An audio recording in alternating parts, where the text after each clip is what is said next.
I rule what I see through my scope.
Welcome to Mobile Legends!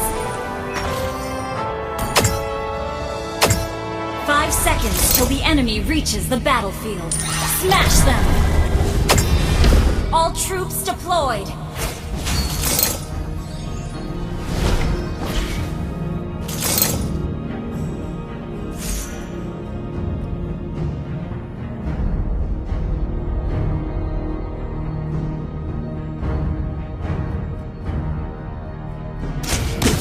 There's nowhere to hide Enemy once taking you're purple. within my range.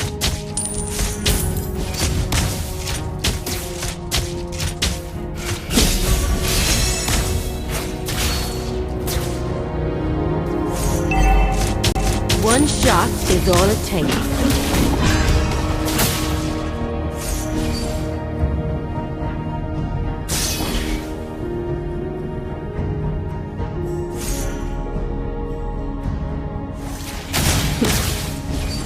I feel the rush when the crosshair's on you.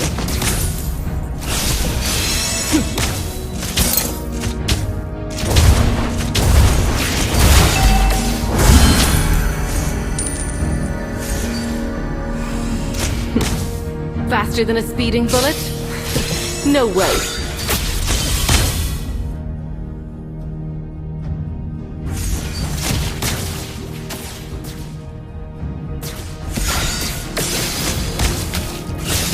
First blood!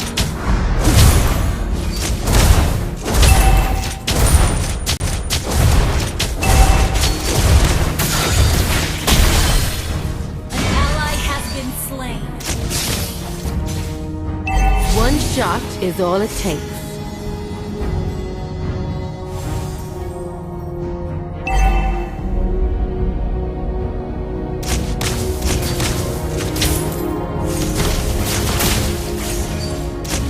Faster than a speeding bullet? No way.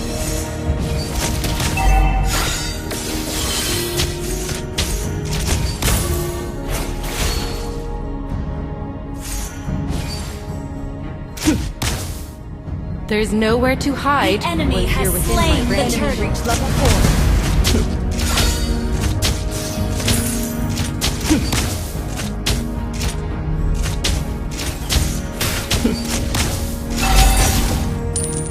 I feel the rush when the crosshair's on you. Ally has been slain. Ally has been slain. You have slain an enemy. Faster than a Good game. speeding bullet? No way. Ally has been slain.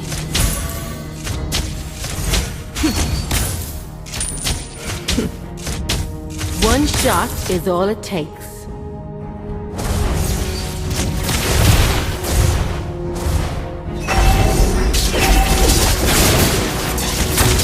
Been slain. My brother.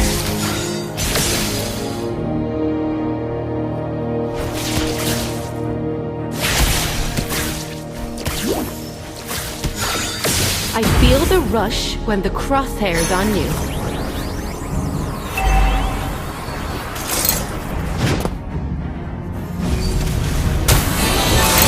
It's all over when the bullet meets your flesh. You have slain an enemy.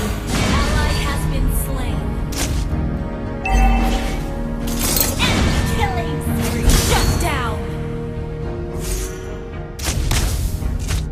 There's nowhere to hide once you're within my range.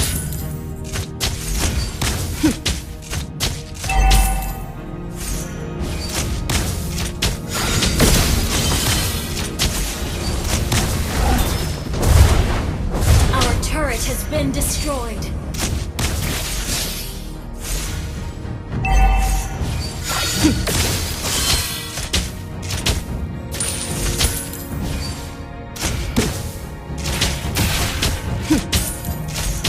Our turret is One under shot. attack. It's all over when the bullet meets your flesh.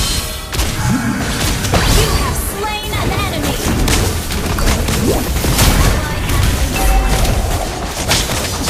You have been slain. The enemy has slain the turtle.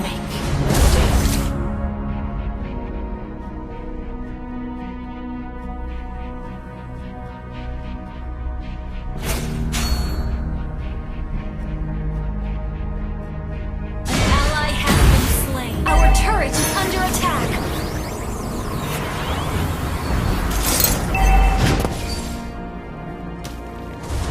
Faster than a speeding bullet? No way.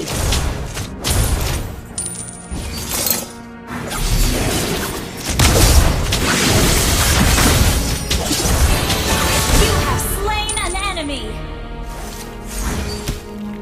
I feel the rush when the crosshairs on you. Request initiate retreat. Our turret is under attack.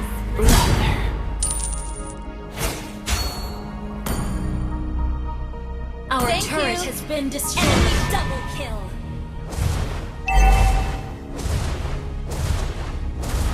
Our inhibitor turret is under attack. There's nowhere to hide once you're within my range.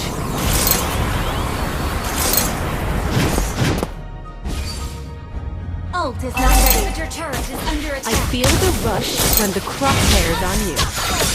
Enemy double kill.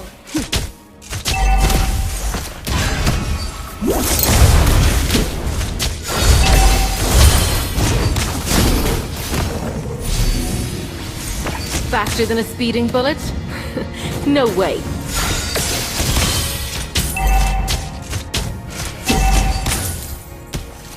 Our turret has been destroyed. One shot is all Our it takes. turret is under attack. It's all over when the bullet meets your flesh. You have slain an enemy.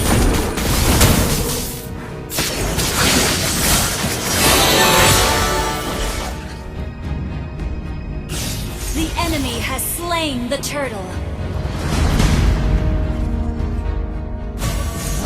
There's nowhere to hide once you're within my range.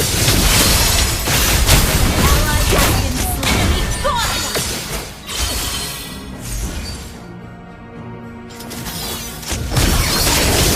Enemy double kill. Even I make mistakes. Our turret has been destroyed. Solo kill! Our turret is under attack. Our turret is under attack. Destroyed. Faster than a speeding bullet? No way.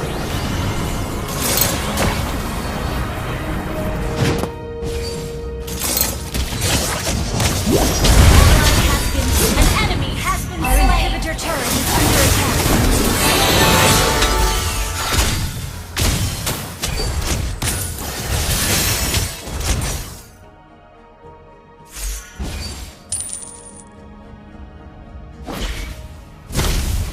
An ally has been slain.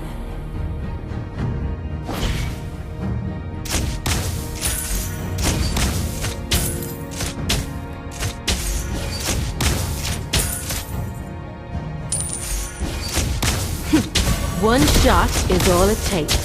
Our turret is under attack.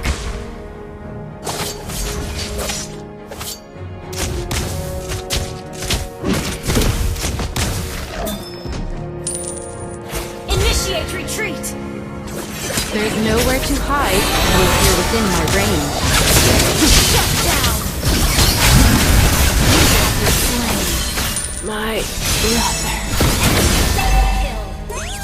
Our inhibitor turret is under attack.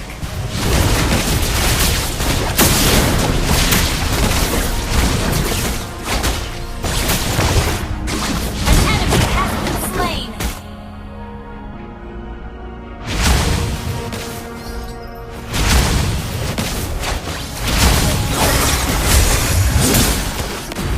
I feel the rush when the crosshair's on you.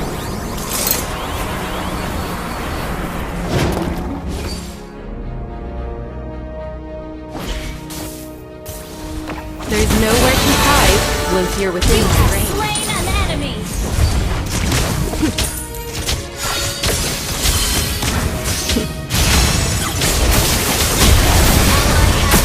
Enemy double kill. Enemy triple kill. Shut down.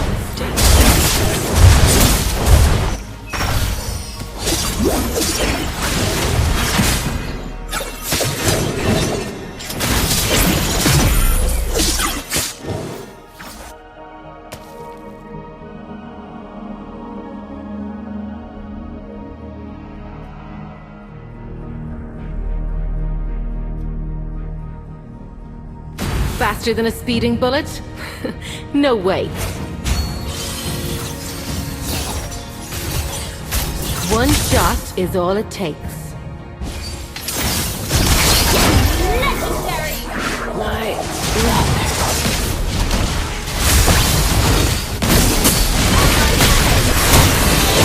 Ally has been shut down.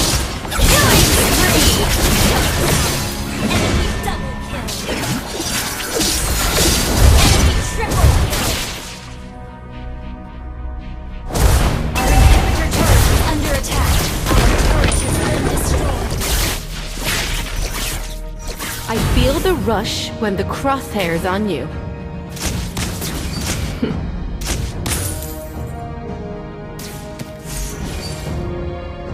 The enemy has slain Lord. Faster than a speeding bullet? No way. Our base is under attack.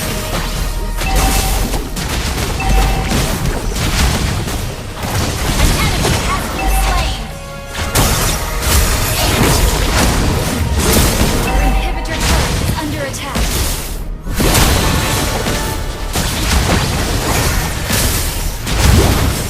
Our turret has been destroyed. Our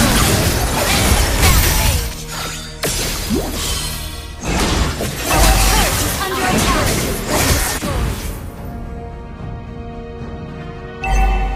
Our inhibitor turret is under attack. Our turret has been destroyed.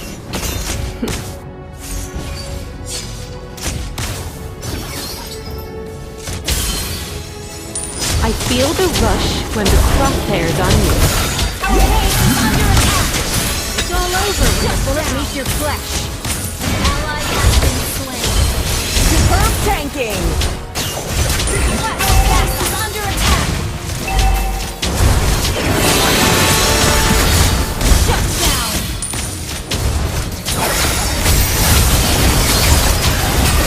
Our base is under attack.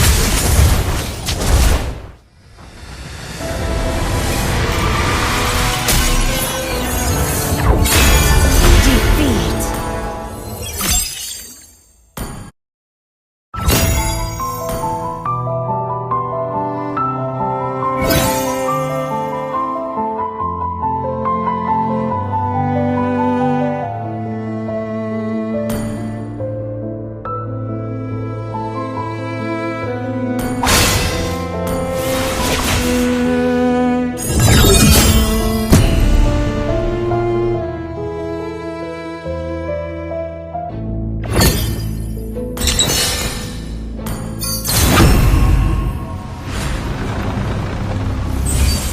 I rule what I see through my scope.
legends!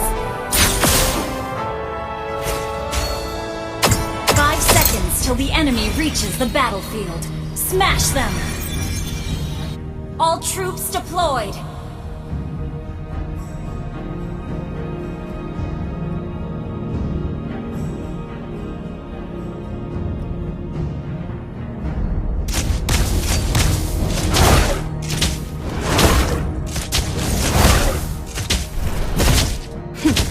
There's nowhere to hide once you're within my range.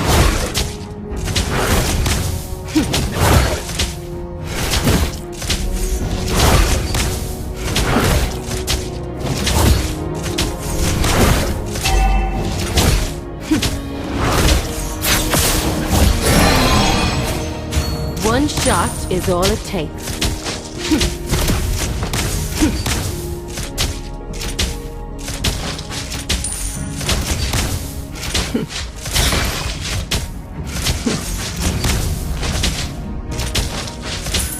I feel the rush when the crosshair's on you.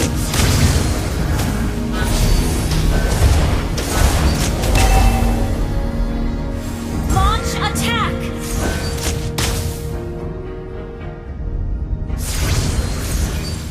First blood! Initiate retreat! That was amazing!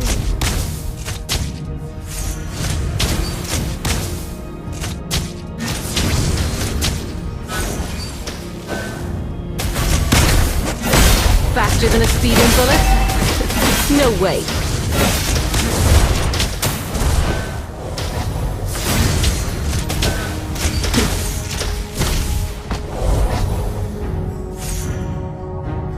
There's nowhere to hide once you're within my range.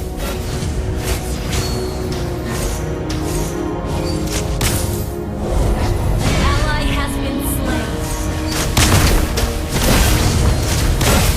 I feel the rush when the crosshair's on you.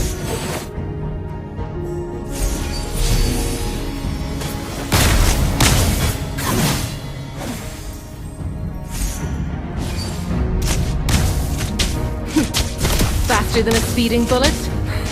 No way. An enemy has been slain. The enemy has slain the turtle.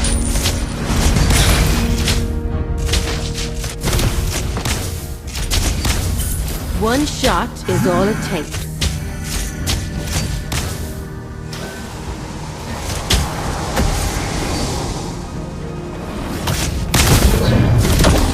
Ally has been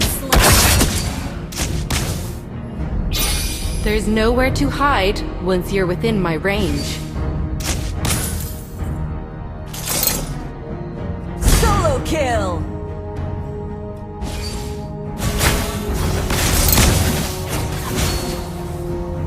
Faster than a speeding bullet? No way.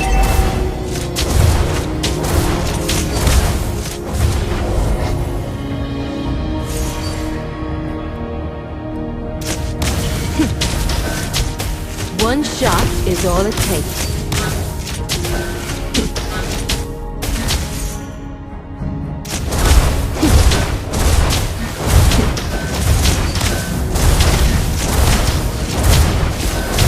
Feel the rush when the crosshair's on you.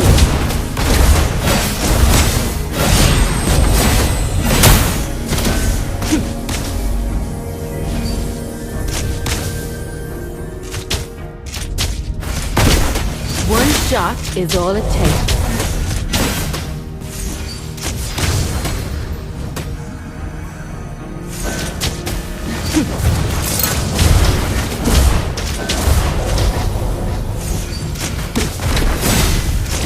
Faster than a speeding bullet? No way.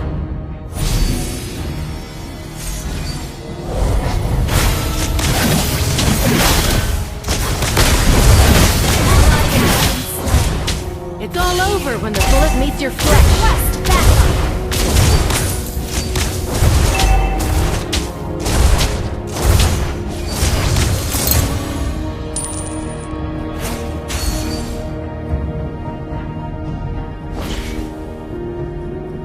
There's nowhere to Killing hide spree. once you're within my range.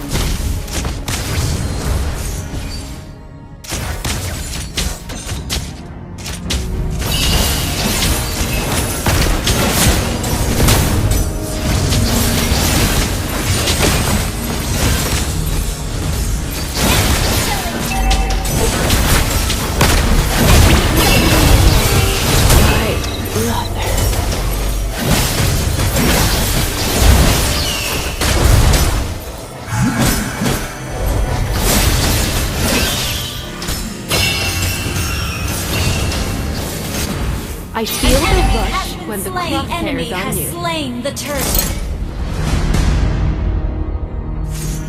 One shot is all Our it takes. turret has been destroyed.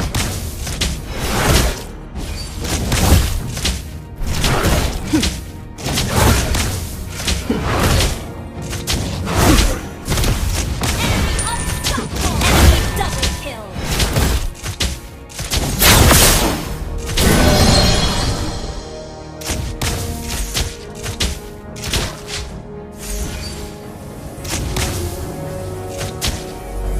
Faster than a speeding bullet? No way.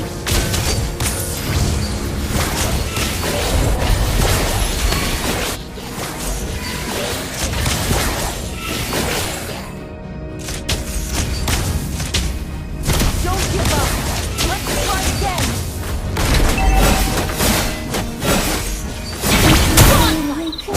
Even I make mistakes.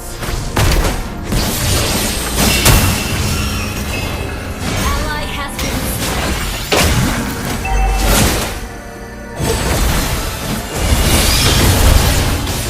Our turret has been destroyed. Enemy legendary.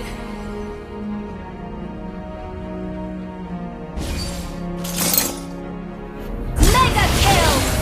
Ally has been slain. Shut down.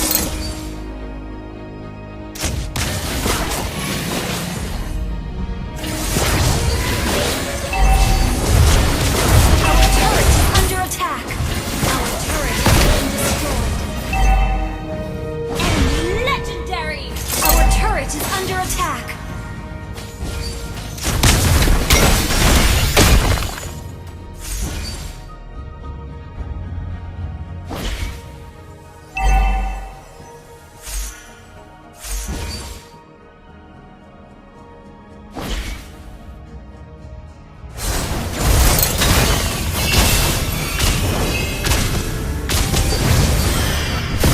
I feel the rush from the crosshairs on you. Instant kill. Shut down.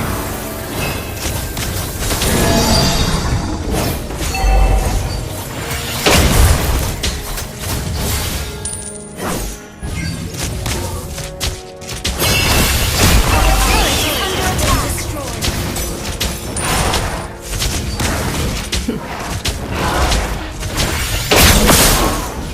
There's nowhere to hide once you're within my range.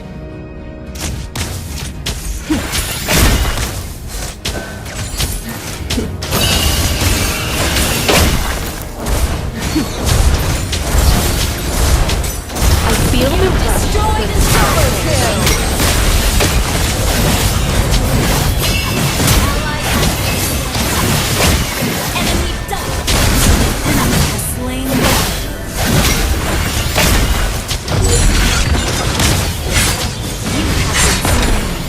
My brother.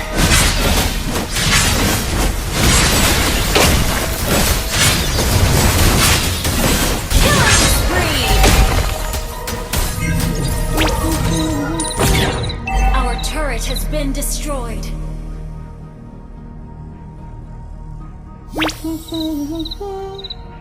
There's nowhere to hide once you're within my range.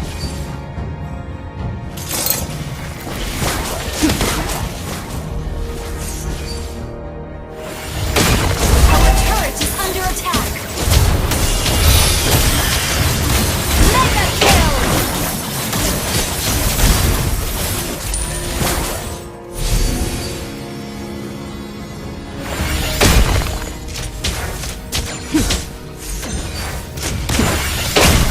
Faster than a speeding bullet?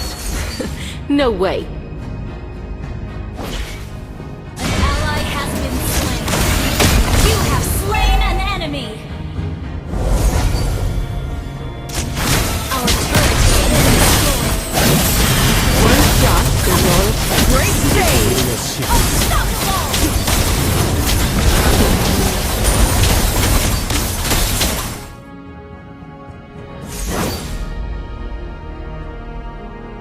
Launch attack. There's nowhere to hide once you're within my range.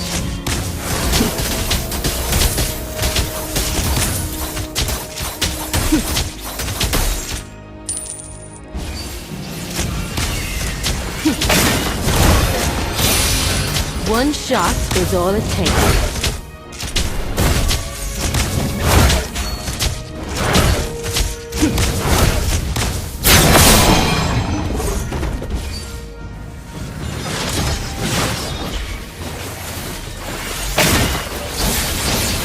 I feel the rush when the crosshair's on you.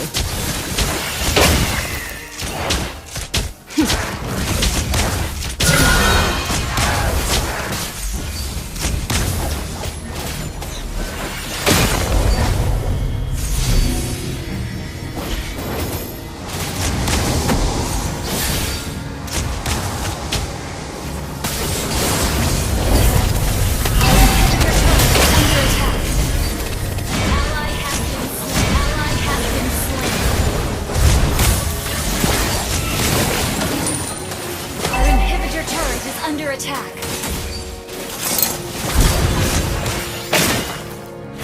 Our turret has gone over when the bullet meets your flesh.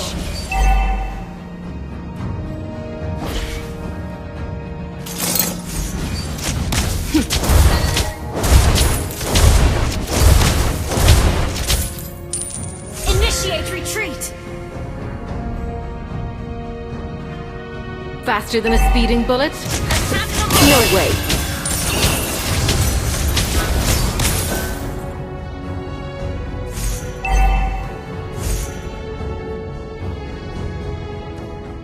There's nowhere to hide once you're within my range. Initiate retreat! Your team destroyed a turret!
begins.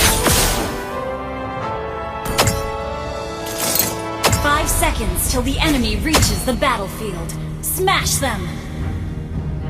All troops deployed!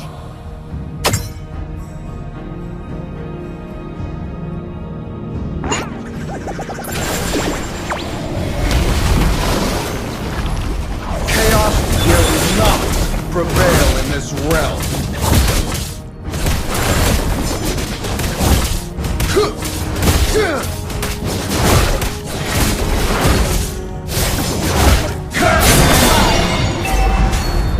My spear abides by the law of yin and yang.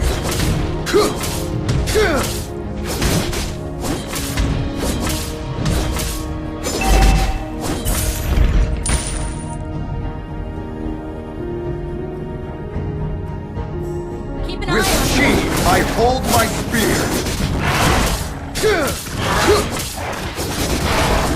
Clear out lanes.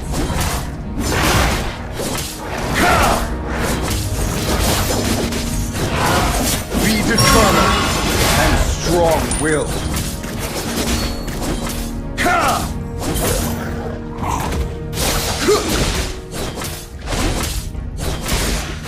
Initiate retreat! Understood. Mountains shake, oceans part. Initiate retreat!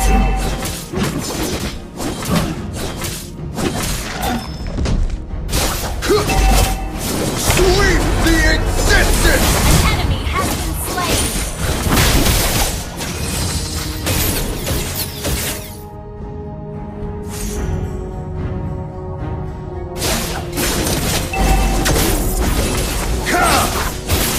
Iron may break, but never my will. You have been slain. Initiate retreat! Okay. Sorry. Triumph calls upon me!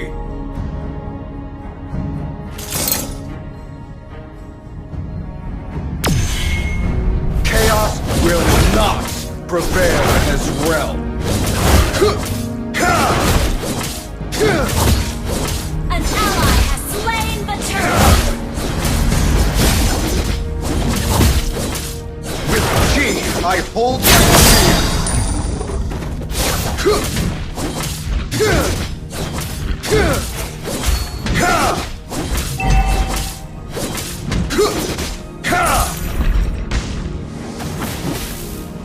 My spear abides by the law of yin and yang.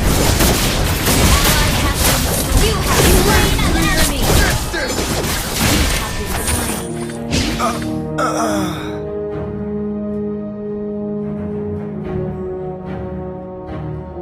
Initiate retreat! An enemy has been slain!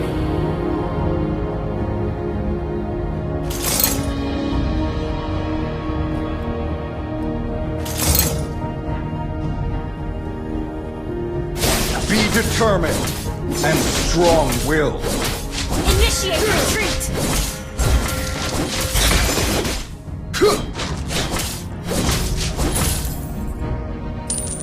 Solo kill. Mountains shake, oceans part.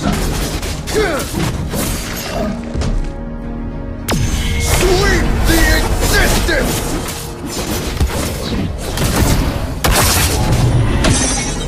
Triumph calls upon me! An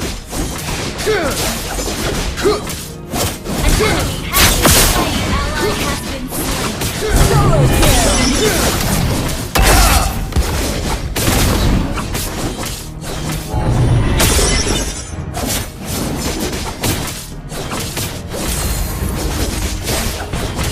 Initiate retreat!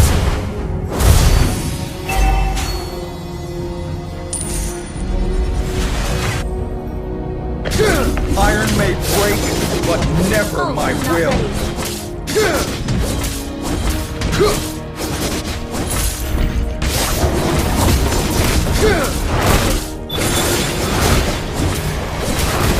Chaos will not prevail in this realm. The enemy has slain the turtle. An enemy has been slain. An ally has been slain. Good game. Initiate retreat.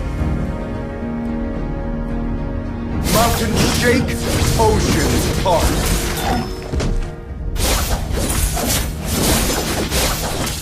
Sorry.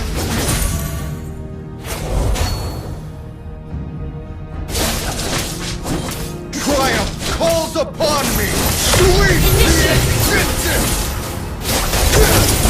You have slain an enemy. Double kill.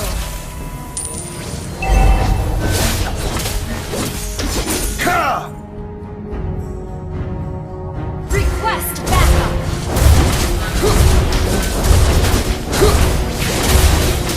Destroy the turret. Killing spree. Attack.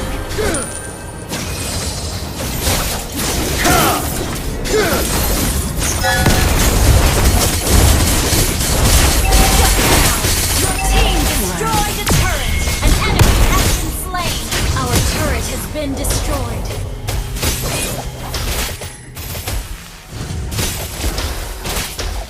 Initiate retreat. An ally has been slain. Initiate retreat. Be determined and strong-willed. Sweep the existence! An enemy has been slain. Okay. Launch attack. With teeth, I hold my spear. Gather up the turtle! Slain. Gather up the turtle! Ally has been slain. My spear abides by the law of yin and yang. Sweep the Slain existence! an enemy. Not ready.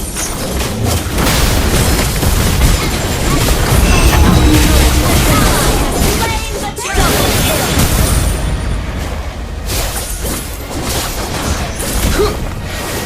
Launch attack.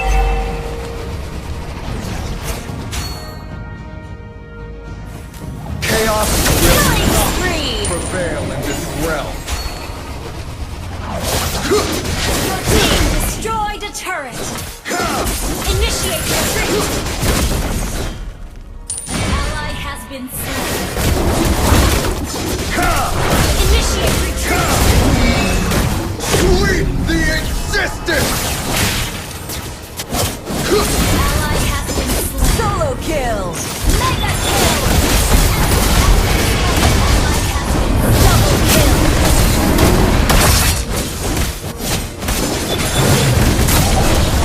Triple kill.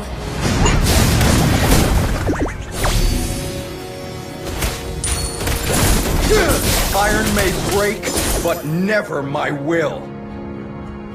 Sweep the Launch attack. existence! Be determined and strong-willed.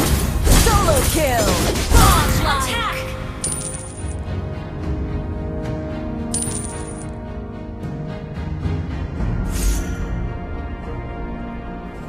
Launch attack. I hold my spear. Legendary.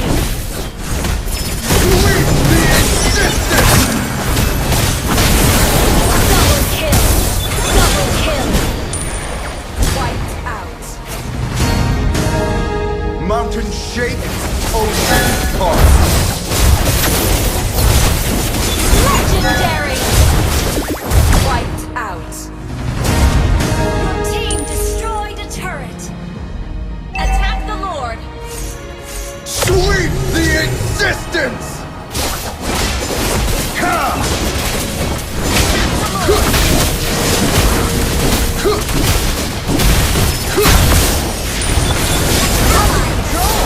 Killing spree.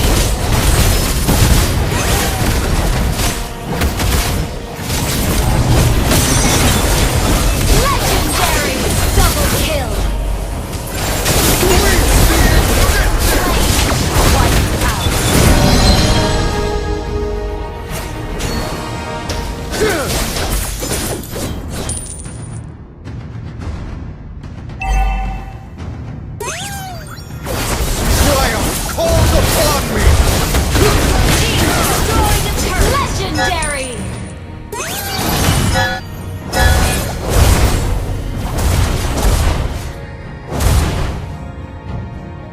My spear abides. Sweep the existence! Follow Lord.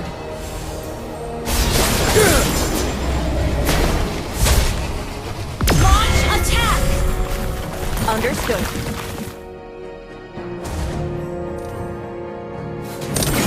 Shut down! Shut down! Ally has been slain. Enemy double kill.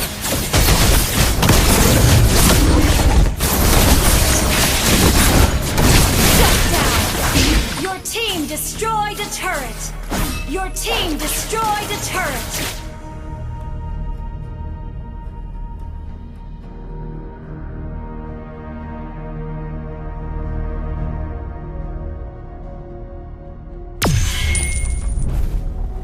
With chi, I hold my spear.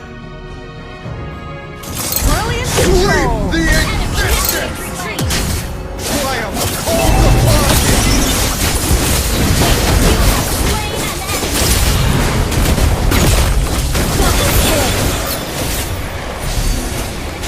Superb healing. Mountains shake, oceans part.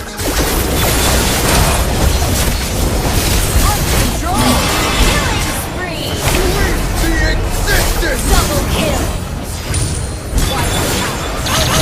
Triple kill! An enemy has been slain! Sweep Enemy has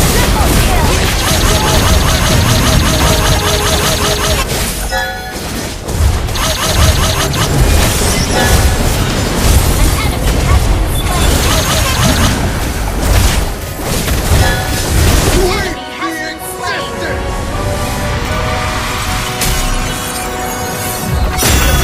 Victory!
Reveal, foul creatures!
Welcome to Mobile Legends! 5 seconds till the enemy reaches the battlefield. Smash them! Victory's calling! All troops deployed!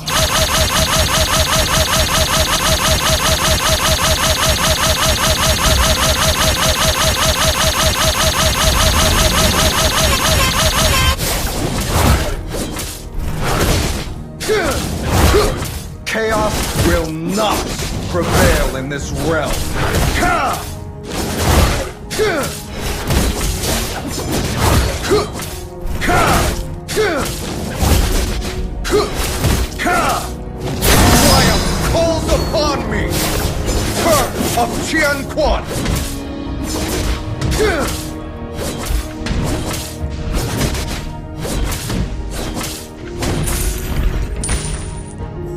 Mountains shake, oceans part.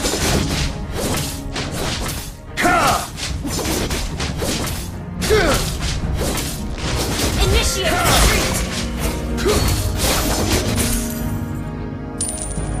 Be determined and strong-willed.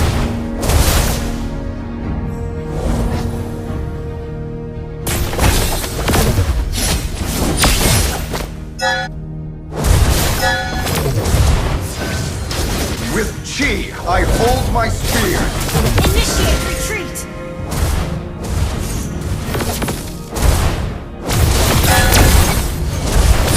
First blood!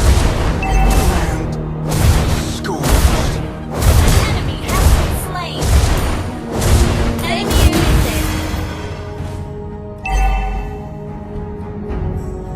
Initiate retreat!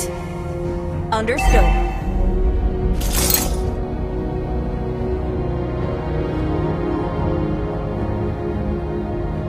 Iron may break, but never my will. Sweep the existence!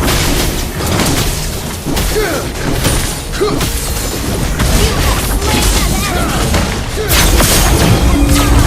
Slain the turtle!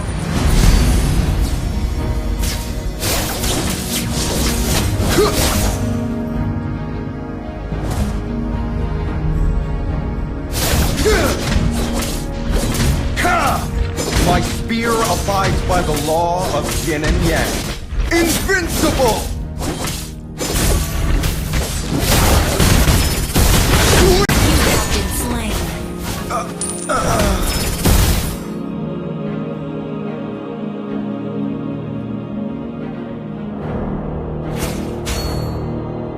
Ally has been slain.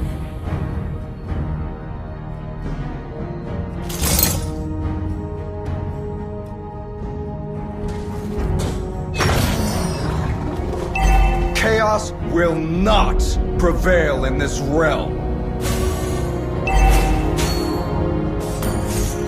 Okay. Iron may Enemy break, has been slain. you You have been slain. scorched. Initiate retreat.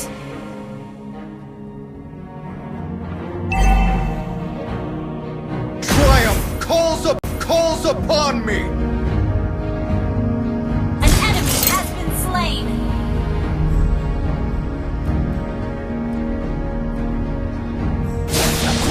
With chi, I hold my spear. Ally has been slain.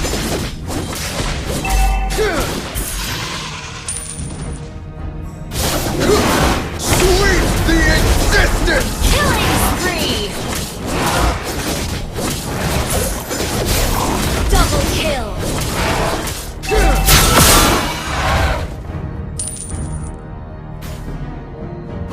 Mountains shake, oceans part. Request backup.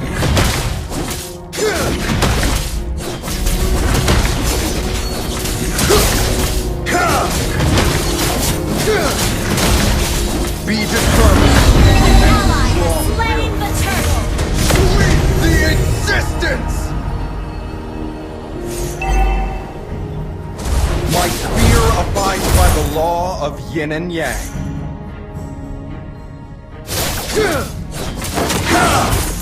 Unstoppable.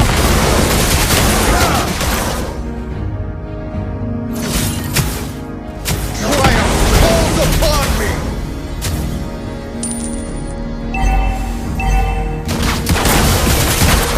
Of Qian, sweep the existence! Ally has been. You have slain an enemy. You have been slain.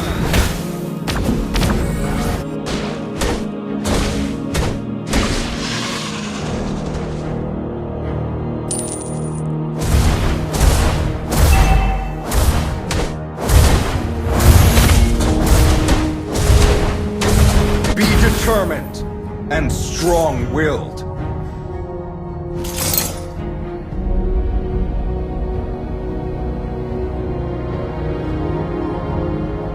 Sweep the existence!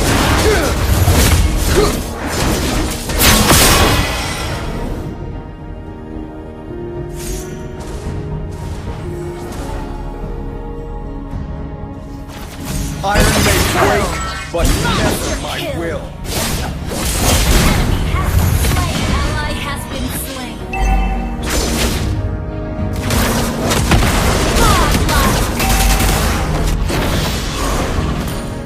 Sweep the existence! You have been slain. Legendary!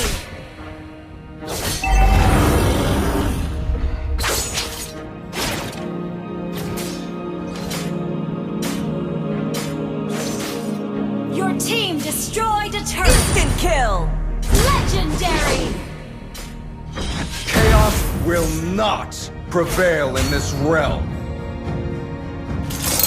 Sweep the Your existence! team destroyed a turret! Mountain shake, ocean part. An ally has slain the turret!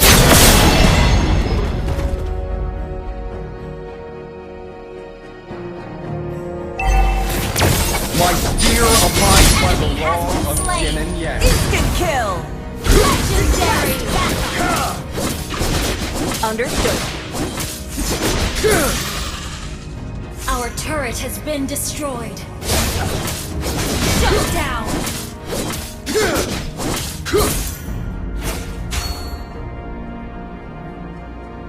Enemy double kill! Enemy triple Sweep kill! the existence! Initiate retreat!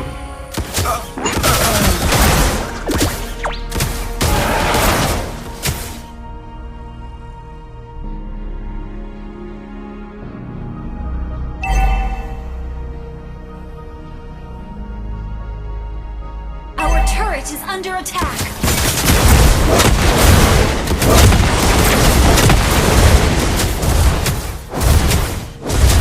Mountains shake, oceans part. Solo kill! Ally has been slain. Chaos will not prevail in this realm.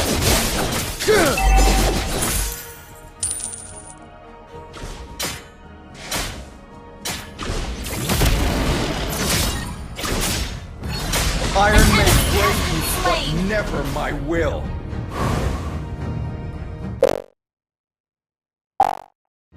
Be determined and strong-willed. Sweep the existence!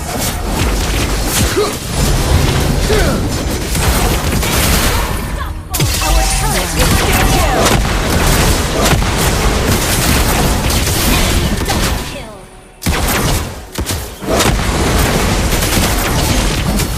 An enemy has been slain! Shut down! Mega kill!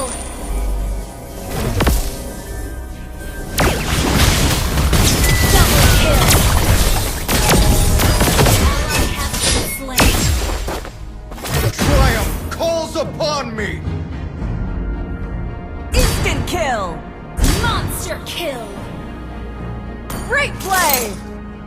Sweep the existence!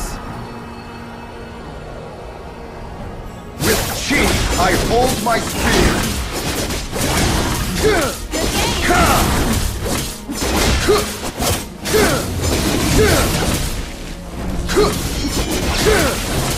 Instant kill!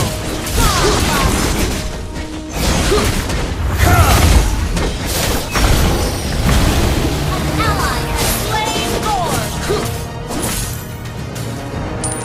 Sweep the existence! My spear abides by the law of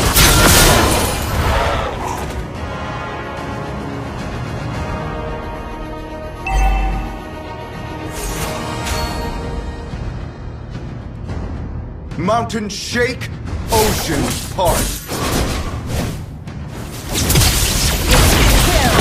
Legendary! Instant kill! Try and sweep the existence! Herb healing! You have been slain. Your team destroyed the turret. Enemy double kill. Your team destroyed a turret.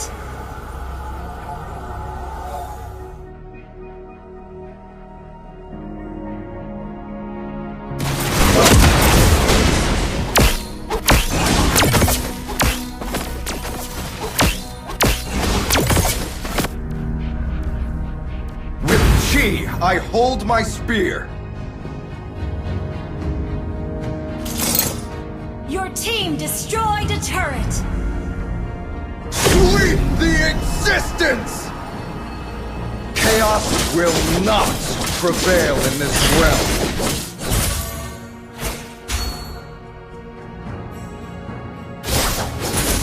Ha! Instant kill! Team killing spree. An ally has been slain.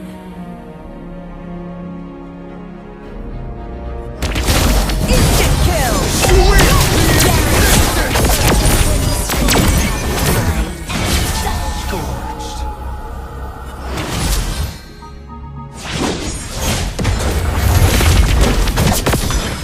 Mega kill. Shut down. Legendary. Retreat.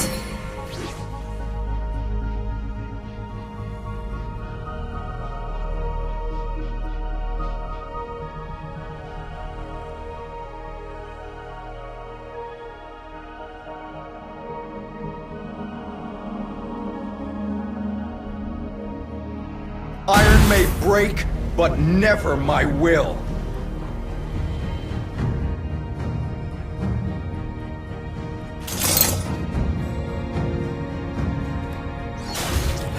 My spear abides by the law of yin and yang. Instant kill! Legendary. Sweep the existence!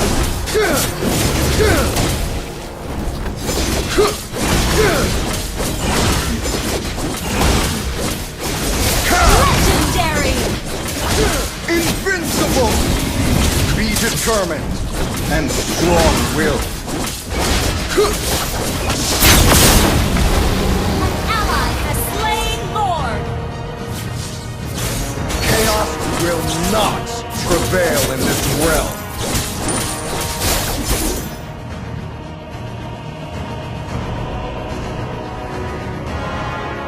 Sweep the existence! Initiate retreat. Double kill. Destroyed a turret. You have been slain.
Different perspectives expose the same truth. 3, 2, 1.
Welcome to Mobile Legends!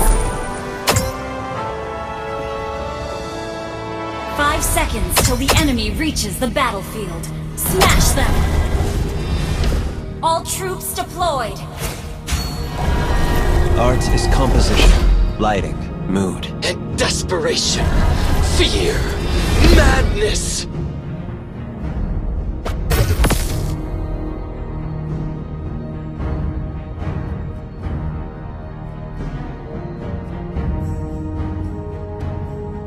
There's beauty in all things, but some Are completely hopeless. Again! require a change of composition.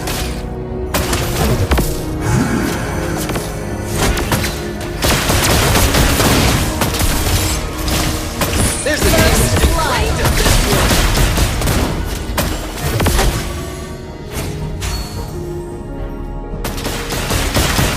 Negative space. Quick frame! Enemy invading jungle. Enemy invading jungle. Shall we try a different composition?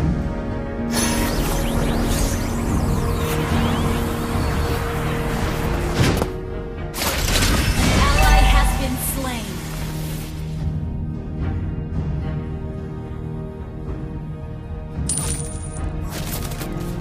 A piece of my soul lies within this camera. And that's how it came to be. Ally has been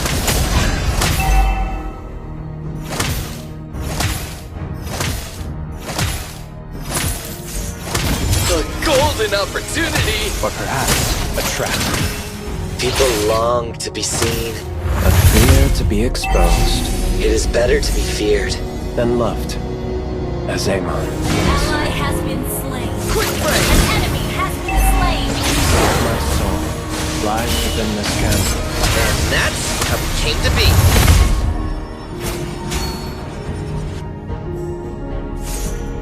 Quick frame! An artist should preserve beauty, Just capture their souls! but true art requires sacrifice. Quick frame! A piece of my soul lies within this camera. And that's how it came to be. Ally has been slain. An enemy has been slain. So many lovely souls to capture! Don't be rude, Clover. Those are our guests. Ally Let's has go been for a slain. double exposure! Ally has been slain.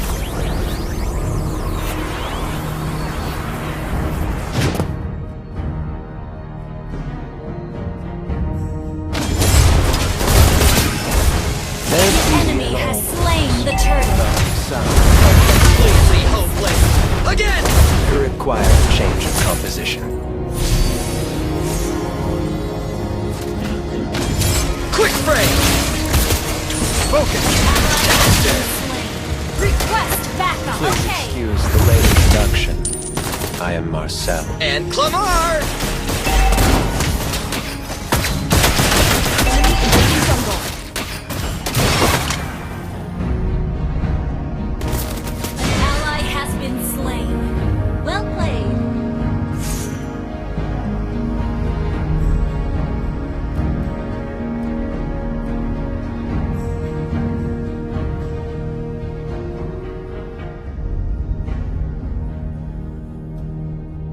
invading jungle. Quick frame!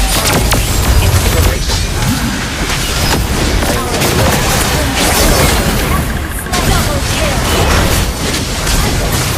Great Triple play! kill! Great play! Great play! Finding gold. Please hold that pose. Negative space.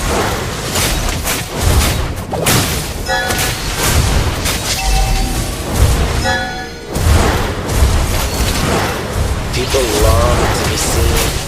Fear to be exposed. It is better to be feared. Then love. Enemy double kill! Enemy triple kill! Shut down!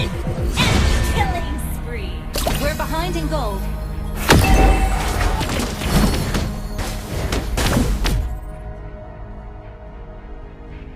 Well, we can just reshoot it.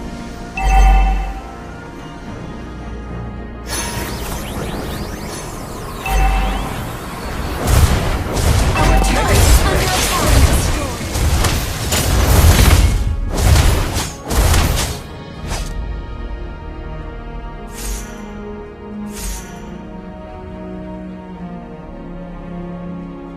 Enemy rampage! There's beauty Our in all turret has been destroyed. some. Are completely hopeless. Ally has been They slain. require a change of composition. Quick frame! Focus! Capture! An artist should preserve beauty. Just capture their souls! True art requires sacrifice. So many lovely souls to capture! Don't be rude, criminal. Those are our guests.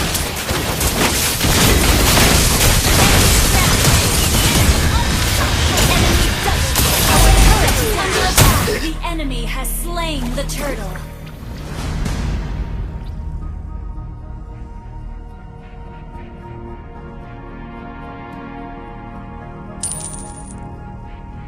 Our turret is under We attack. can just reshoot it. Our turret is under attack. There's beauty in all things. But some Are completely hopeless. Again! require a change of composition. Our turret is under attack. 3, 2, 1. Smile.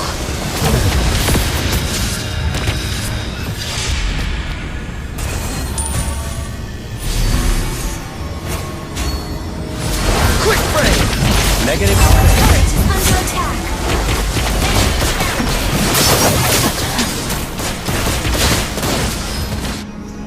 Our turret has been destroyed. Enemy double kill. Enemy triple kill.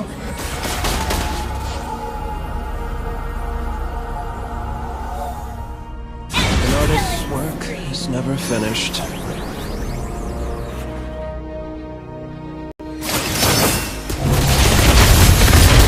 Under attack. Our turret has been destroyed. Fighting goal.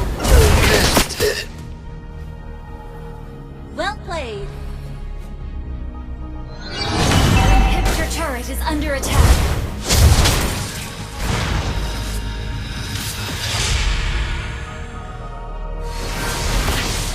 Well, we can Well just played. reshoot it.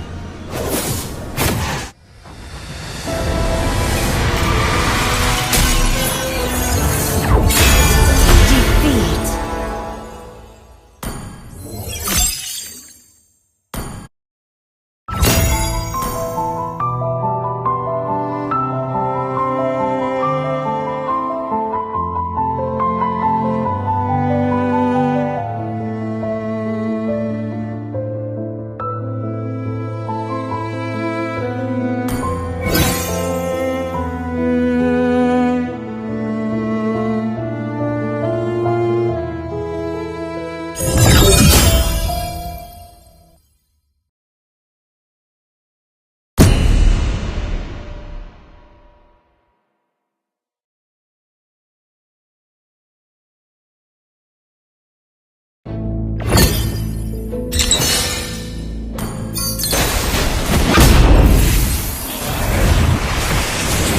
The clouds are ever shifting, but this heart remains steadfast.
Mobile Legends! 5 seconds till the enemy reaches the battlefield. Smash them! All troops deployed! How do you find an oasis in the desert? We're all like clouds, yearning to be free. I love the wind. It always takes me to new places.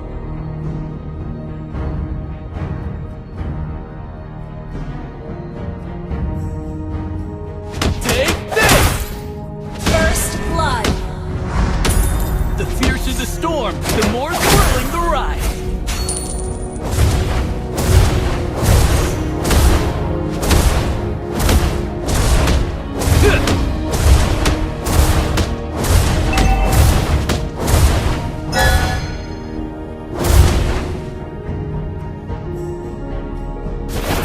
Take this! The wind's just right.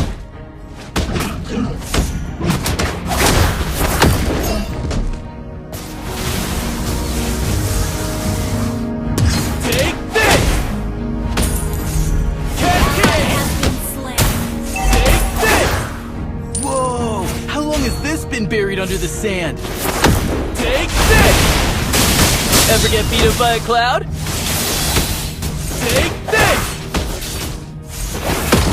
You have been slain. No, don't dissipate. A cloud can always drift back together.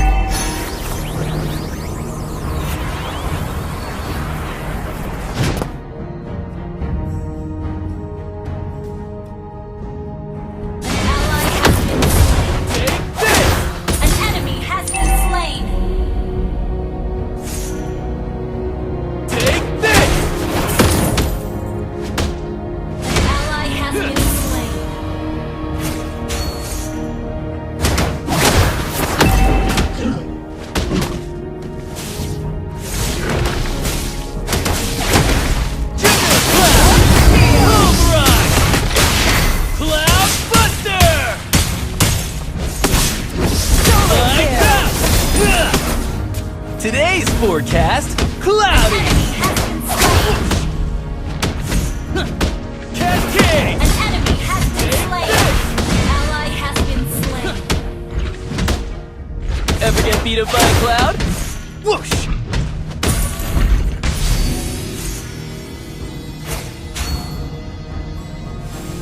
Cascade! Whoosh! My motto? Just one more step. There's an even bigger adventure ahead.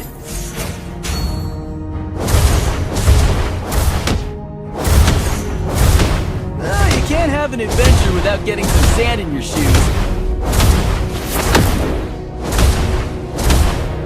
Killing spree! Initiate retreat! Today's forecast, cloud! Cumulus cloud! Cloud Buster! You have slain an enemy! You have been slain.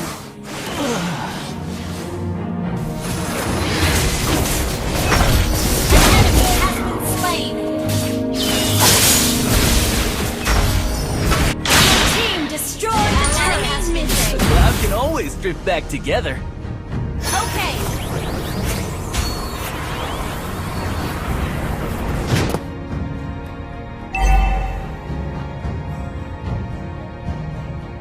Hey, I've seen this from the traveling caravan. The wind's just right. Cascade!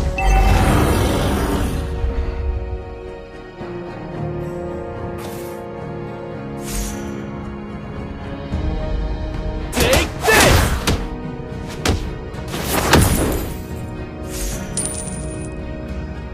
Request backup. Wispy, Team destroyed a turret. I could be anywhere. Thundercloud!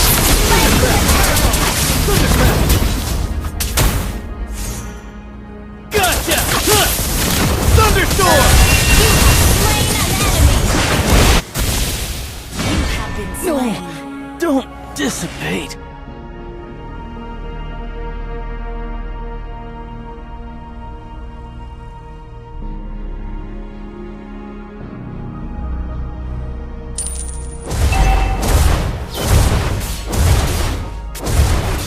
The cloud An can always enemy has get back been together. slain. Double kill. Mega kill. Enemy battle spell on CD. Superb damage! That was amazing!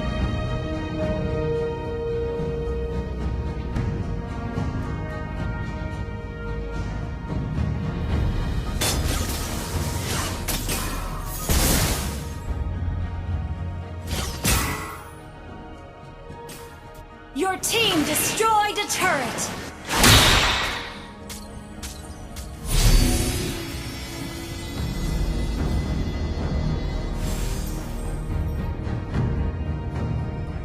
The fiercer the storm, the more thrilling the ride. Killing spree. You have slain an enemy. Double kill.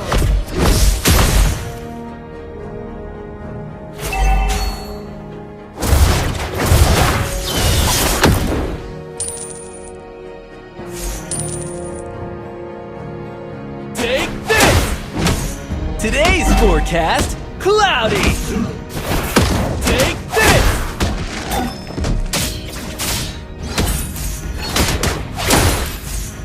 Wispy, fluffy, stormy, I can be any cloud I want. Thundercloud! Gotcha! Huh! Slain an enemy. Thunderstorm! Double kill. Thundercrash! Gotcha! Huh!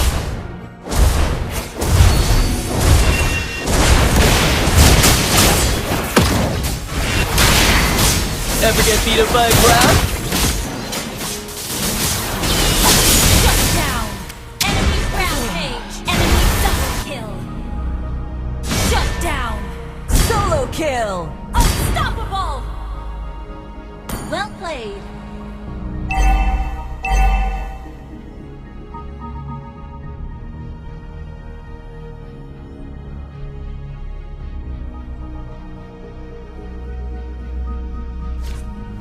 A cloud can always drift back together.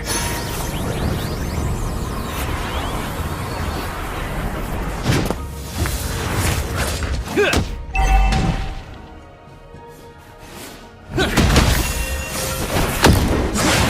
The cumulus cloud! Well played.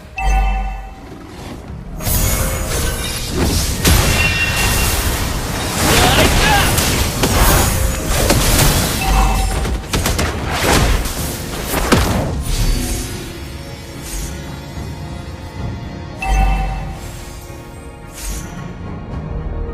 Our turret has been destroyed. You have slain an enemy. Mega kill.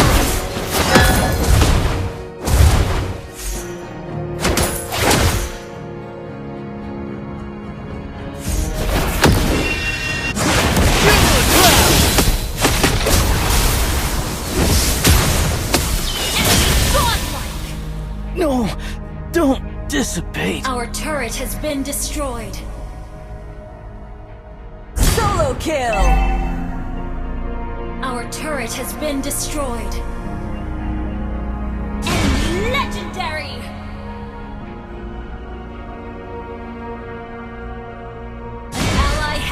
slain. My adventure won't end here. Shut down. Legendary. Our turret has been destroyed. Thundercloud! Thundercrash! Thundercrash! Legendary.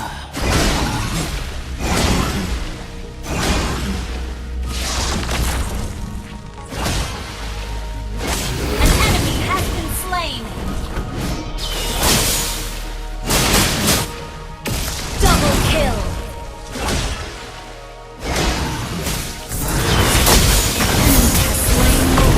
Triple kill!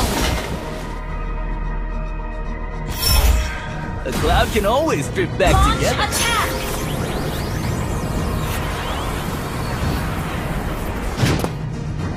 Good game! Take this!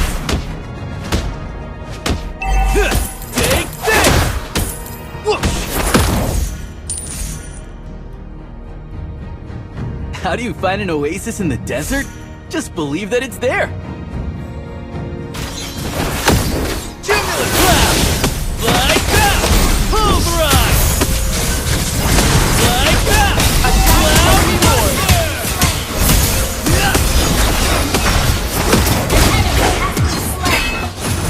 Mega kill! Shut down!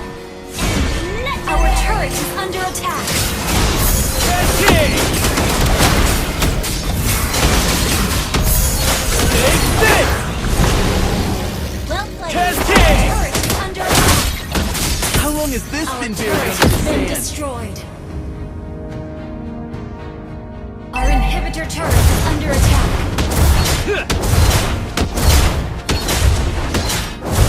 Try those one set. Destroy the turret!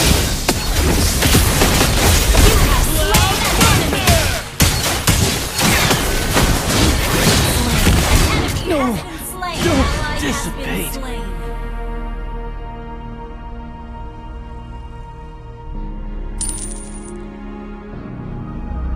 An ally has been slain.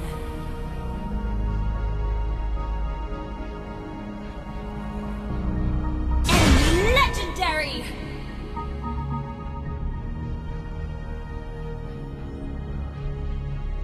An ally has been slain. An enemy has been slain. My adventure won't end here. Our turret is under attack. Been destroyed. Our inhibitor Pulverize! Cloud Thunder! Pulverize! Today's forecast, cloudy! well played.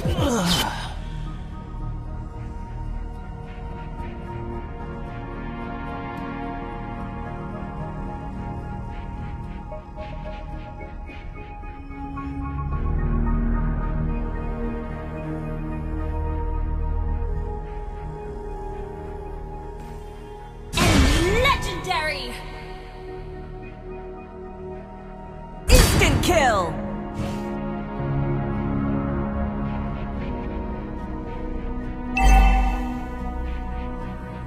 My adventure won't end here. Legendary!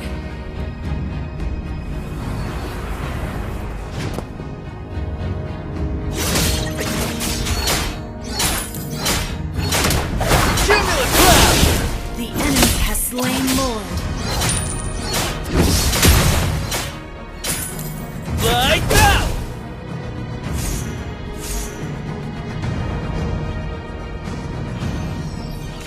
Take this! Take this! Inhibitor turret is under attack. Hey, I've seen this from the traveling caravan. Enemy battle spell on CD. Thundercloud! Superb AoE! Thunderstorm!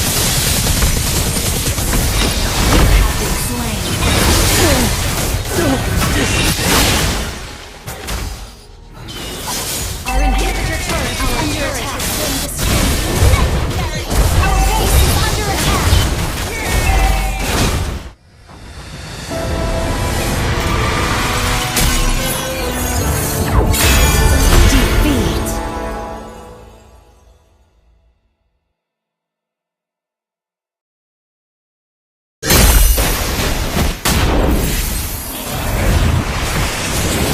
The clouds are ever shifting, but this heart remains steadfast.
The biggest legal battle in gaming right now is Nintendo versus the creators of Palworld, and the US version of the patents powering that entire lawsuit just got destroyed. The US Patent Office rejected it. Every single claim, all 26 gone. But here's what makes this genuinely incredible, and I need you to understand this part. The number one piece of evidence used to destroy Nintendo's patent was another patent that Nintendo themselves filed in 2019. It described basically the exact same mechanic years before this one ever existed. So basically, Nintendo filed a patent on an idea, then got greedy and filed an even more generalized patent on the same idea. They used that to sue the creators of Palworld in Japan, and clearly they were gearing up to do the same in the United States. But now the US government is holding up the first patent and saying, you already told us this isn't new. Nintendo built the weapon and the patent office turned it around on them and fired it right back at them. And the worst part is that Nintendo had 2 months to defend themselves and they were radio silent, which is very rare for Nintendo's legal team. So let me walk you through the 5 things you need to know about this, because the deeper you go, the worse this gets for Nintendo. Now, this news broke yesterday. US Patent Examiner rejects Nintendo's summon subcharacter and let it fight in one of 2 modes patent as obvious in a non-final ruling. GameSpray gives us some context here, saying Nintendo received a US patent last year in 2025 on what amounts to summoning a subcharacter and let it fight in one of 2 battle modes, one of which is automatic while the other involves full control by the player. We cover this on the channel and pretty much everybody was like losing their mind at how generic and stupid this was, considering just how common that gameplay is in so many different games across the last 30 plus years. GameSpray was first to criticize it publicly back in September of 2025, and various lawyers agreed. Less than 2 months later, the head of the US Patent and Trademark Office, Director John Squires, ordered an ex parte re-examination of this patent, which was discussed in November of 2025. That means a patent examiner working for the US Patent Office Central Re-examination Unit was going to reevaluate whether that patent should have been granted in the first place. The fact that the Patent Office director took this initiative was described as striking and extremely rare by a member of the Japanese patent community. Okay, so that brings you guys up to speed. That's what we covered a couple of months ago here on the channel, but here's what's new that just happened. Like most patent holders in the same situation, Nintendo let the deadline for a response slip. The examiner therefore started the re-examination process and put out a non-final office action last week, rejecting all claims of the patent in question, US patent number 14,403,397,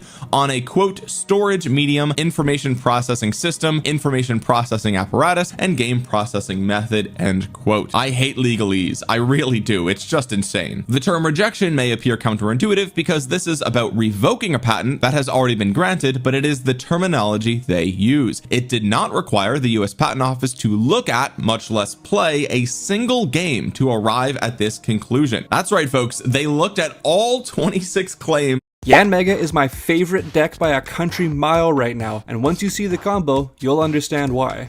Since it was released in Destined Rivals, it hasn't done anything competitively, but with rotation already active online, it is the only thing I've been playing. Yanmega is a 280 HP stage 1 grass type with the ability Buzzing Boost that allows you to search your deck for 3 basic grass energy and attach them to Yanmega once per turn when it moves to the active spot. Its attack, Jet Cyclone, hits for 210 damage, which is a very important number, and then moves 3 energy from Yanmega to one of your benched Pokemon. So not only does the attack hit perfect numbers on every single support Pokemon, but it also accelerates energy onto your next attacker, allowing you to string attacks really easily. But who do we attach to, you might be asking yourself? And the answer is none other than the big basic draw engine Mega Kangaskhan. Mega Kang is a powerhouse in this deck, drawing us cards and hitting for 200 plus on demand faster than scalpers clean out Costco the second a new 151 product drops. It's aggressive, consistent, and most of all it's able to beat Dragapult.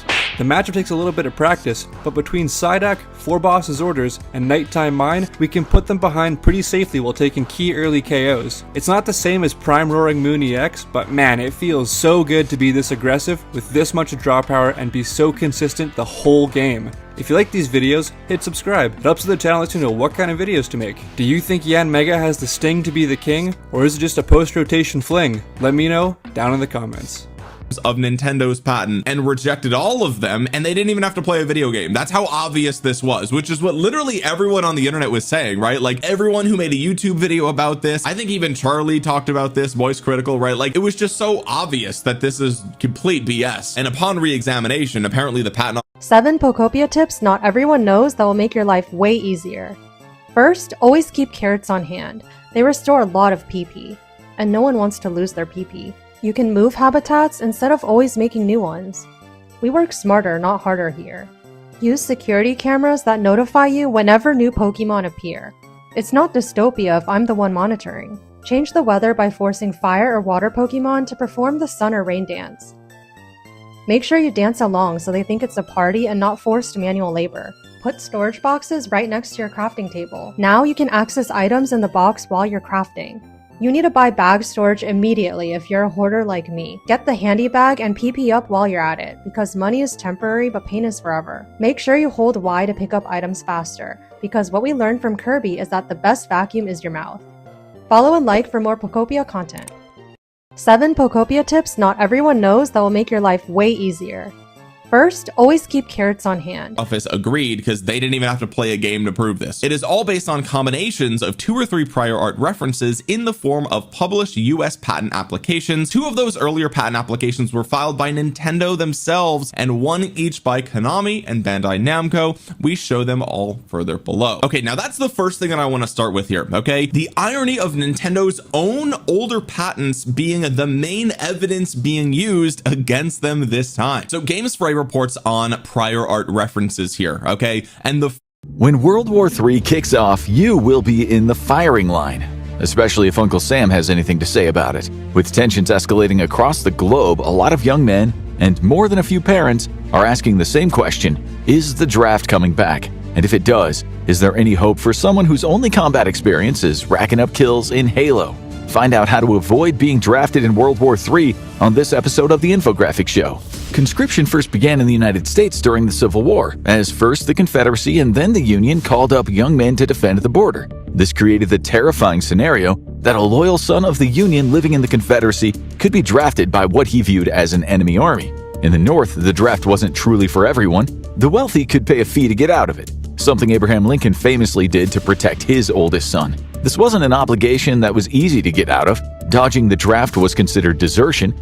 What's going on, everyone? Austin John Plays here, and today I'm going to be going over some of the best, most efficient, tried and true methods for obtaining items or farming items in Pokemon Pokopia.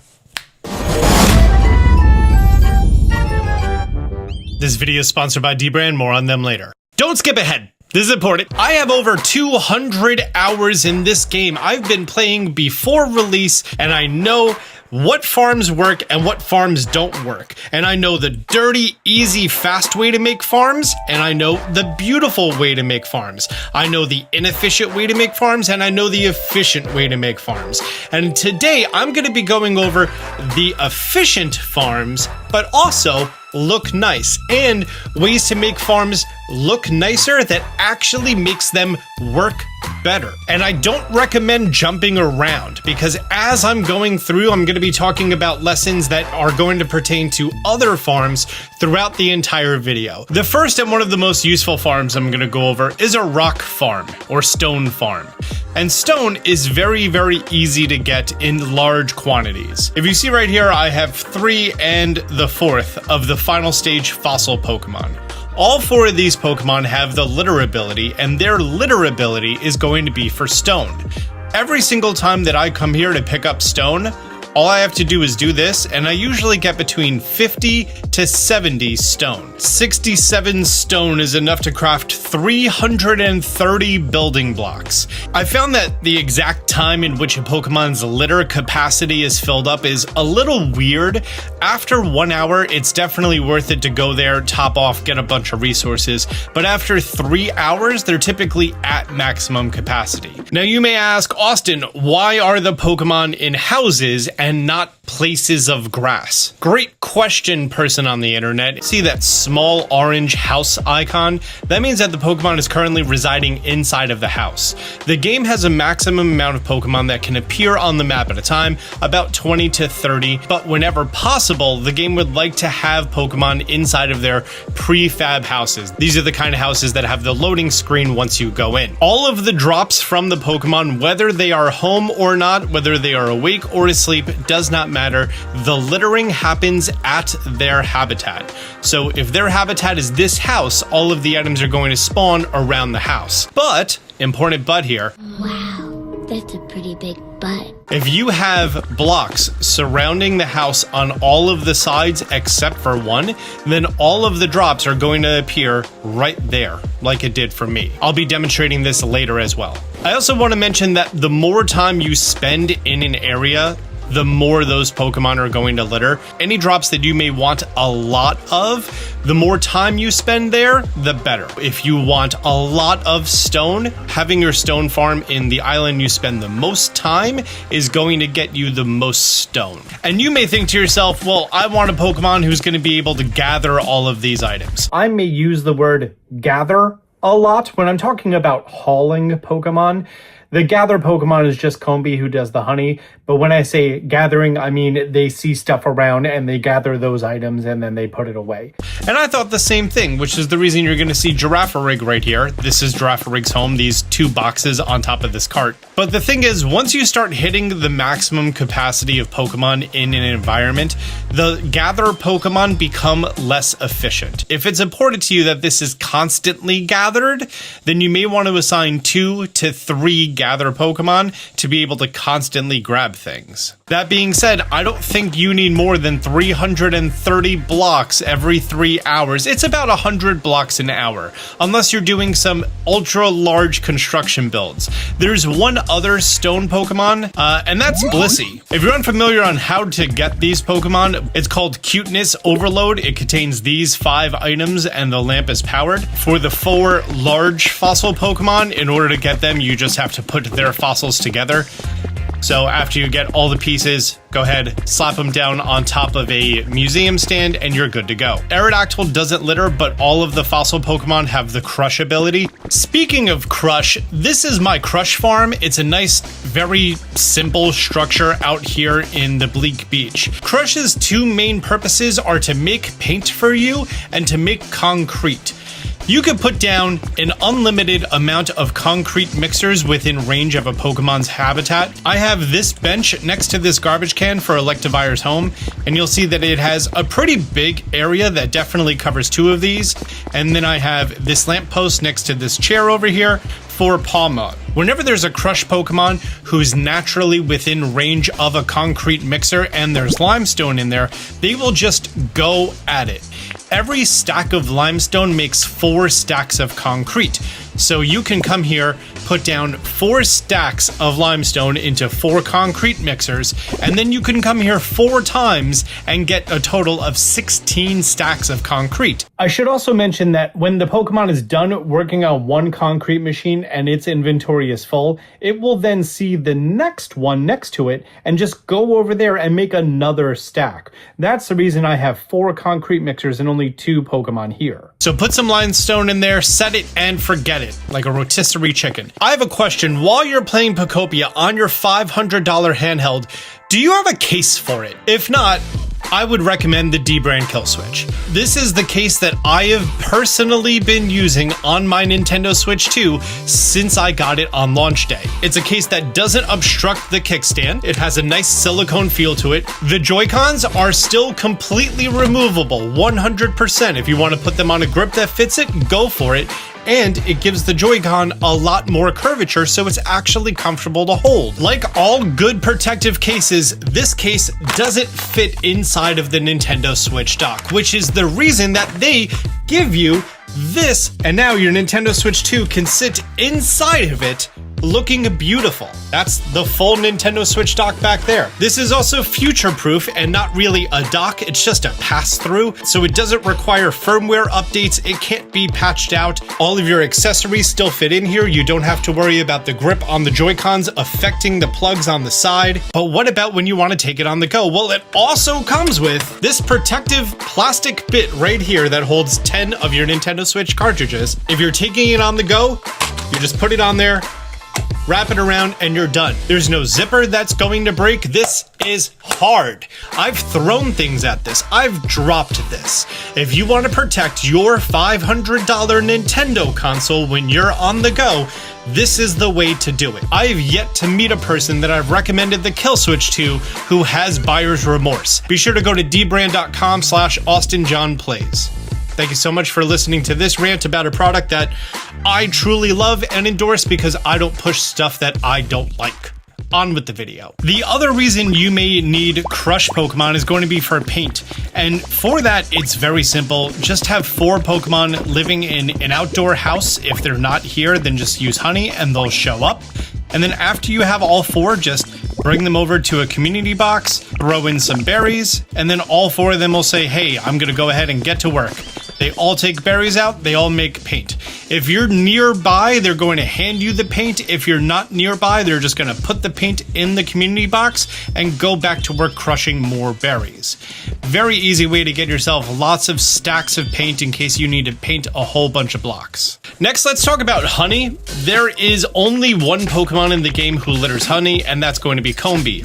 Combee drops 1 honey about every hour, and if you have a gather Pokemon nearby, it can gather it, but I've noticed it to be not very efficient if you're not date skipping. As you're walking through the world, whenever you see some flowers, there's the chance that the flowers have honey in there, and I recommend always picking it up. Next, let's talk about logs to lumber. You're gonna see that it's going a little too well for me. All you need to do is have 4 Pokemon with the chop ability inside of a house with a community box. I chose to have these Pokemon appear in the overworld, that way they can work at their maximum efficiency. And in order to get it up and going to start the farm, use 1 honey to call in all of the Pokemon. I have Pinsir, Scyther, and Heracross because I think the 3 of them are very nice and thematic together.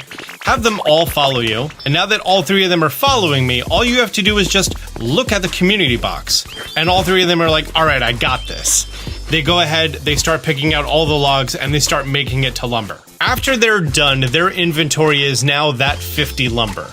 If you are in the area, they will seek you out within a certain perimeter and give you the items. If you don't talk to them, ignore them, or you're not in the area, they'll just put the lumber back in the community chest themselves. As you see right here, my 1, 2, 3, 4, 5, 6-ish stacks. Now there is a variation to this farm if you want to go ahead and do that. And that involves the Pokemon who's able to litter logs, and that's Haxorus. Haxorus has 2 environments it can spawn in. One is called the Cozy Log Handicrafts, which is the log set. And there's a simpler version of it called the Lumberjack's Workplace that for some reason has the same 3 Pokemon. Haxorus has the litter ability for small logs. So you can have small logs constantly drop and then constantly turned into lumber. I don't like that because I don't really use lumber that much. Plus they expand at a rate of, I think, 1 to 5. So each one of these stacks of small logs becomes 5 stacks of lumber. It's way too much lumber and you don't need that much lumber in the game. The next one I'm going to be showing you is a builder slash deconstructor. I don't want to say farm. This is more just a tip to really help you out. In the same way that we have 4 Pokemon who cut logs together, housing all of your constructing Pokemon together is also efficient. You're going to see right here I have Cubone, Marowak, Hariyama, Makuhita, Farfetch'd. There's Blaziken, Combustkins in here. All of these Pokemon are in these small row homes as soon as I spawn in. So if I want to build 4 houses at a time, 10 houses at a time, all I have to do is come here and then have these Pokemon follow me and fast travel to wherever I want to go. Having them all in one place makes life so much easier.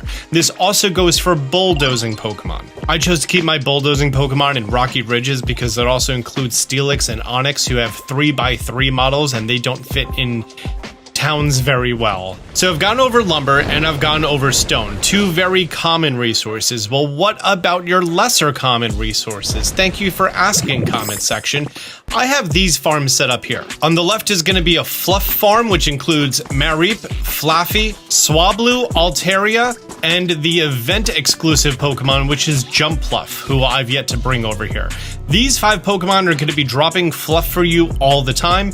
And then as far as Twine, we have Spinarak, Ariados, Larvesta, and Volcarona, who I've yet to bring over. These Pokemon are going to be dropping Twine for you. And the reason I have them here and there's no Gather Pokemon and I'm never here to pick it up is because I don't need these resources a lot. 58 Twine and 53 Fluff, and I still need to bring 2 more of them over here. Unless you're making a lot of carpets or pillows, you're not really going to need that much fluff and twine. It's typically going to be more cumbersome than not. The same could be said for vines. There are many Pokemon who are going to be littering vines for you in this game, including Bellsprout, Weepinbell, Tangela, Tangrowth, regular Tangrowth, who's exclusive to Cloud Islands and you can't get it in your regular playthrough of the game. At least I don't think you can. Servine and Superior. All of these Pokemon are going to be dropping vines, and you typically don't need that many vines. If you do, you come here, you pick up 50, 60 at a time, and you're good to go. This is why I kept these farms out away from everything else. They're just going to be here dropping items that I don't need. Oh, I'm sorry. There's a whole bunch more vines over here because I didn't close it all in, as I was talking about before. Next, I want to talk about non-burnable garbage and iron ore. Iron ore and non-burnable garbage that then gets recycled into iron ore. I also wanted to show this farm that I have set up, which is a great example on why you don't want to do this. Drifblim is a gathering Pokemon. Muck litters non-burnable garbage. Garbodor litters non-burnable garbage and recycles, and Glimmora litters iron ore. And you're gonna see right here we have iron ore and some non-burnable garbage. How much? 7 non-burnable garbage and 2 iron ore. That's not great. And if I look here at the gathering thing, there's 2 non-burnable garbage and 3 iron ore. That means that the stuff on the ground was actually more than what has been gathered, and I don't gather from here very often. Non-burnable garbage can stack a medium amount, and iron ore stacks a small amount, like honey does. Because of that, if you want those farms to work at maximum efficiency, you're going to need a lot of gathering Pokemon to make sure that they're always going to be there. In addition, the Pokemon who are going to be littering constantly, those Pokemon should be in houses. In fact, right next to this, I built a house, and I'm surrounding it on all sides, and I'm in the middle of revamping it to be as efficient as my stone farm. That, as you saw, bunch of stone. Be dropping non-burnable garbage include Grimer and Muck, who are at the Marsh fishing spot. Garbodor, who's only at the trash collection site, alongside Trubbish and Coughing and Wheezing. Coughing and Wheezing only appear in your Palatown. Glimmet and Glimmora appear at the creepy white rocks, which is going to be stalagmites, moss, wooden crates, and a powered lantern, as well as container snacking, which is a barrel, wooden crate, powered lantern, and plated food. Those 5 Pokemon, throw them all in 1 to 2 houses next to each other, have them litter away, and then gather a bunch of Pokemon who are going to be gathering for them. Next, let's go over Squishy Clay. Squishy Clay and thusly Bricks. Oh, thank you, Carkol. There are 5 Pokemon who are going to be littering Squishy Clay for you. That includes Trapinch's entire line, so Trapinch, Vibrava, and Flygon, and then also Paldean Wooper and Clodsire. You're going to then see here that I set up some of these railroad crossings. One is for Roly-Coly, one is for Carkol, and then I also have Dusclops here to constantly gather items. Because I have 1 dedicated gatherer and 2 Pokemon who can both gather and burn, they may go ahead, pick up the items, take them out of the community chest like Carkol is over here, and constantly make bricks. If I check this community chest, I have 2 stacks of Squishy Clay. Carkol and Roly-Coly's job isn't really to make bricks, but they can make bricks. If I ever needed a lot of bricks, the easiest way to accomplish that is this community box that already has all of my Squishy Clay in here. I just go ahead and gather 4 fire Pokemon. I plan on actually making another small house over here with 4 dedicated fire Pokemon because, wow, there's a lot of fire Pokemon in this game. I mean, I'm not mad at that. But over here, I just use a honey. Let's grab Reboot. Let's grab Cinderace. I just look at the community box, and the two of them are like, I'm on it, I got this. They will take the squishy clay out, they will make bricks in the same way that the lumber Pokemon are going to make lumber and drop it in the box if I'm not around. If you just come back from a mining expedition on a dream island, or if you have a whole bunch of squishy clay that you need to make into bricks, you need a dedicated smelting area. I've tried every single way possible. This is the most efficient. Don't put down a community box, it's pointless. Instead, one house with 4 burning Pokemon. That's all you really need. Every time that you come here and you have 4 items that you want to smelt, or less, doesn't matter. There's typically a few Pokemon here, but if I have a bunch of stuff I need smelted, I go ahead, I use a honey, all 4 of them show up, and I make all 4 of them follow me. With the burn Pokemon following me, I then go inspect my furnaces. The glistening means that it's done being refined. I have a whole bunch of glass being made, but I have 76 gold ore. And as soon as I'm done on this interaction screen, one of the 4 Pokemon who's following me is going to see that I'm looking at a burner and immediately start going and refining. It was Magmortar. If I go over here and I stare at it, because there's no job queued up, nothing happens. Once I take the glass out and I throw in the half stack of iron ore, one of them, Magmar in this case, will go ahead and take care of it. I would recommend not putting all 4 of the furnaces in a line because they can body block each other if they're larger Pokemon like Magmortar is. You can do them all in a line if you have 4 small burn Pokemon like Magby, Scorbunny, Charmander, etc. So I'm going to throw in a half stack. One of them is going to take care of it. If I look over here, take all this glass out, and another half stack, someone take care of it. Now you're also going to notice that I have these 4 other burners here, and that's because these Pokemon, when they are done, they may start to wander around next to their house, and they may just decide to smelt. If so, they're locked in and they just go through the entire stack. So anything that I don't need a lot of, or I need in the future, I go ahead and I throw in these furnaces. While I'm here, I'm like, oh, well, I have these 6 volcanic ash. Someone eventually make that into glass. It's not a high priority. I have never found myself in a situation that I needed 8 furnaces constantly running. If I ever did, I could just make a second house next to this one and do the same thing. But this setup has been more than enough for everything in the entire game so far. Now, you may notice that my non-burnable garbage Pokemon were not near any recyclers, but that's because I have a dedicated area just to recycling, and I want my recycling Pokemon to work non-stop. And I made this little recycling hut over here, who has Coughing, Wheezing, Metagross, and then patches of grass with Porygon 2, Porygon, Metang, Trubbish, Beldum, Cincino, and Magnezone. These are all of the recycling Pokemon in the entire game. And this is actually the first time I came here and I wasn't bombarded by them, to be honest with you. And if I look inside of here, there's a little bit of paper made and the waste paper that they're currently going through. If I ever need a lot of them all working at once, again, just use a honey. It's going to call all of them over from wherever they are, or if they're unloaded, go look at the box, and then they're immediately going to start working on it. And you're going to see all these Pokemon are constantly working. Wheezing, why aren't you working? Oh, because you're following me, sorry. There you go. Now they're all recycling, all on their own, no problem. The reason I have all of these patches of grass here to have all of these Pokemon recycle is just so that there's always someone. I don't know where they are right now. They're unloaded. These things happen. But in order for it to constantly work, that's the reason I nested these 7 environments inside of this house that houses 4.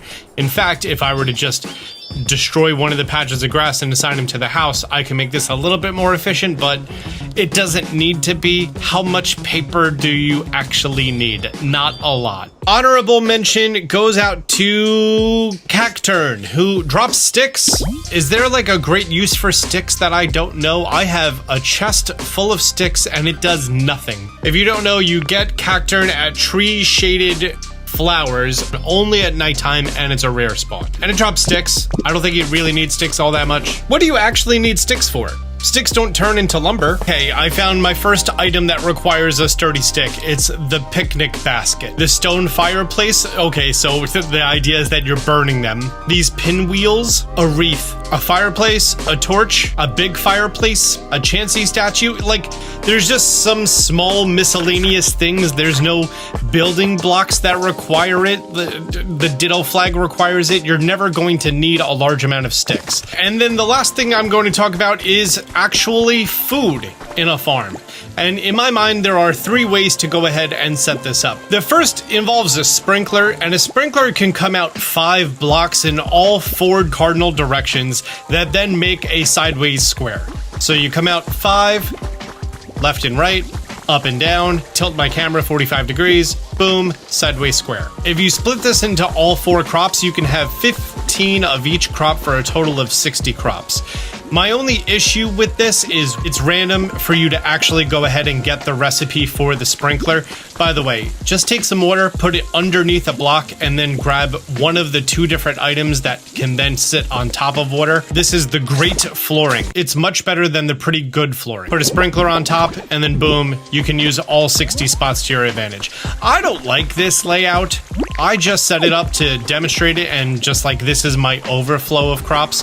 After you upgrade your cut, you could do this and get like a large area of vegetables. You very rarely need all 4 of your different types of vegetables. If you make all of the center 8 crops into their own habitat, the fresh veggie field, right? And I push in the right stick, then he can reach every single spot in this field. This is one higher than it should be. That should be down there. Only if you make this one spot into the actual habitat will the Pokemon go around and properly grow all of them. This also gives you plenty of space on the side for the things that the Pokemon may like, decorations, furniture, a bed, etc. This plot of land below me is my favorite way to set up crops, and you can do this from the very beginning of the game. I do this from the very beginning of the game.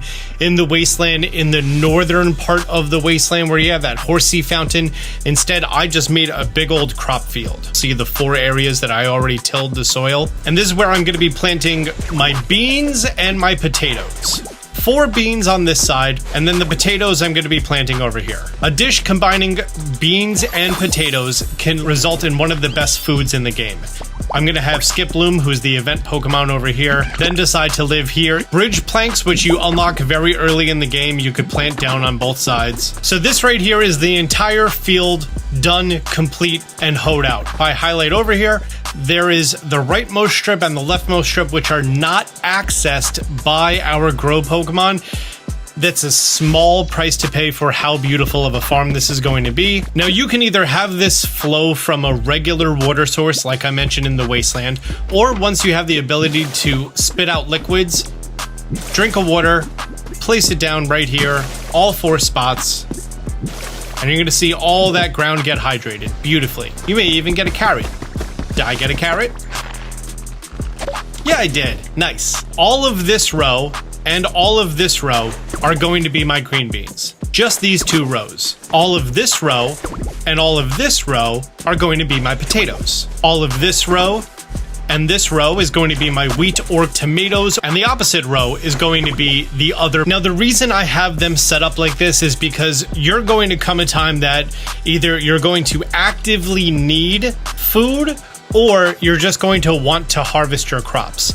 And once you have the upgraded cut, all you have to do is just stand here, charge it up, face straight, and that's going to harvest half of this field in one go. The reason I like this more is because typically you're only going to need one type of vegetable at a time, and come the end game, you're going to need green beans and potatoes significantly more than you're going to need the other 2 crops, which is the reason that these 2 are not going to be done by our growing Pokemon. Also, it looks like a crop field.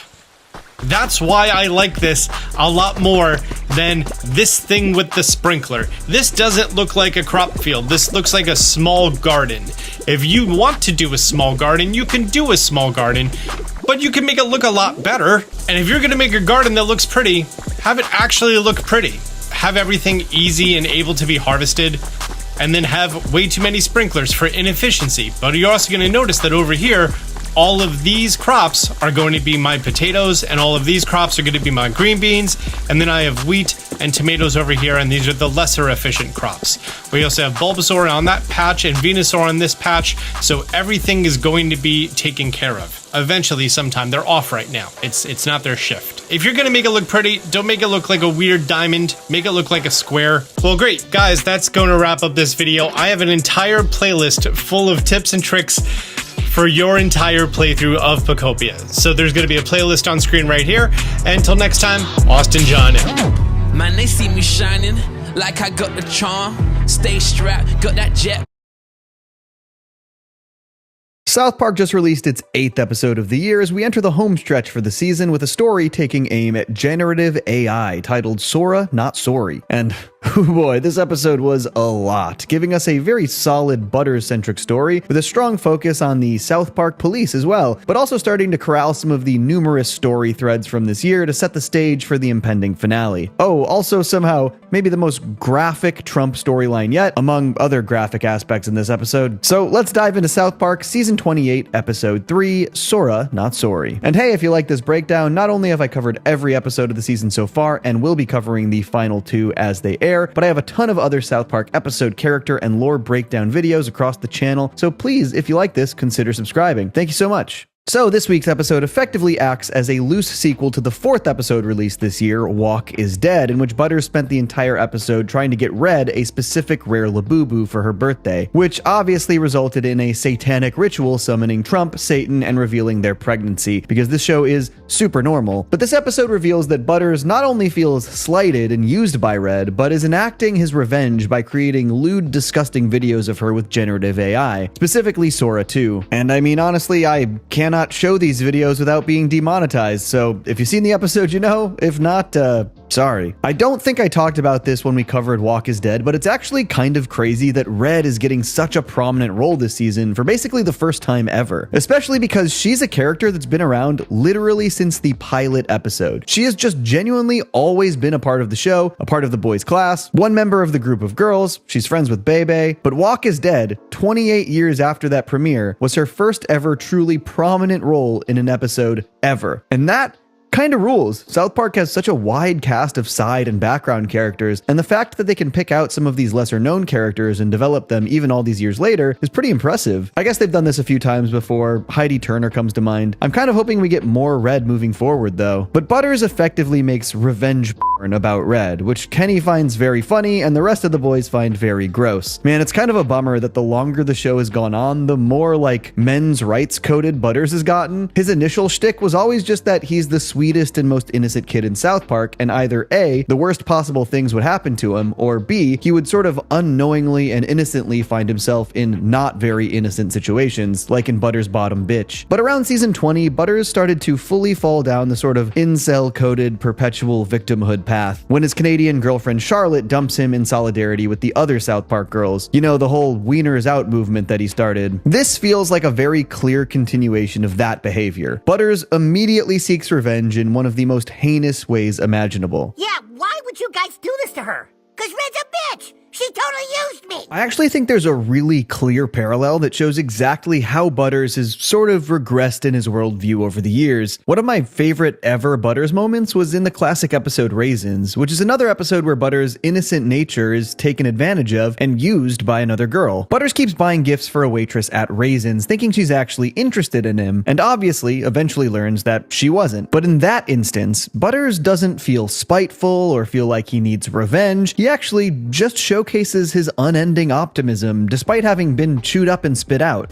But at the same time, I'm really happy that something can make me feel that sad.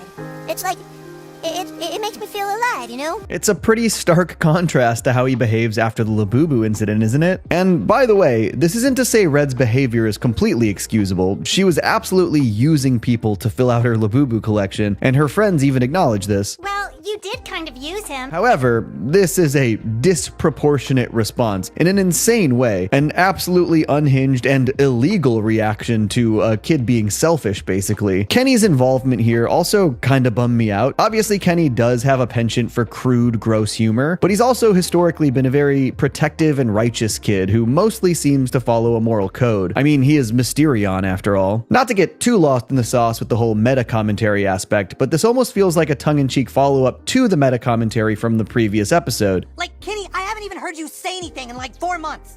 I mentioned in the last breakdown that this felt like a direct response to what many fans have said in their critiques of this season, including myself in some of my previous videos. And using Kenny in this way here almost felt like a direct be careful what you wish for response to that. Oh, you want more Kenny? Well, he's making revenge of his classmates. Oof. Of course, Red isn't in the clear here either, because this leads to a Sora 2-fueled revenge video war between her and the other boys, and they all make some of the most vile, disgusting videos imaginable. The first of which being about Butters doing, well, something to Totoro. Poor Totoro. This flings the episode forward into some of its funniest places in my opinion, primarily putting a focus on South Park police believing that these AI-generated videos are actually real. And of course that they need to bring Totoro and these other fictional characters to justice for what they've done to the children. This is definitely my favorite aspect of the episode, really seamlessly weaving that social commentary with classic South Park character dynamics. I actually made a whole video about how South Park portrays the police earlier this year. If that interests you, maybe check it out after this video. And this episode would have been a really funny button on that video. But I also just love that this is more or less commenting on how so many folks over the age of like 50 absolutely cannot tell when a video is AI generated. If you spent any time on Facebook in the past couple years, you've seen it. Just AI slop running rampant and far too many people falling for it. But escalating that concept by using the police is really funny, especially showcasing the detectives attempting to solve AI generated crimes that are literally not possible. It's great stuff. This police story also finally ties us back into the Cartman Peter Thiel story that has sort of, no pun intended, petered out the last couple of episodes. Now obviously this could still play a role in the final 2 of the season, and I hope it does, but this storyline definitely felt like it just sort of drove into a cul-de-sac for 2 episodes and came right back. At the end of Twisted Christian, Peter Thiel's Exorcist parody led him to take Cartman to Washington, or so he said, but the very next episode revealed that they never made it to Washington and were holed up in a motel. This episode actually not only continues the motel plot, but Cartman is rescued by the end of the episode, making the entire thing feel a little bit pointless. But again,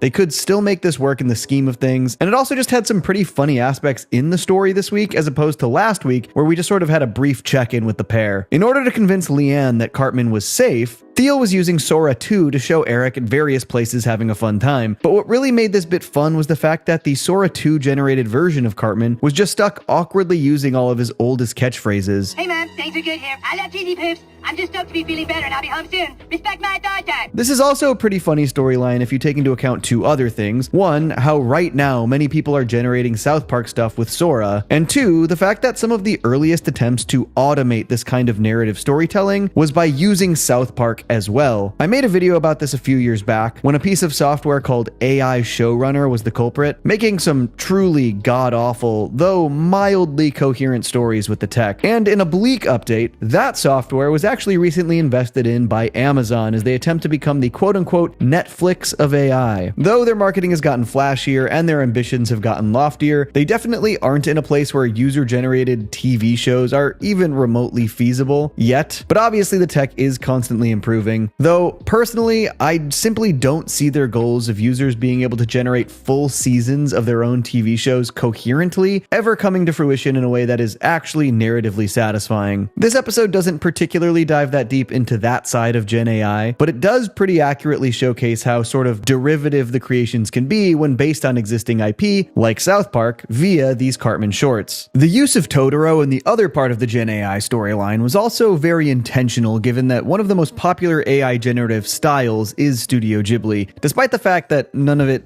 actually looks particularly Ghibli and also features that piss-colored filter they can't seem to get rid of. Ghibli has actually not issued any cease and desists over the AI training on their IP, which is frankly a little disappointing, but in this episode they bring in some Ghibli execs who are furious about what they've done to Totoro. It also seems like they maybe avoided any actual likenesses of Ghibli execs, at least from my knowledge base. Miyazaki and Toshio Suzuki have pretty recognizable faces that don't really match these angry folks here, but this is used as another way to highlight the South Park Police's ineptitude. Since they can't understand the Ghibli folks, they think they're actually lawyers who are there to defend Totoro, who they of course still believe to be a predator. This really is an instant classic for Detective Yates and the South Park Police, in my opinion, and as far as the individual plot lines for the season go, this is one of my favorites. The way they are so confidently wrong every step of the way, just a dynamic that always works for me. And this obviously leads directly into the climax and resolution here. Basically, the way the Sora 2 wars escalate just loops more and more fictional characters in, and of course the cops think they're all actual predators. The yarn string conspiracy board was particularly funny. I've seen a lot of people wonder why most of these characters are like ancient cartoons that kids would not know these days outside of like Bluey, and I think people are kind of overthinking it. The answer is almost certainly that Matt and Trey grew up on Hanna-Barbera stuff and thought it would be funny to use those characters. I mean, they've already done an entire Wacky Races parody episode. I unfortunately did think that the resolution for Butters in this one maybe felt a little rushed or unearned. After the police get involved and Butters is interrogated in an attempt to lock up Totoro, he just refuses to answer their questions out of fear that he'll get in trouble for starting the entire Sora war. I don't know nothing. But in the courtroom, while Bluey was testifying, he finally fesses up and takes the fall to prevent his friends from getting blamed, which is a resolution I like. I just don't think I quite felt like they had earned Butters' change of heart here. He was pretty defiant the entire episode, and I wish we had maybe gotten a moment where he reflects before this. This all started with me.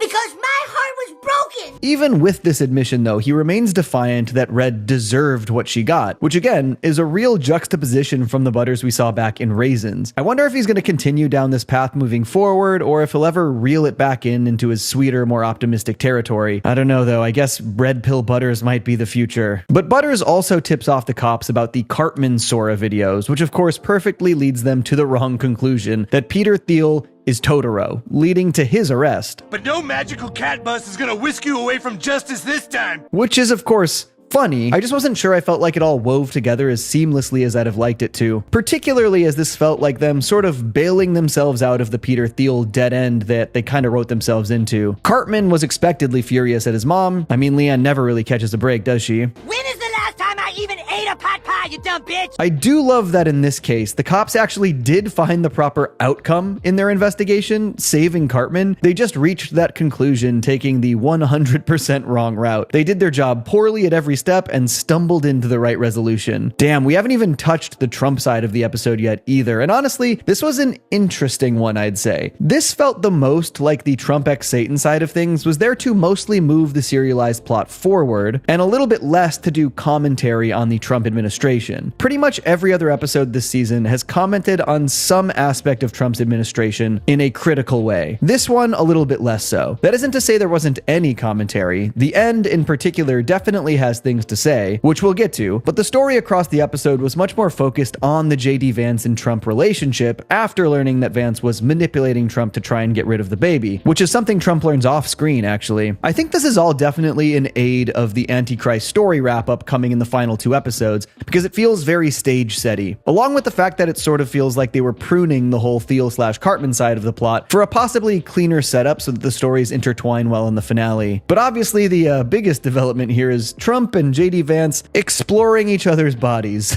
which was one of those things that I found very funny and then also immediately wanted to bleach from my brain. Honestly, that actually describes a lot of this episode. But the thing that was definitely funniest and most effective for me here was the way Fox News was so depressed when Thiel's surveillance footage of Trump and Vance leaked. Why the president would do this to Satan with a baby on the way, we don't know. And unfortunately, this is not only reflective of things we're already seeing, but of what we can probably expect moving forward. There was already an instance of a weird video shot at the White House showing somebody throwing something out of one of the second floor White House windows, and Trump went on record claiming it was an AI faked video. And this is just guaranteed to be one of his go-to moves moving forward, and networks like Fox are definitely going to enable it. It's fake?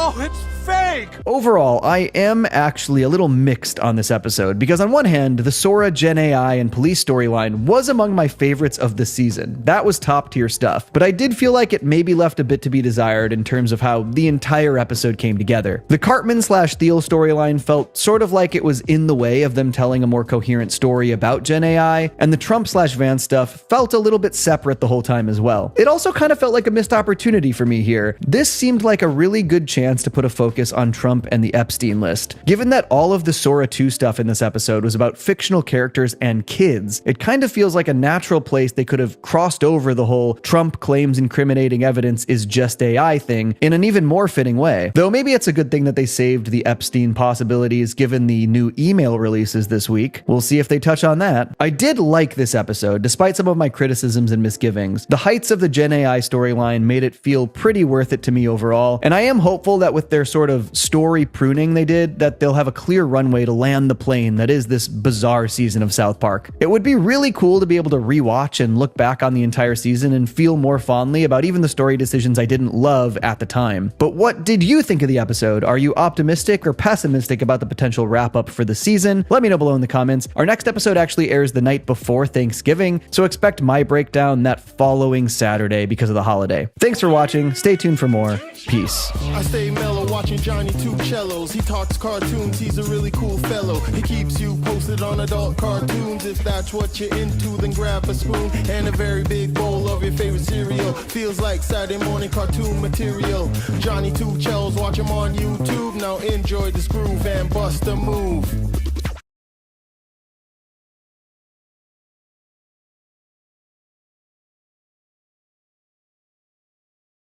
There are few characters in South Park who make me laugh more consistently than Ike Broflovsky. Sure, he isn't utilized all that frequently, but for me, the novelty of hearing an actual child deliver South Park dialogue absolutely never gets old. But Ike's role in the show has grown and evolved over the years, going from more of a plot device for Kyle stories and developing into a character who actually has a surprising amount going on beneath the surface. And all the while, he has been hilarious. So join me as we explore the evolution of Ike Broflovsky.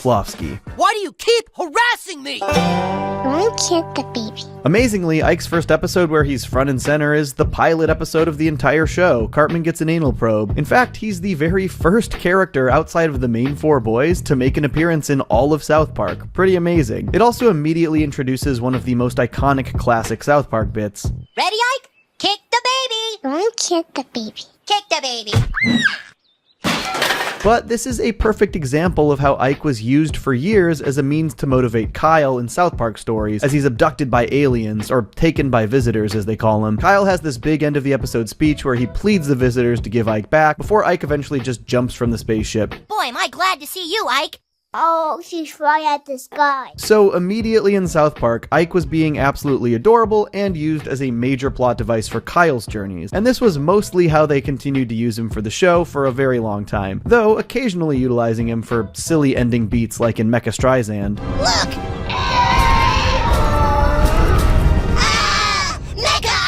But the next time they really give Ike focus was season 2's episode Ike's Wee Wee, which uses Ike in a super similar way as the pilot. The episode has them celebrating Ike's bris, but when Kyle realizes what a bris actually is, he tries to save Ike from the procedure by putting him on a train that takes him far from South Park. But what works most about this episode is that this is when Kyle learns that Ike is adopted, which initially just makes him angry that he ever cared about Ike since they aren't blood related. It really does make Kyle look like an asshole. No way, there's no real connection between us. But man, these beats where Ike tries to win Kyle back over hit hard. Some of the sweetest, most heartfelt in the series. 2, 3, 4, 5. Eventually, Kyle realizes his mistake and continues to try and protect Ike from the bris. In Jubilee, we actually start to see hints of how smart and talented Ike actually is. He really doesn't want to be in the Squirts group at Jew Scouts, and so he makes this gorgeous rendition of The Last Supper out of macaroni, seemingly trying to get kicked out of the class. You don't make a macaroni picture of the Last Supper at a Jewish camp? Kyle and Ike's dynamic continued into the South Park movie. Kyle is still kicking the baby, but also Ike is hanging around with the boys and even sees the Terrence and Phillip movie with them, picking up some awful language along the way. But once Kyle's mom starts the full-on war with Canada, they start putting Canadians in concentration camps, and so Kyle has to hide his own brother in their attic.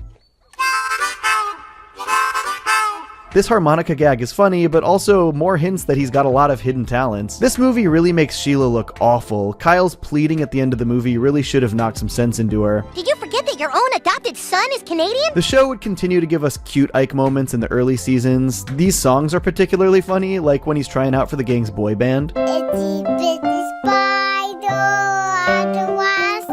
Or when he sang Yankee Doodle Boy for the talent show, which is funny since he's Canadian. But like I said, Ike and Kyle's dynamic continued throughout South Park. So many episodes revolve around Kyle's relationship with Ike, even in episodes that have little to do with him, like Cartoon Wars. Kyle is motivated by his love for his brother, this time having a dream where he's killed in a terrorist attack. This is a strong through line in the show that they were really smart to maintain. However, as the show has evolved, so has Ike, and though his relationship with Kyle has held strong, Ike himself has developed into someone with a lot more depth.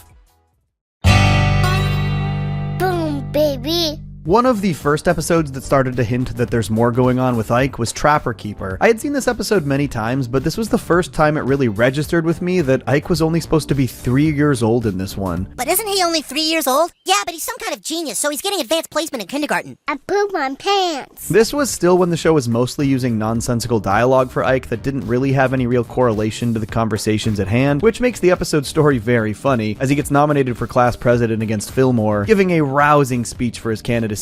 Cookie Monster Ice. Well, this is gonna be a tough one, kids. Though this episode does mostly make a joke out of Ike's incoherence, it does establish that Ike is seen as having some level of above average intelligence, which is definitely confirmed moving forward, though the next episode that really focuses on him is pretty rough. At a certain point, Ike starts having a secret affair with his kindergarten teacher, Miss Stevenson. I do admire you. You are so smart and gifted, so mature for your age. I don't like medicine. But after Kyle catches them in the act and tries to do the right thing and remove him from the situation, Ike doesn't want to go. This is another great Kyle trying to protect his brother episode because he has to do what's best for Ike even though Ike doesn't want it. And Ike is so mad at Kyle when he tries to tell his parents about what's happening. Ike's angry face here is so funny. Ike and Miss Stevenson are having Spider-Man! Yes, Ike, you like Spider-Man, don't you? And though they are obviously still using mostly nonsensical dialogue for Ike, this definitely shows that he does have a higher degree of comprehension about what's going on than you might expect, as he continues to interrupt Kyle so he doesn't squeal and even argues with him later. No, Ike, I'm supposed to be looking out for you. For what? This episode is a whirlwind. Miss Stevenson nearly kidnaps Ike by attempting to flee the country. I think we should go to Milan, like we always talked about. Yay, Mulan!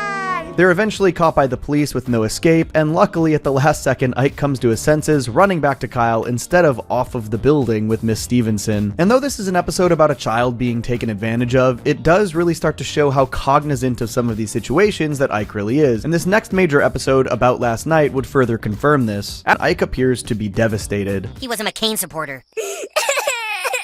It's okay, Ike. It's okay, Ike. Obama will do fine. He ends up jumping out of a window as the town devolves into post-election chaos. Kyle and Stan spend the entire night trying to get him to the hospital, all while Obama and McCain secretly undergo their White House heist, the entire reason they ran for office in the first place. After Ike gets to the hospital, it's revealed that the entire time he was part of that heist, making sure that all involved are marked as deceased in their medical records. Boom, baby. Smart kid. Probably the smartest thing we'd ever seen him do up to that point, but not the last smart thing. In Fatbeard, Ike would flee the country to become a pirate with Cartman and some other students. This is partially Kyle's fault, who egged Cartman on with his pirate idea. And while the idea of becoming a real-life pirate for fun might be childish, Ike's goodbye letter shows once again that there's a lot more going on inside his head. Dear Mommy and Daddy, I am running away. I am sorry, but I can no longer handle the monotony of middle-class life. But eventually, Ike learns that people don't just turn to piracy for fun. They do it because they don't feel they have another choice, and that it's a dangerous life that nobody should want. Oh my... Jeez, guess we kinda got put in our place, huh, Ike? I feel like an asshole. It's just another great example of Ike having the ability to really understand the severity of a situation despite his very young age. But Ike has to deal with some genuine horrors as well. He's walked in on his parents having sex like 3 separate times, one of which Gerald was dressed up as the UPS man, so Ike actually thought his mom was having an affair. Ike, this is a big deal. You have to be absolutely 100%. I saw them, I saw them! Plus, we know he's actually taken LSD, which is definitely not great for a developing brain. Maybe I'll take just half a hit of acid. I want free. He also got hooked on vapes along with all the other kindergartners. Ike, do you have a vaping pen? Nope. But one of the roughest times in Ike's life was definitely when he got sixth sensed and started seeing dead celebrities everywhere, something his parents refused to believe was even happening to him. This is another great Kyle protecting Ike episode, and you can really see how much Ike trusts Kyle here. Make him stop! Make him stop, Kyle! This has got to be one of, if not the most traumatizing episode for Ike. He has to see a psychiatrist to reveal his dead celebrity secret, then some awful ghost hunters come to help and end up pissing all over the floor, and then his ghost visions end up sending him into a coma, trapping him in purgatory with the celebrities who are all still waiting to cross over to the other side. They're all stuck because Michael Jackson refuses to pass on, and he ends up inhabiting Ike's body. Wee, I'm a child. I knew I was a child, see? Come on, let's play. This is another example of Kyle going to great lengths to help his brother. In order to help MJ pass on and get Ike back, they help him win a child beauty pageant. MJ is freed and Ike returns to his body. Holy shit. What the am I wearing? Ike's life hasn't necessarily been easy. He's gone through a handful of wildly traumatic events, and his home life hasn't exactly been stable. And because of this, Ike did develop some pretty negative tendencies at certain points. Called you a pussy. In season 18, Ike, along with all the other kids his age, start to get hooked on watching YouTube streamers like PewDiePie. Where Kyle previously had gotten to spend real bonding time with Ike playing games like Call of Duty, now Ike would rather watch internet creators play instead of play it himself. You wanna go downstairs and play? Meh. This episode has more to do with Kyle coming to terms with the fact that younger generations are going to like new and different things than he does, even if he doesn't understand them. But we also see Ike starting to spend a lot more time on the internet and on his computer, which leads pretty firmly into his major arc in season 20. Gerald starts anonymously trolling people in South Park under the username SkankHunt42, and it sends the entire town into chaos. But when Sheila wants Gerald to talk to Ike about internet trolling because of what's been going on, he sort of just ends up bragging about it.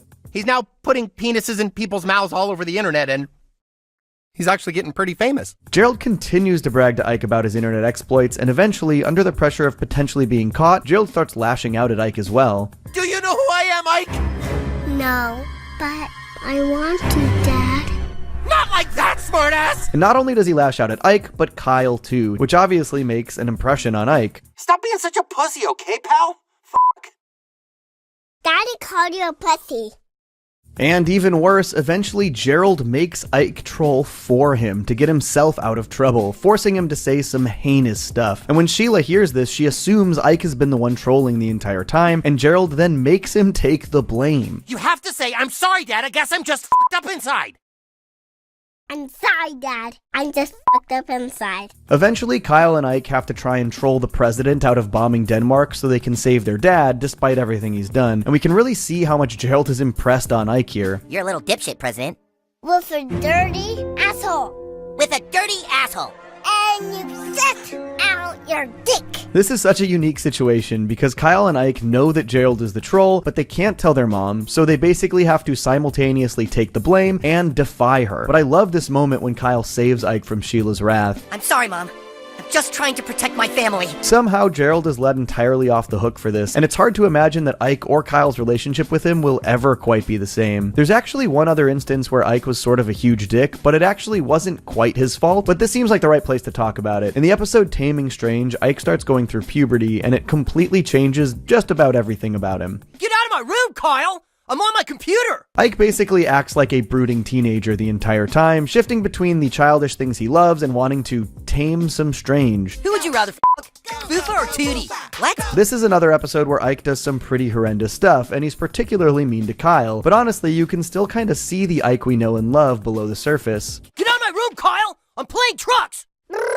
Luckily, they learn that the only reason that Ike is acting this way is because he accidentally was taking Tom Brady's hormones instead of his own daily laxative, a mistake caused by the Canadian government using the IntelliLink system. After he stops taking the hormones, Ike goes back to normal. It's Dora the Explorer! Well, mostly back to normal. I bet he's got that hot Puerto Rican strange. Like most characters in South Park, Ike has had his ups and downs, though there is one very important aspect of Ike we haven't talked about yet.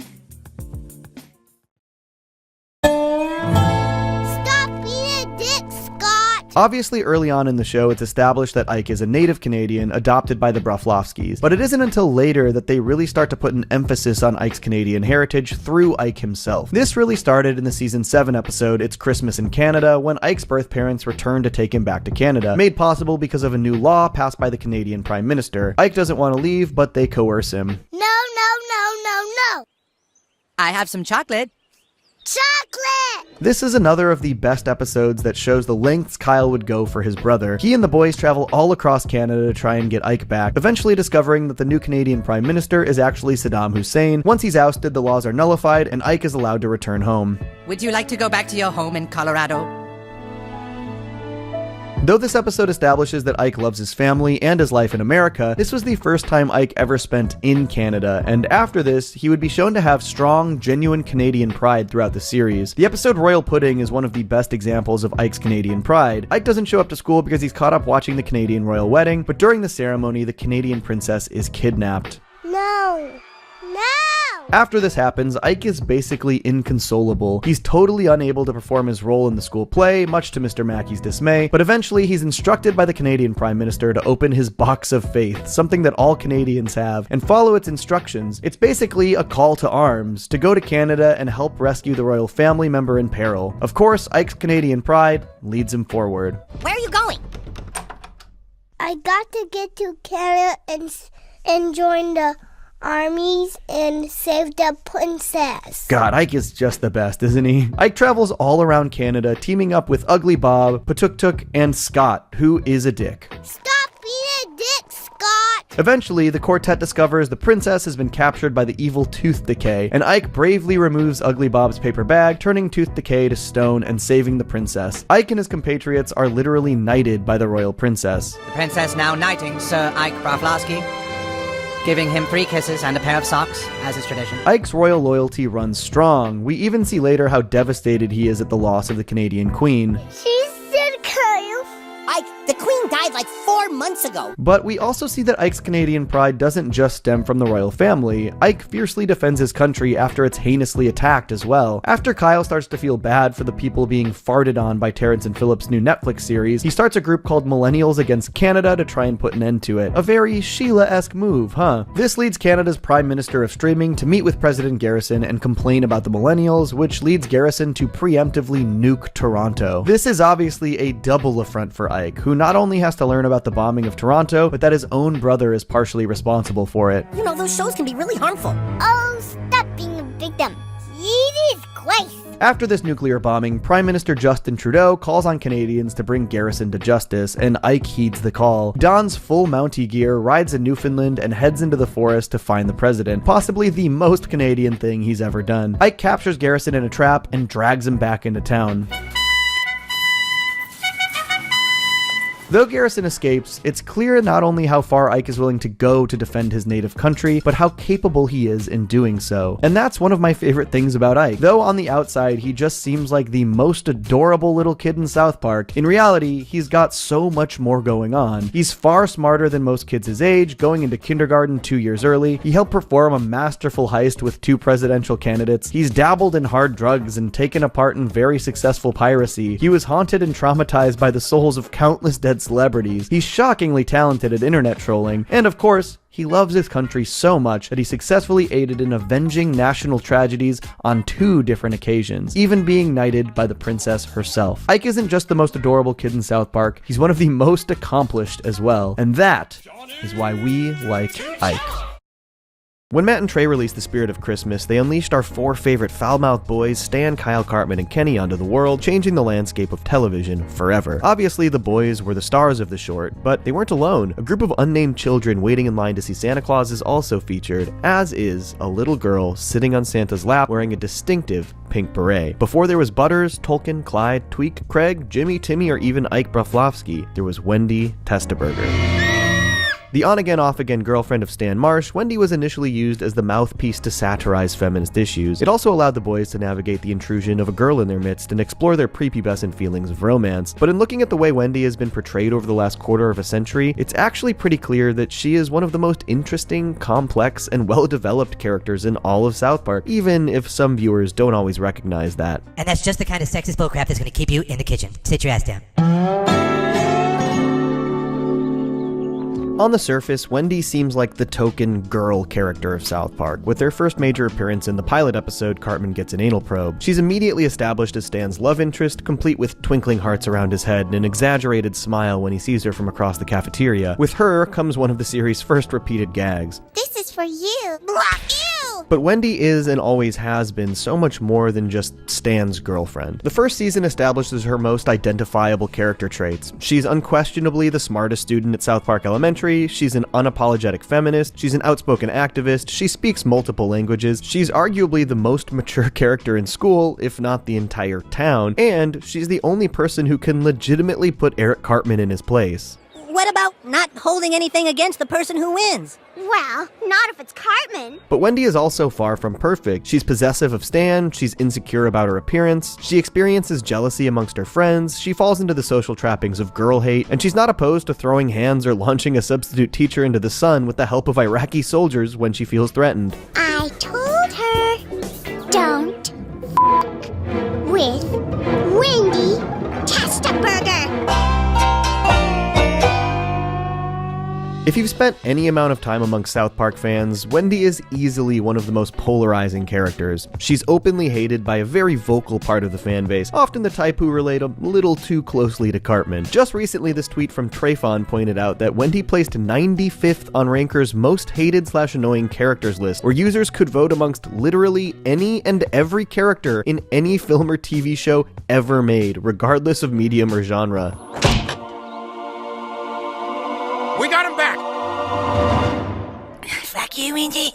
But I understand the hate she gets because as the de facto main female character, Wendy often becomes the show's stand-in for women in general. But there are a lot of people out there who will find her annoying or hate her simply because she's not one of the boys. Boo, Wendy Testaburger, boo! Viewers often misremember Wendy as nothing more than a caricature of a feminist buzzkill, but even from the very first season, Wendy has always been a lot more complicated and the furthest thing from a stereotype. In the season 2 episode Chef's Chocolate Salty Balls, when the Sundance Film Festival is moved to South Park, Wendy is excited to experience the glory of independent cinema, despite Cartman declaring that they're all black and white hippie movies about gay cowboys eating pudding. She tries like hell to immerse herself in the films, but even she can't help but admit at the end of the episode, Sometimes I forget that even though a few independent films are great, most of them suck ass. In Chef Goes Nanners, Wendy commits what many fans consider to be her ultimate crime. After Chef rightfully declares that the visibly racist South Park flag is racist, Stan and Kyle take the side of maintaining the town's history by not changing the flag, while Wendy understandably takes the side of changing the design. Much to her dismay, Cartman joins her side not because he cares about racism, but because he wants to beat Stan and Kyle in the debate. It's her biggest nightmare, but the more she spends time with him, she notices they actually have a lot of things in common. She starts developing sexual tension with Cartman, and at the advice of Bebe, kisses him in front of the entire town to get it out of her system.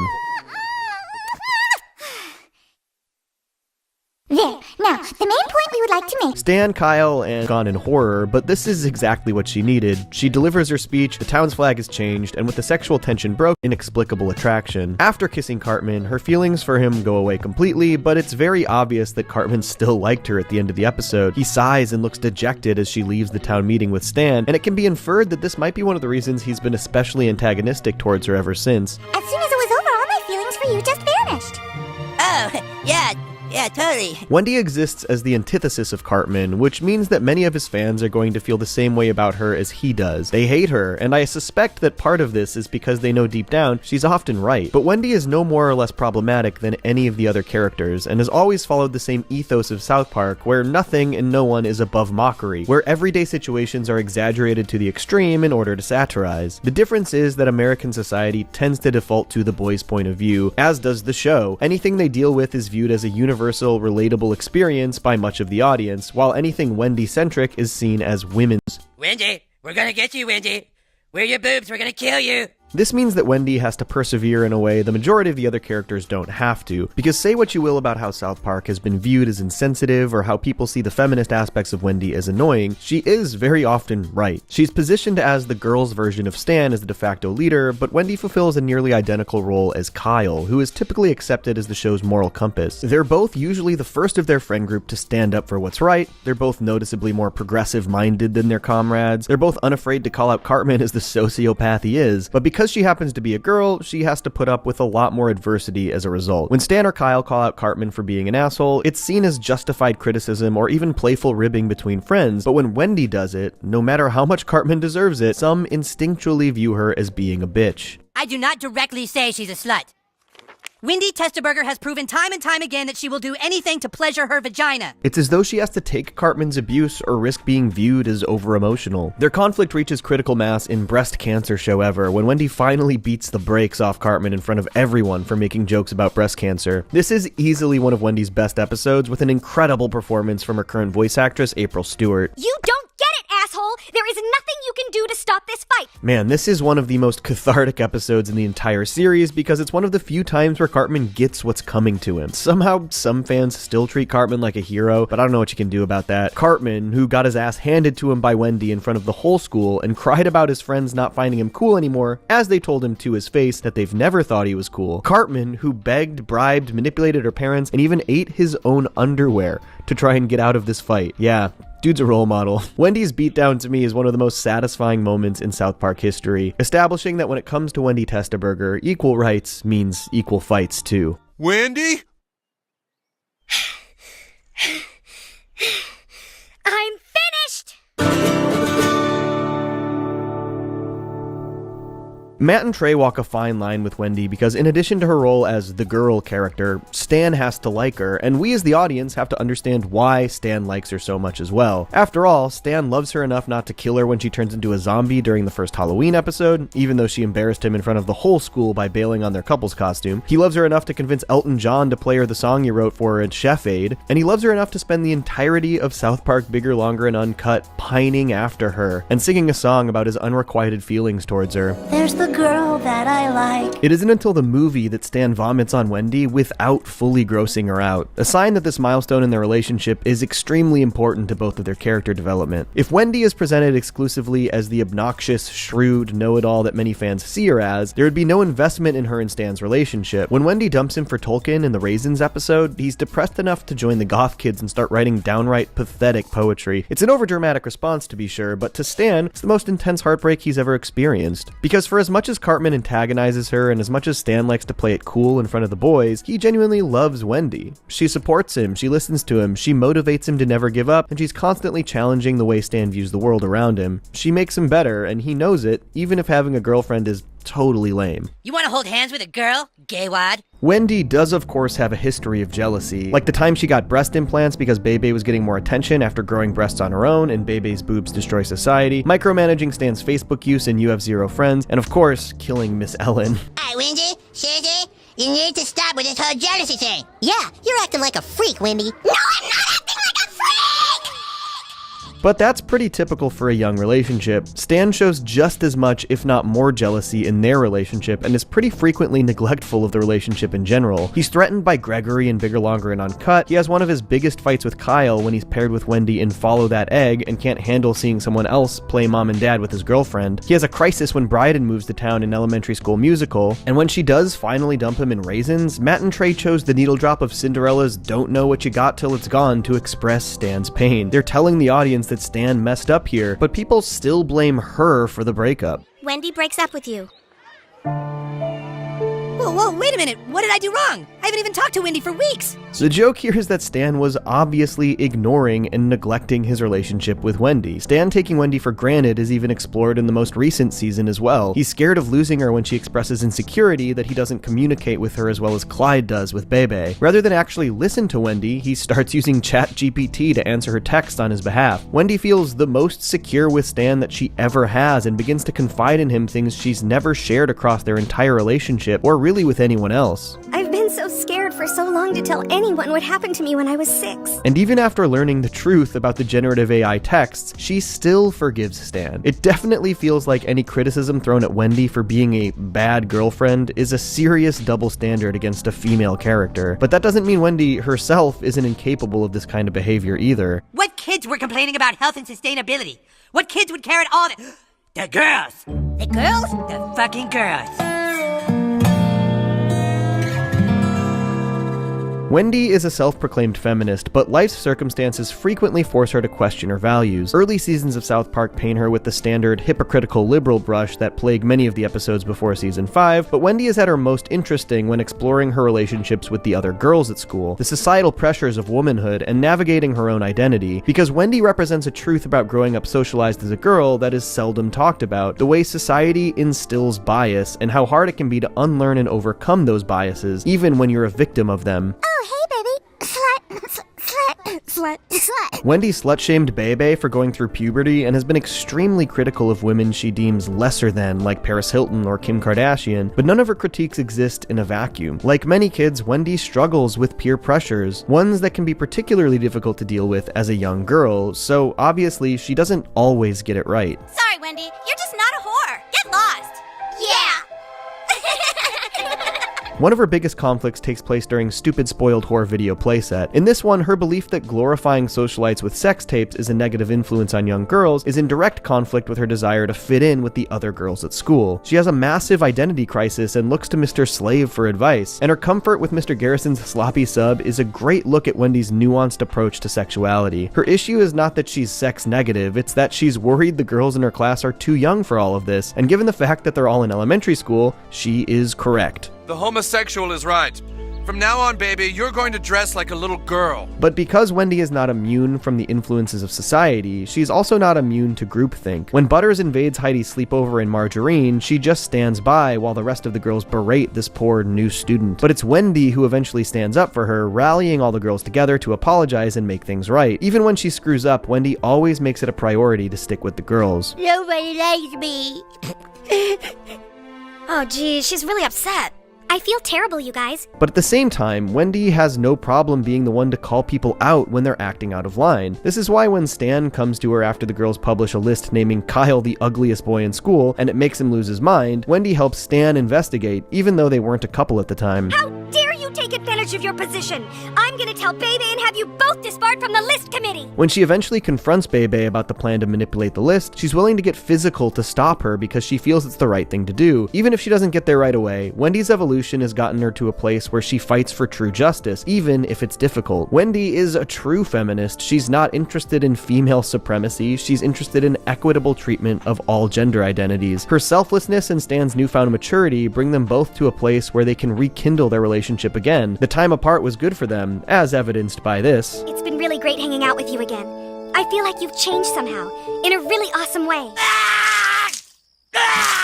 But even still, Wendy is navigating a constantly shifting social landscape. The Hobbit sees Wendy desperately trying to push back against the way Photoshop celebrities on social media have irreversibly screwed up the way women perceive themselves and the way men think women are supposed to look in real life, sending Wendy on another one of her activist crusades. Let's be real, Wendy is right every step of the way in this episode, but her harsh approach to try and snap people out of it comes off as harmful, leading the whole school to conclude that she's just jelly and discredit anything she says. Mr. Mackey, I was trying to show kids. No excuses. You have a problem being jelly, Wendy. It's equal parts infuriating and depressing watching Wendy's words be willfully misunderstood and taken in bad faith for an entire episode, knowing how true to life this can be. Women are often mislabeled as difficult, unprofessional, bitter, haters, or yes, even jelly. At the end of the episode, Wendy finally accepts defeat. She gives in to peer pressure and photoshops her own image. It is a really bleak ending, not only for Wendy as a character, but for what it says about our culture. South Park gives Wendy that space to accept and mourn what the world has become and doesn't judge her for following along as a means of social survival, a grace that most women are not extended in real life. Oh my god,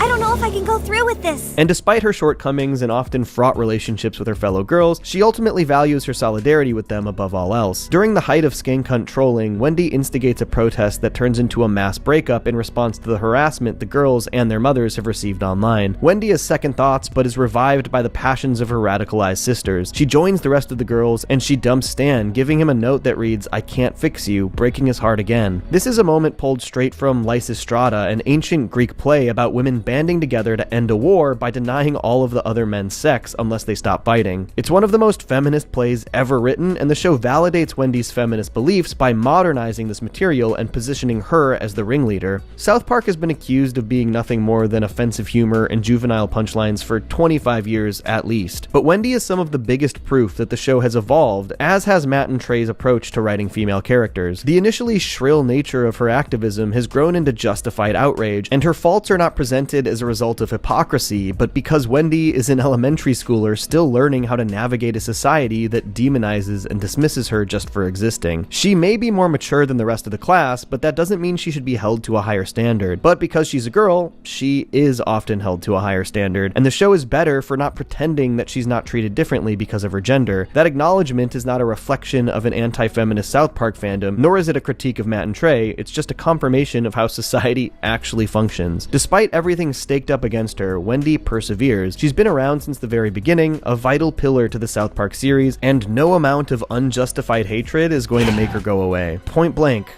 do not fuck with Wendy Testerberger. Jimmy Vollmer wasn't introduced in South Park until season 5, but since then he's become one of the most prominent kids outside of the main 4. In fact, outside of Butters, I think he may have the most episodes focused on him out of any other kid in South Park. And there's good reason for that. Jimmy is an incredibly well-rounded character, he's super funny, and his interests and moral compass create a ton of narrative possibilities in the show. So today, let's dive into everything that makes Jimmy Vollmer one of the most likable kids in South Park.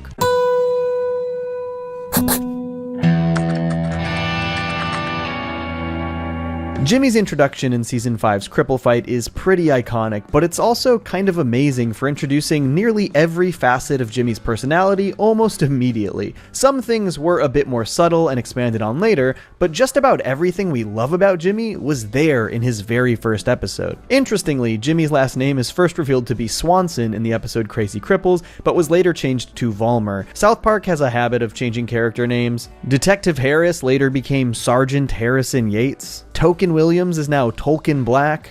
Or no, I guess he was always Tolkien, right? And honestly, this could be any combination of a mistake, laziness, mind changing, etc. It's not that big a deal. Jimmy was even seemingly meant to be a one-off character, a single episode rival to Timmy. He first appears in the kids' scout troop, implying that he doesn't go to school with them, and he's basically framed as a motivational speaker. I travel to different states and talk to kids about being proud of what they are. Though never confirmed in the series, it's speculated that Jimmy most likely has the condition Pfeiffer syndrome, based on his physical appearance. And honestly, the show treats Jimmy really well. He's not ashamed or insecure about his disability, he embraces it, and he even makes light fun of himself to break the ice. My mom says God has a plan for everyone. I guess I was plan B. And though it isn't explicitly stated, it seems like Jimmy's strong sense of humor may have in part become prominent as a means to make friends, which obviously can be more difficult for kids with disabilities. His comedy pretty instantly endears him to the other kids at Scouts. Jimmy's funny, dude. Yeah, well, he's the coolest kid with disabilities in the world. As I mentioned, this episode introduces just about everything that would become a prominent aspect of Jimmy's character and personality as he evolved and was featured more often over the series. Obviously, the major one being his love of stand-up comedy and performing, but the episode also showcases how likable and genuinely nice he is, and how easily he makes friends. However, Jimmy also has some pretty significant rivalries, and baked right into this episode is Timmy's jealousy towards Jimmy, creating a major rift and causing them to fight. That's what the whole episode's about. And lastly, though a bit less focused on, is the fact that Jimmy has a very strong moral compass. He will almost always fight for what he believes is right, showcased in this one by his attempts to help get Big Gay Al reinstated as their scout leader. Though there are definitely exceptions in certain stories, these seem to be the biggest things that define Jimmy as a character. And the character was so well received and so well liked by Matt and Trey that they ended up dropping him into small roles in other episodes, allowing all of these ideas introduced in his debut to be expanded on. And eventually, he was a big part of countless amazing episodes. Ladies and gentlemen, give it up for Jimmy! Thank you. Wow, what a terrific audience. Obviously, first and foremost, Jimmy's major focus is stand-up comedy, and there's at least half a dozen episodes that revolve around this to some degree. And there are countless smaller moments in other episodes that highlight this interest as well, like his second ever appearance in How to Eat With Your Butt. When Cartman loses his ability to laugh after seeing people with butts for faces, he goes to Jimmy for some quality comedy to make him laugh. Why did the pigeon cross the road? Okay, why? Because it was having sex with the chick. Because it was having sex with the chick. The entire inciting incident for Jimmy's second major episode, Crazy Cripples, is that he's angry his friends decided to go see Christopher Reeve instead of supporting him at his stand-up comedy show. Christopher Reeve? You know Christopher Reeve, the guy who played Superman? I know who he is! Though the episode didn't ultimately revolve around stand-up, it's often a major part of his storylines. In Douche and Turd, the kids specifically ask Jimmy which write-in candidate is funnier, a giant douche or a turd sandwich, because they respect his opinion as a comedian. He opts for Giant Douche. They're both instant classics, but I guess I'll have to go with Giant Douche, simply because the fact that it's a giant renders it useless, adding a parody slant to the satire. I think this also goes a long way to show how serious Jimmy takes his comedy, and the lengths he would go to perform that stand-up unimpeded is probably best showcased in Season 9's Erection Day. When Jimmy starts getting erections in class, and fears that it will happen to him during his stand-up routine at the talent show, he goes far out of his way to try and fix the problem by hiring a prostitute, thanks to some bad advice from Officer Barbrady. He then gets into a high-speed chase, he is shot in the process, all so that he can secure this woman's services. But there's probably no better episode about Jimmy's joke writing than the all-timer Fish Sticks. Say, Eric, do you like fish sticks? Yeah? You like putting fish sticks in your mouth? Yeah? Well, what are you, Eric? A gay fish? This is one of the best examples because it shows how deeply Jimmy cares about the craft of joke writing. He sets time aside in his day to craft new jokes, he workshops them, and ultimately, he's just happy that he's come up with such a successful and groundbreaking gag. Until other people start taking credit for it, which we will talk about more later. Jimmy even hosts the Comedy Awards in the episode Funnybot, winning the award for funniest kid in school, but also deeply angering the Germans in the process, who then create Funnybot. Jimmy is the only one early on to see the damage Funnybot is going to do with his comedy. Honestly, I hate having to do homework more than I hate having to do Bryant Gumbel in his asshole. Awkward. And even though it was fictional, the fact that Jimmy so deeply ties comedy to the origin for his superhero character in franchise prequel and The Fractured But Whole says a lot about how integral it is in his life. Your newborn son will never be able to walk, but he will be extremely good at comedy.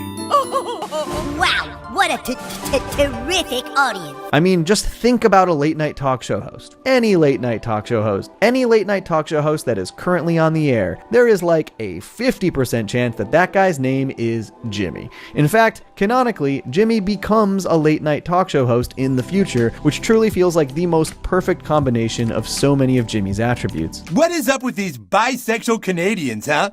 I guess they don't know whether to fuck their brother or their sister.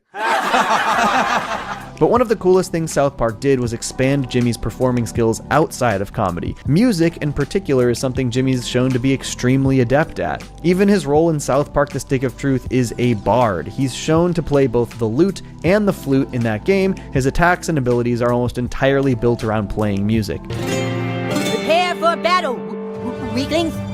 Elves, fall in! On top of this, at summer camp, Jimmy performs a great musical number for everyone else with his ukulele. So I made up my mind that I'd strike a band, the Toddy girl I did a He also plays drums in the band Crimson Dawn with Stan, Butters, and Kenny. And a 1, and a 2, and a...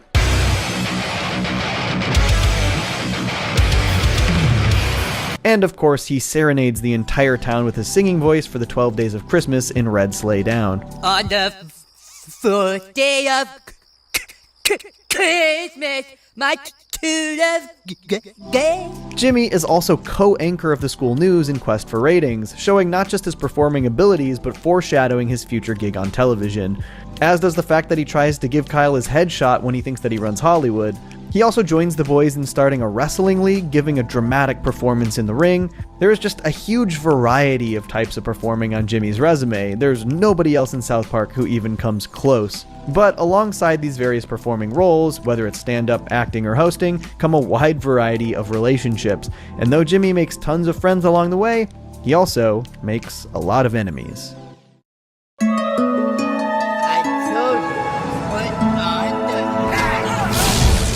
Even in that very first appearance, Jimmy made a great impression on the other boys. They instantly took to Jimmy and were excited to spend more time with him, but he also sparked some massive jealousy in Timmy, who even tried to kill Jimmy by making him wear one of Kenny's parkas. And to be fair, though Jimmy is mostly a really nice kid, he did make fun of Timmy through his comedy. Timmy!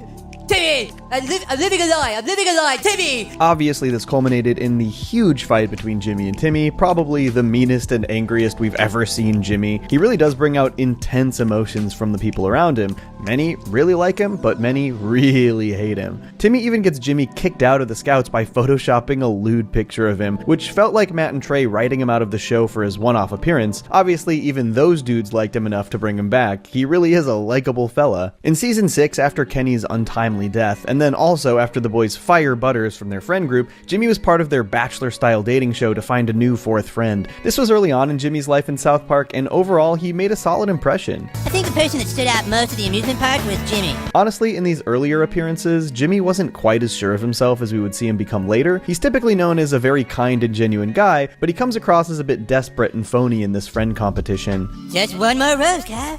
Jimmy. Oh boy! Oh, thank God! He obviously makes it into the final round, so the boys clearly like Jimmy well enough, but the uncharacteristic desperation kinda sinks his chances. Hey fellas, I was just in the neighborhood and I thought I'd stop by this gift basket.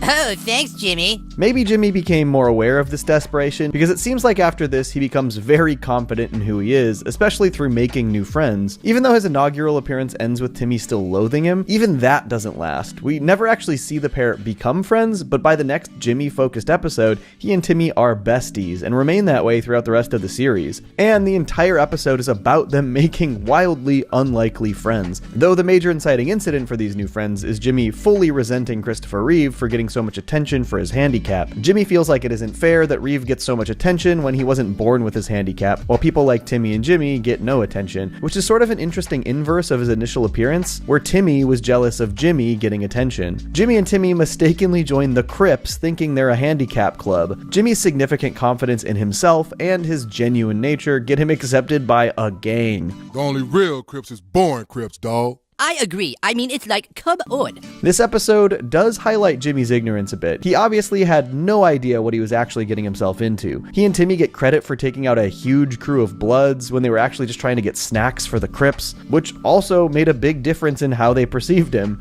And they got us marshmallows and ginger ale. And with this genuine attitude and complete confidence in who he is, he literally got the Crips and Bloods to forgive each other with a lock-in at the rec center. What did you say?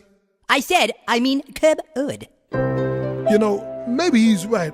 I mean, come on. Jimmy's earnest and genuine nature is truly one of his best qualities, and it clearly shines through for lots of different people. Even him telling jokes to Cartman to try and fix his ability to laugh was just a really kind thing to do for a not very kind person. Jimmy is shown to hang out with a ton of different kids. In Good Times with Weapons, he's hanging out with Craig Tolkien and Clyde. What's the matter, Phyllis? Are you ninjas or pussies? He's even on the baseball team, and he's just as depressed when they have to play in the playoffs as all the other kids. All the other teams are worse than us. Yeah, let's face it, we're winners. Jimmy is even shown to be pretty good with women. In Up the Down Steroid, he's dating a girl named Nancy. He goes on a couple really good dates in Erection Day before he ruins them, which is mostly out of his ignorance of the situation he finds himself in, and less because he's an actual asshole. Before that, the dates were going really well. But there is one character who truly just detests Jimmy, even more than Timmy did in his debut. More than Jimmy hates Christopher Reeve even, and that is Nathan. I can't stand him, Mimsy.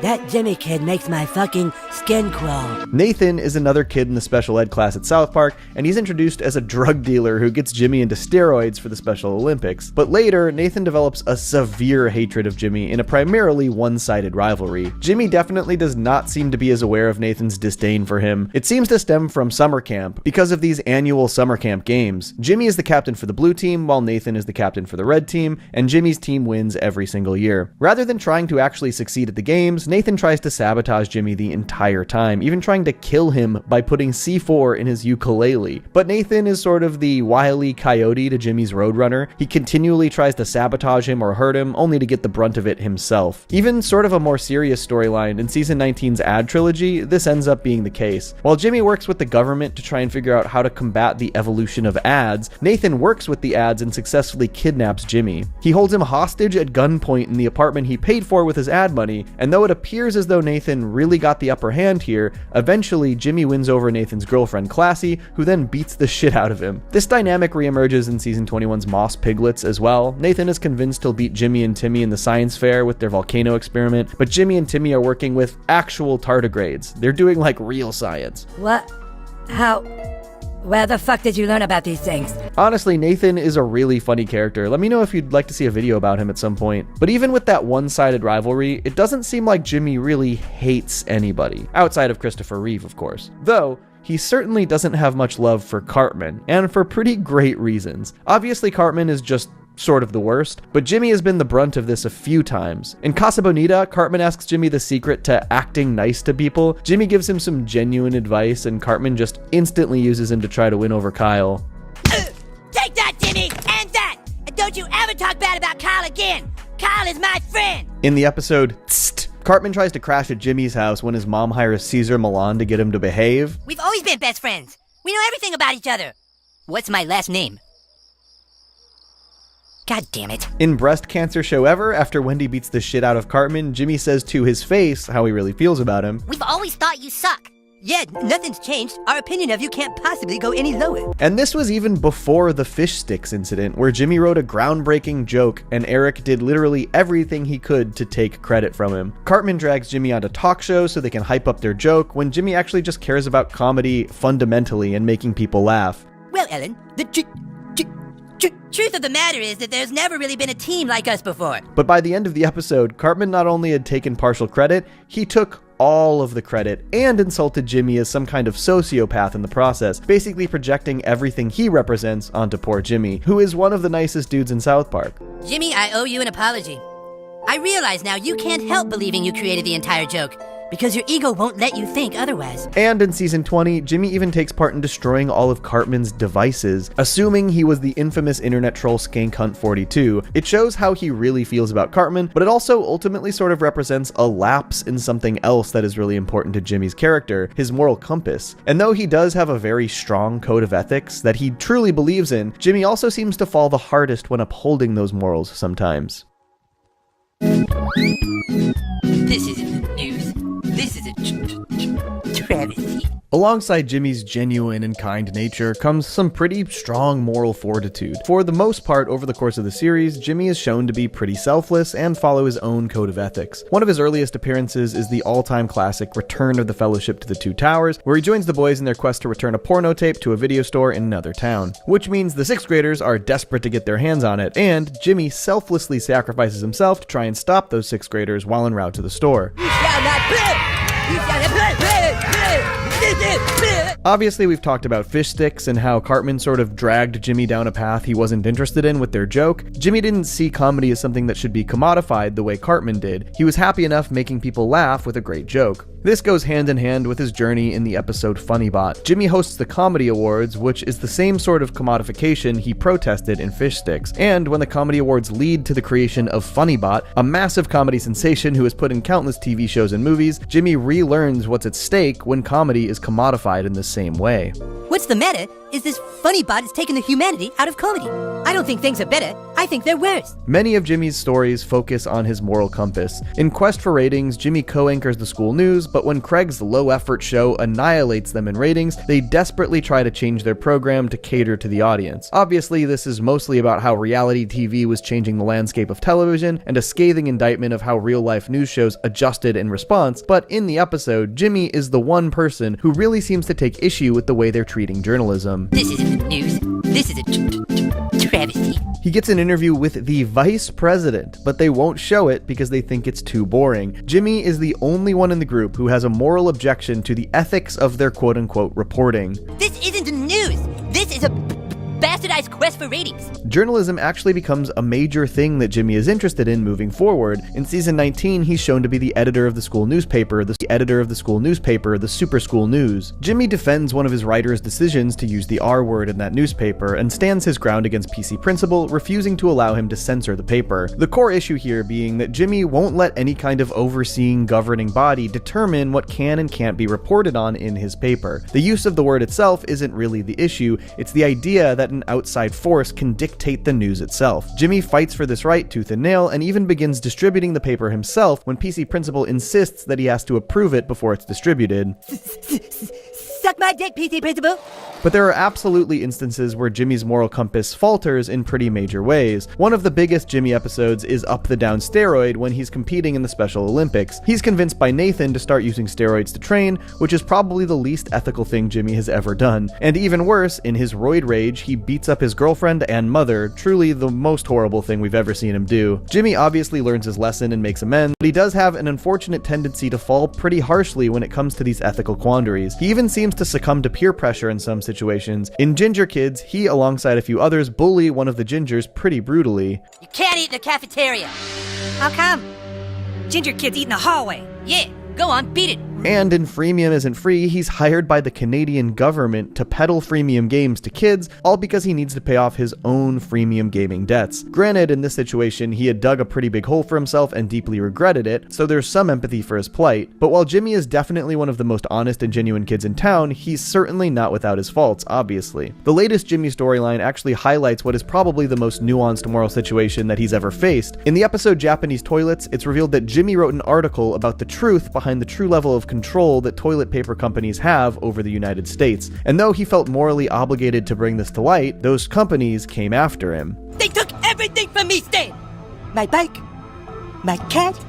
They were gonna sue my parents for what I wrote in the school paper. This is such a fascinating place to put Jimmy, where his moral compass is truly put to the test. He had already refused to kneel to PC Principal in regards to what he publishes in the school paper, but now there's an even greater threat pressing down on him. It forces Jimmy to ask such a difficult question. Do you maintain your journalistic integrity, or do you risk your family's financial ruin? Jimmy obviously chose to protect his family. And Jimmy's love of his parents is another major example of his genuine kindness and his integrity, because though his parents seem to be supportive, generally loving parents, they've also made some absolutely horrific implications about Jimmy before, specifically that he himself is their punishment for making fun of disabled kids when they were younger. You were sent here through the vengeful and angry hand of God to teach your mother and I a lesson. All things considered, Jimmy could have been a resentful, angry young kid, but the fact that he remains so caring and positive with such a strong sense of right and wrong is a real testament to his character. There's a reason he made such a big impact on not only the world of South Park, but on Matt and Trey, who chose to elevate him from a one-off character to a series regular. He's a good kid, but he's not without his flaws,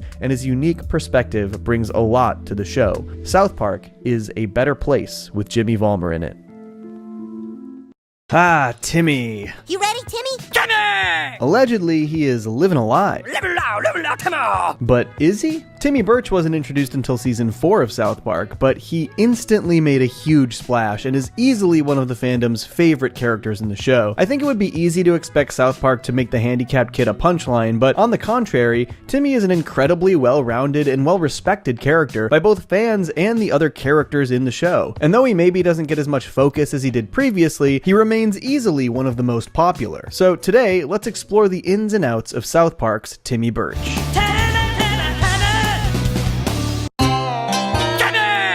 Timmy was first introduced in a pretty small bit part of Season 4's premiere, Tooth Fairy's Tats 2000, initially to help try and pull Kenny's tooth out for the boys' Tooth Fairy scheme. Matt and Trey say on the DVD commentary that they had to really fight with Comedy Central for Timmy's inclusion, that the network was incredibly worried about backlash. You know, our defense was, and it still is with Timmy and people who have problems with characters like that, is we think of Timmy and the boys think of Timmy as a full-fledged human being. And he's not bummed out, and they're not ripping on him for his disability, and he's just part of the fun, really. And I think Matt and Trey's rationale in this counter-argument is exactly why Timmy is such a beloved and celebrated character. Sure, his handicap is the subject of storylines and jokes, and his mannerisms and catchphrases are used as punchlines sometimes, but Timmy himself is never the joke. He's a real character. He's a real part of this world who is accepted and not ignored. And later in Season 4, they properly introduce him in the episode Timmy 2000, an episode that sort of reconciles with this very idea by having Timmy become the lead singer of a band called Lords of the Underworld.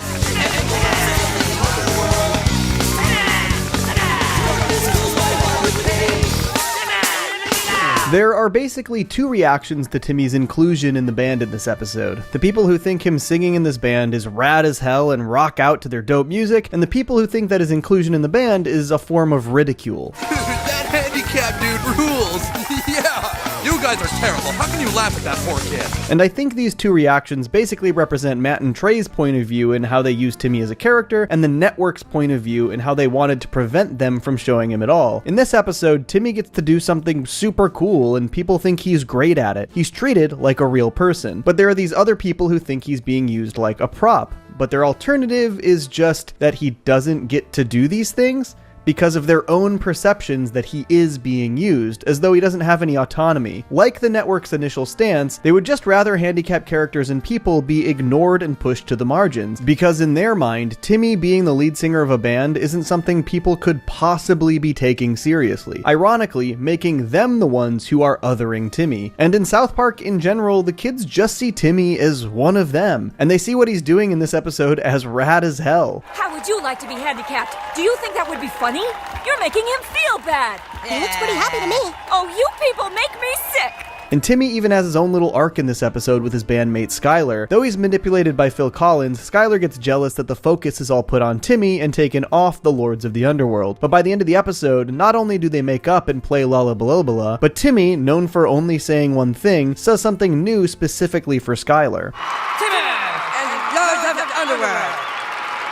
Though he struggles to convey it through his disability, Timmy is shown to be a character who really understands those around him. He's a fully realized character, and new verbalizations are often used to showcase things Timmy really cares about. We'll talk about more instances of this as the video goes on, but the most important takeaway from this very first Timmy-focused episode is how much the other kids care about him as a person, and that they don't like seeing him pushed to the margins. The people that are wrong are the ones that think people like Timmy should be protected and kept out of the public's eye. The cool thing about Timmy being in a band was that he was in your face, and you had to deal with him. And throughout season 4, Timmy gets a pretty substantial focus in the series, in large part due to the massive fan reaction to him. But the kids' relation to Timmy largely reflects what was established in this episode. He's either just part of the gang, treated like any other kid, or the kids are standing up for Timmy because the world is treating him unfairly, or because they're genuinely worried about him as a friend. This is particularly explored in the aptly titled Do the Handicapped Go to Hell? In this one, Father Maxie essentially uses fear-mongering tactics to make the kids all terrified of going to hell, believing that they have to confess every one of their sins or they're doomed to burn. And while they're worried about themselves, they're especially worried about Timmy. Poor Timmy's gonna go to hell. He can't confess his sins because all he can say is his name. Timmy! Oh man, we can't let Timmy go to hell. We have to do something. When the world treats Timmy like a burden or tries to write him off, the kids double down in their attempts to include him. It's pretty great. Timmy gets a couple more major features across season 4, including in the episode where the kids all graduate from 3rd grade into 4th grade. The entire class hates their new teacher and wants to go back in time so they can go back to 3rd grade. They work with some college-age dorks to develop a time machine out of Timmy's wheelchair, which ends up putting him in a total speed situation. You know the movie. I think it was called The Bus That Couldn't Slow Down. Timmy's chair is moving steadily down the highway with a ticking time bomb on board, and everyone drops everything to try and disarm it until... Hey, it did work! Time travel is actually relatively common in South Park. The future people come back in time, the boys change the timeline in the post-COVID specials, the new kid farts through time in Fractured But Whole, but Timmy was actually the first to do it. Dude, it looks like he's been all over time. He must have such cool stuff to tell us.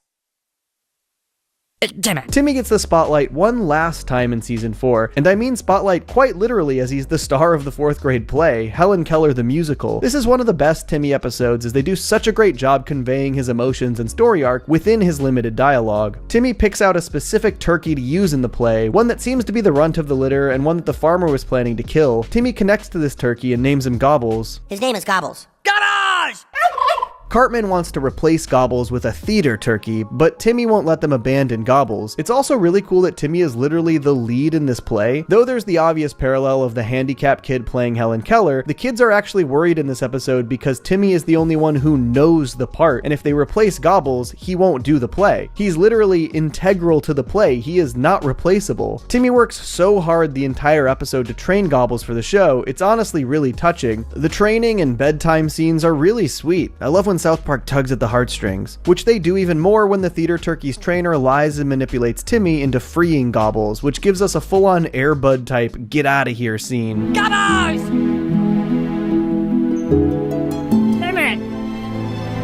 Timmy, Gobbles? Eventually, Timmy bails on the play, realizing that his connection with Gobbles was more important, saving him from hunters and even making it back in time to wow the entire audience with the trick he taught Gobbles. Oh, wow! In just the first season that Timmy was introduced, they tread a lot of ground with his character. He got so much focus just within 13 episodes. But the following season, they introduced a new character that would change his dynamic significantly. Jimmy? In Season 5's episode Cripple Fight, South Park introduces another beloved handicap character, Jimmy Vollmer. Initially, Jimmy is introduced as a one-off character who is meant to be a sort of foil and rival to Timmy. The entire episode is pretty focused on Timmy's jealousy and insecurity about the kind of attention that Jimmy is receiving. Jimmy's funny, dude. Yeah, well, he's the coolest kid with disabilities in the world. Timmy fully resents Jimmy for sweeping the South Park kids off their feet, and it's understandable. He makes one good impression and the boys can't shut up about him. And best of all, we met this kid named Jimmy. He's disabled, but he doesn't let it ruin his life. He's awesome. On top of this, Jimmy's stand-up routine and impressions do take aim at Timmy, which doesn't help matters. Timmy!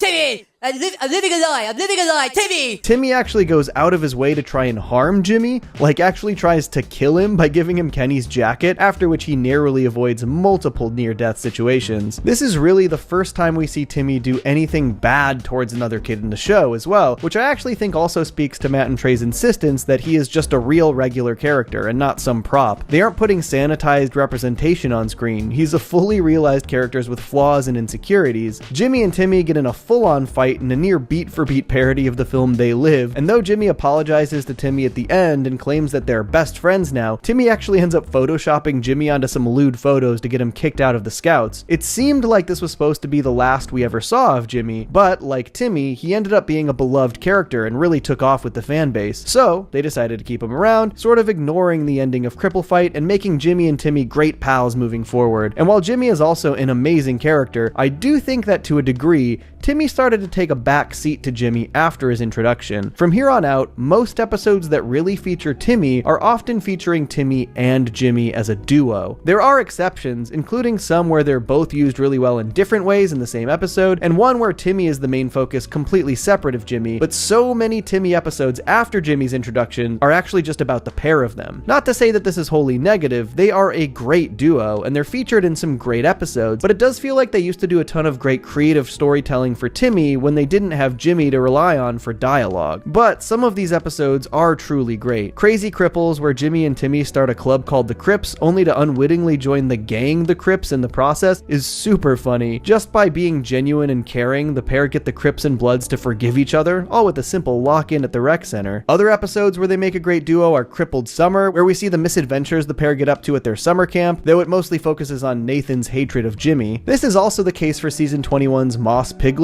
where Jimmy and Timmy team up for the science fair, completely overshadowing Nathan's volcano project with their tardigrade experiment. But there is one episode that explores Jimmy and Timmy's friendship so beautifully without feeling like Timmy is just along for the ride, and that is Up the Down Steroid. In this episode, both Jimmy and Timmy are training for the Special Olympics, but after a little peer pressure from Nathan, Jimmy decides to start taking steroids. This is another episode that does a great job conveying Timmy's struggle, this time being at odds with his best friend after he realizes that Jimmy has been taking steroids. Timmy! Timmy! Jimmy! Timmy! Timmy! Don't lecture me on the complexities of sportsmanship. This puts Timmy in the unenviable position of having to decide whether or not he narcs on his friend or lets him continue to hurt himself with those steroids. He tries to tell Mr. Mackey what's going on, but Mackey is just completely incapable of understanding Timmy, unlike the other kids and Jimmy. Timmy! Timmy! Timmy! Timmy! Okay. At the end of the episode at the Special Olympics, Jimmy wins every event he's entered in, and then calls out Cartman for pretending to be handicapped to compete. But in turn, Timmy gets on stage and calls Jimmy out for cheating as well. Timmy! Oh my god. You're right, Timmy.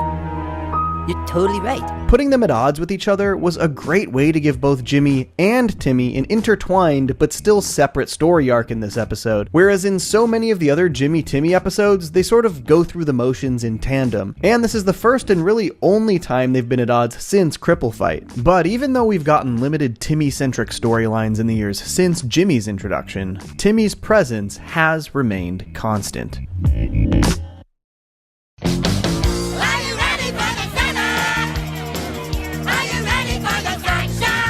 As I mentioned earlier in the video, Timmy is always treated as a fully fledged member of the cast, not just like some kind of inclusion token. There are some instances where it's made clear that the kids are making sure Timmy can be included. We can help Timmy learn how to ice skate too. And this is because the kids want to play with Timmy, and so Timmy is just generally included. He plays Lord of the Rings with the gang in Return of the Fellowship to the Two Towers. He takes part in the metrosexual trend that sweeps South Park. Ooh, Timmy. He's with the group that wants to help free Wilsiax. He plays World of Warcraft with everyone. You can count on us.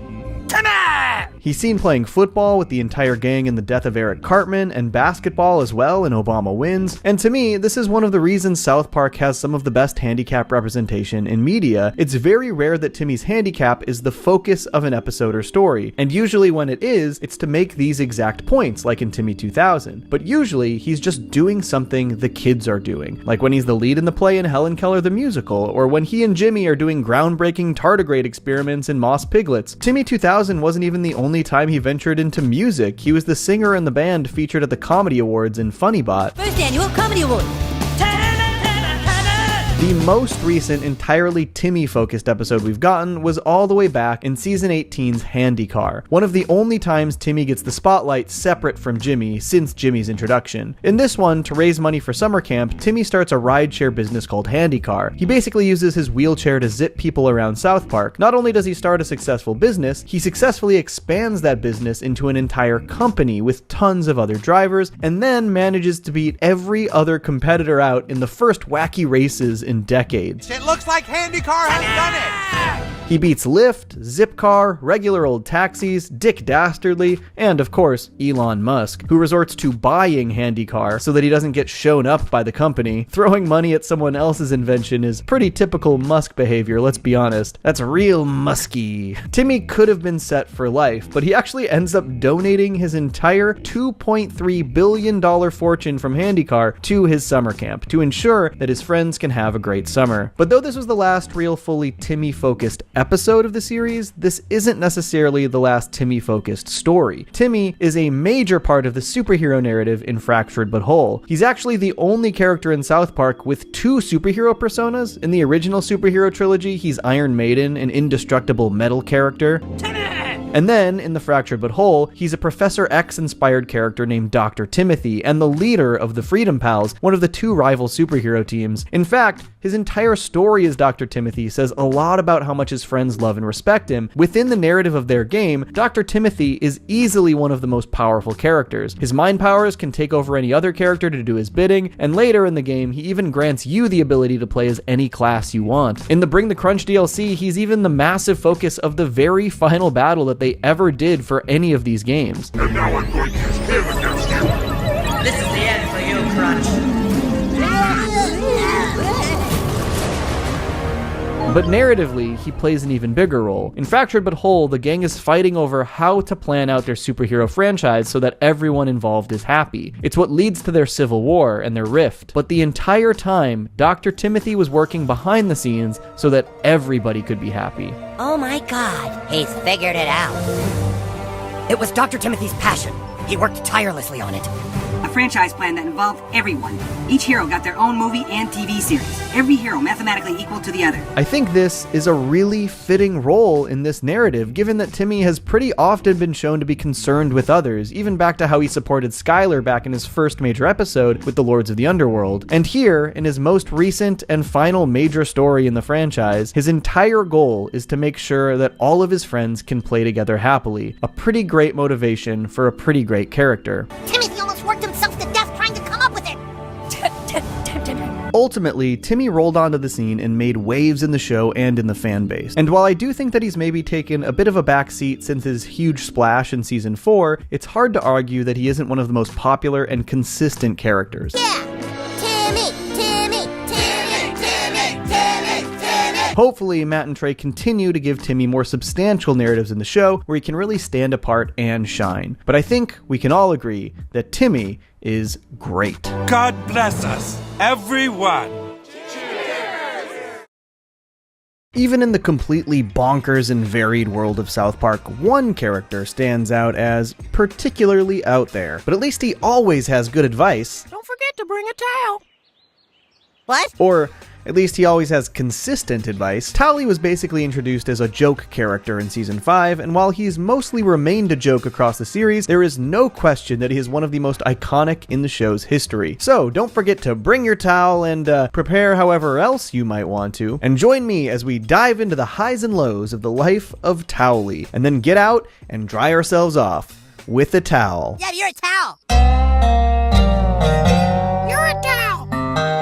Towelie was initially conceived because of a dumb running joke on a writer's retreat for Matt and Trey's short-lived series That's My Bush. As you may have considered, it began when somebody yelled, "Don't forget to bring a towel." The concept evolved from there, and when they eventually went to work on it in the show, they added one more angle. But it's also the idea of taking the lamest character possible. In the ways that shows create characters so that they can create shirts and stuff, it was kind of like, well, let's create the lamest character ever. They really leaned into this idea with a full-on advertisement for Towelie merch right smack dab in the middle of his episode. And honestly, they really called their shot. There is so much Towelie merch available now. Honestly, I kind of want these Towelie Adidas. The funniest thing about Towelie's introduction is how disinterested the boys are in anything that has to do with him. They fully see him as a nuisance, and he's at the center of a story that they do not want to get caught up in. All they want to do is play their new Okama game sphere. It almost feels like a subversion of my favorite South Park formula, when the kids just want to do something kid-focused, but it flies off the rails. This time, though, they are so entirely bored by Towelie's storyline that they basically ignore the details. It's really funny. Towelie got high and just sort of wandered off.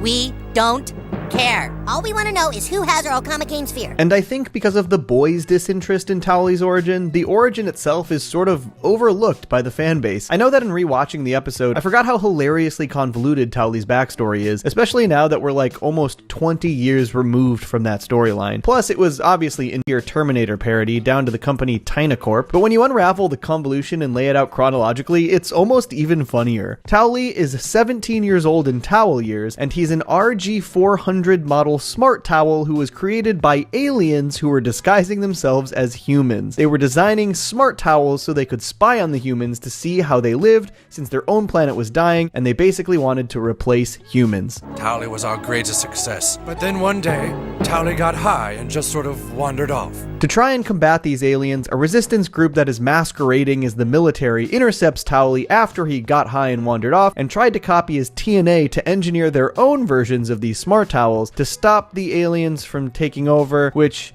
makes sense, does it? But then, as you might expect, Towelie got high and wandered off. That's when he ended up around South Park. I've been wandering around on my own for the past few weeks, helping people out with towel safety and proper towel use. Towelie has two primary traits. He can basically be summoned anytime anyone mentions anything that might require a towel, and he will almost always ask you one other question. You want to get high? No, we don't want to get high. Okay. You sure? The boys ultimately end up helping Towelie escape the clutches of both the Resistance Group and Tynacorp, even though they really weren't trying to, and Towelie actually saves the boys from falling into lava, despite being tempted by a joint by the Resistance's upgraded smart towel model, the RS-401. He even ends up playing Game Sphere with the kids afterwards. Alright guys, focus. Looks like this is gonna be an underwater level. Don't forget to bring a towel.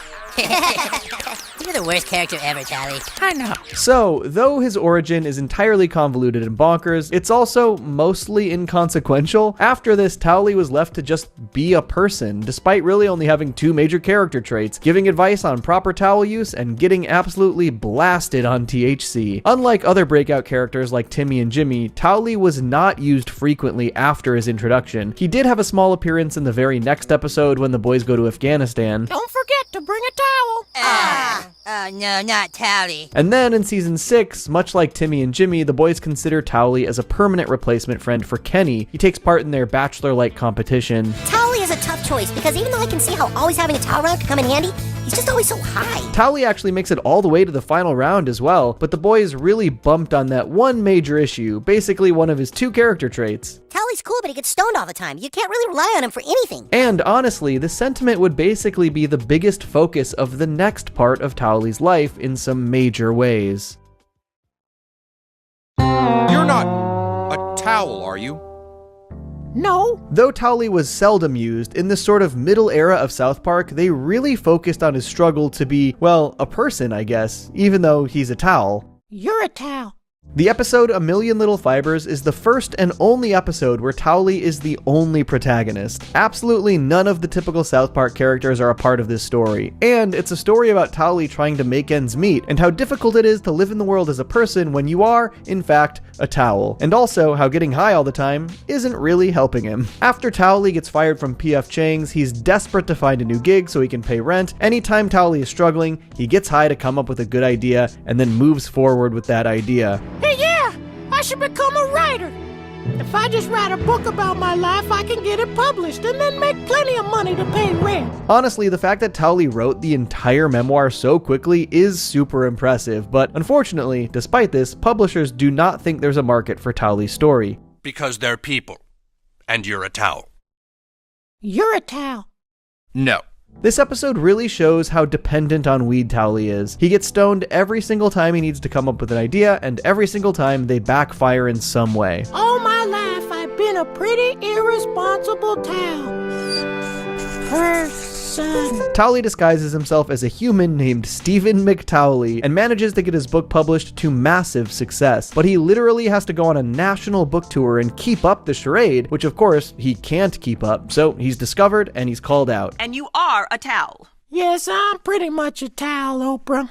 Without diving into the plot too much, because it's frankly an insane episode, Oprah, Towelie, and a bunch of other people are basically held hostage by Oprah's vag, and this is where Towelie finally learns the lesson of balance that he needs in his life. Every time I get high, I come up with ideas that get me in more trouble.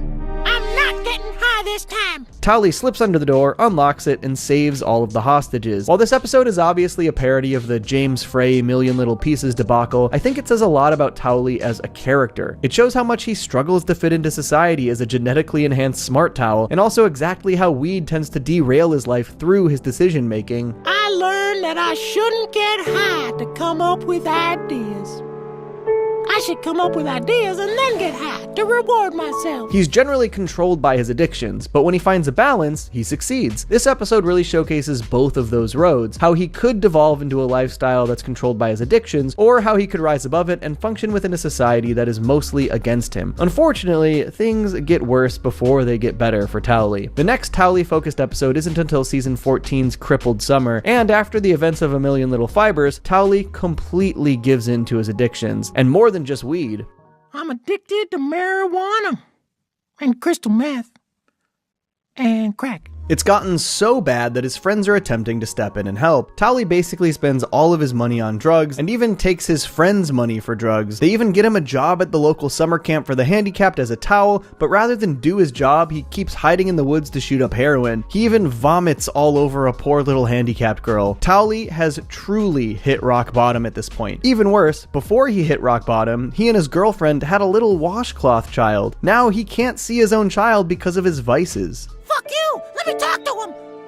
Let me talk to him, you bitch! So it seems like after the events in Chicago, Towelie briefly got his act together, got a girlfriend, had a kid, and then relapsed hard. After a particularly rough period where he loses his job at the camp and then starts huffing computer duster, the boys manage to give Towelie an intervention. And when he comes face to face with his son for the first time in forever, Towelie agrees that it's time to give rehab a try. I'll go. You will? I don't want to hurt washcloth anymore. Towelie checks into rehab in Palos Verdes, and after his time there, he gets sober, moves in with his girlfriend, and begins to take care of his kid. But for Towelie, sobriety actually wasn't quite the ideal scenario. We don't catch back up with Towelie again until South Park: The Fractured But Whole, and he seems to be doing pretty well. He got a job as a bud tender at the South Park weed dispensary, actually putting his knowledge of cannabis to good use. Now I'm holding down a job and paying the rent. But I'm also doing good, helping people find the herbal remedies they need. However, despite doing well on the straight and narrow, his sobriety makes him particularly irritable. To combat all the modern stresses of a job and taxes and traffic and a wife breathing down my neck about an apartment, Towelie, we got a leak. Why can't you fix it? I'm not a plumber, bitch. I'm a towel, not a fucking plumber. Towelie gets so irritated that he attacks Eric and the new kid to the point where they have to ignite all of the weed in the store to get Towelie high again, breaking his sobriety. And while this might not look good, let's be real, without the mellowing effects of weed, Towelie attacked children. When he has it under control, Towelie is pretty functional while smoking weed. It was honestly the harder drugs that really sent him over the edge and derailed his entire life. I think that A Million Little Fibers really showcased the balance he needed to strike in his life, and it seems like after breaking his sobriety and getting back on pot, he mostly maintains control pretty effectively. His job at the dispensary was even a really great way for Towelie to use his interest in weed as a means to make a living, and moving forward, we actually see him do this to an even more impressive degree. Don't forget to bring a towel. Interestingly, between his introduction in Season 5 and his reintroduction in Season 22, Towelie was really only heavily featured in 4 episodes and a small part of the Fractured But Whole video game. He made other small appearances and non-speaking cameos and occasional one-liners, but he was only ever really a big part of a few stories over 17 years. Then, in Season 22, when Randy moves his family out to a farm to become weed farmers, Towelie is reintroduced. And then, between Season 22's Tegrity Farms up to the latest special, he is heavily featured in like 8 different episodes and has smaller roles in 3 or 4 more. He hasn't had anything that is quite focused on him as heavily as A Million Little Fibers, but he's been in more episodes in the past 5 years than he was in the first 17. And Towelie, for the most part, has become a pretty upstanding guy, somebody with real integrity. At least he starts out that way. He initially comes in to help test Randy's weed. Yes, I'm with the state testing board. Is this Tegrity Farms? So since he broke his sobriety in Fractured But Whole, Towelie manages to get a job that requires him to smoke weed, and a good one. You would assume that he's really figured it out and is taking care of his family. However, we don't actually hear about Rebecca or Washcloth ever again after Fractured But Whole, and he starts to spend most of his time at Tegrity Farms. If you're gonna fight for your integrity, don't forget to bring a towel. Vape on this, bitch! As his farm grows, Randy hires Towelie on full time. He basically becomes his partner and is repeatedly shown to have some genuine motivation and business acumen. While previously you might expect Towelie to just be high all the time, especially when hanging out on a weed farm, this isn't the case. He's even seen reading literature on agricultural farming. And he shows over and over that he has great business ideas, like when they realize how stiff the competition for weed is when people come out to the farming areas. What if we use e-scooters to get weed directly to the customers? Or when Randy wants everyone to brainstorm ways to increase profits after they'd plateaued. It's the swag. All those stems and seeds, they just go to waste, man. Go on. You can sell that crap as mulch to a hardware company. But Towelie's time at Tegrity Farms is also pretty tumultuous, but for once it's not because of Towelie's own actions. As Randy starts to lose his own integrity and does more and more immoral things to get ahead in his business, he loses Towelie's trust. Weed isn't supposed to be some money-grubbing business model.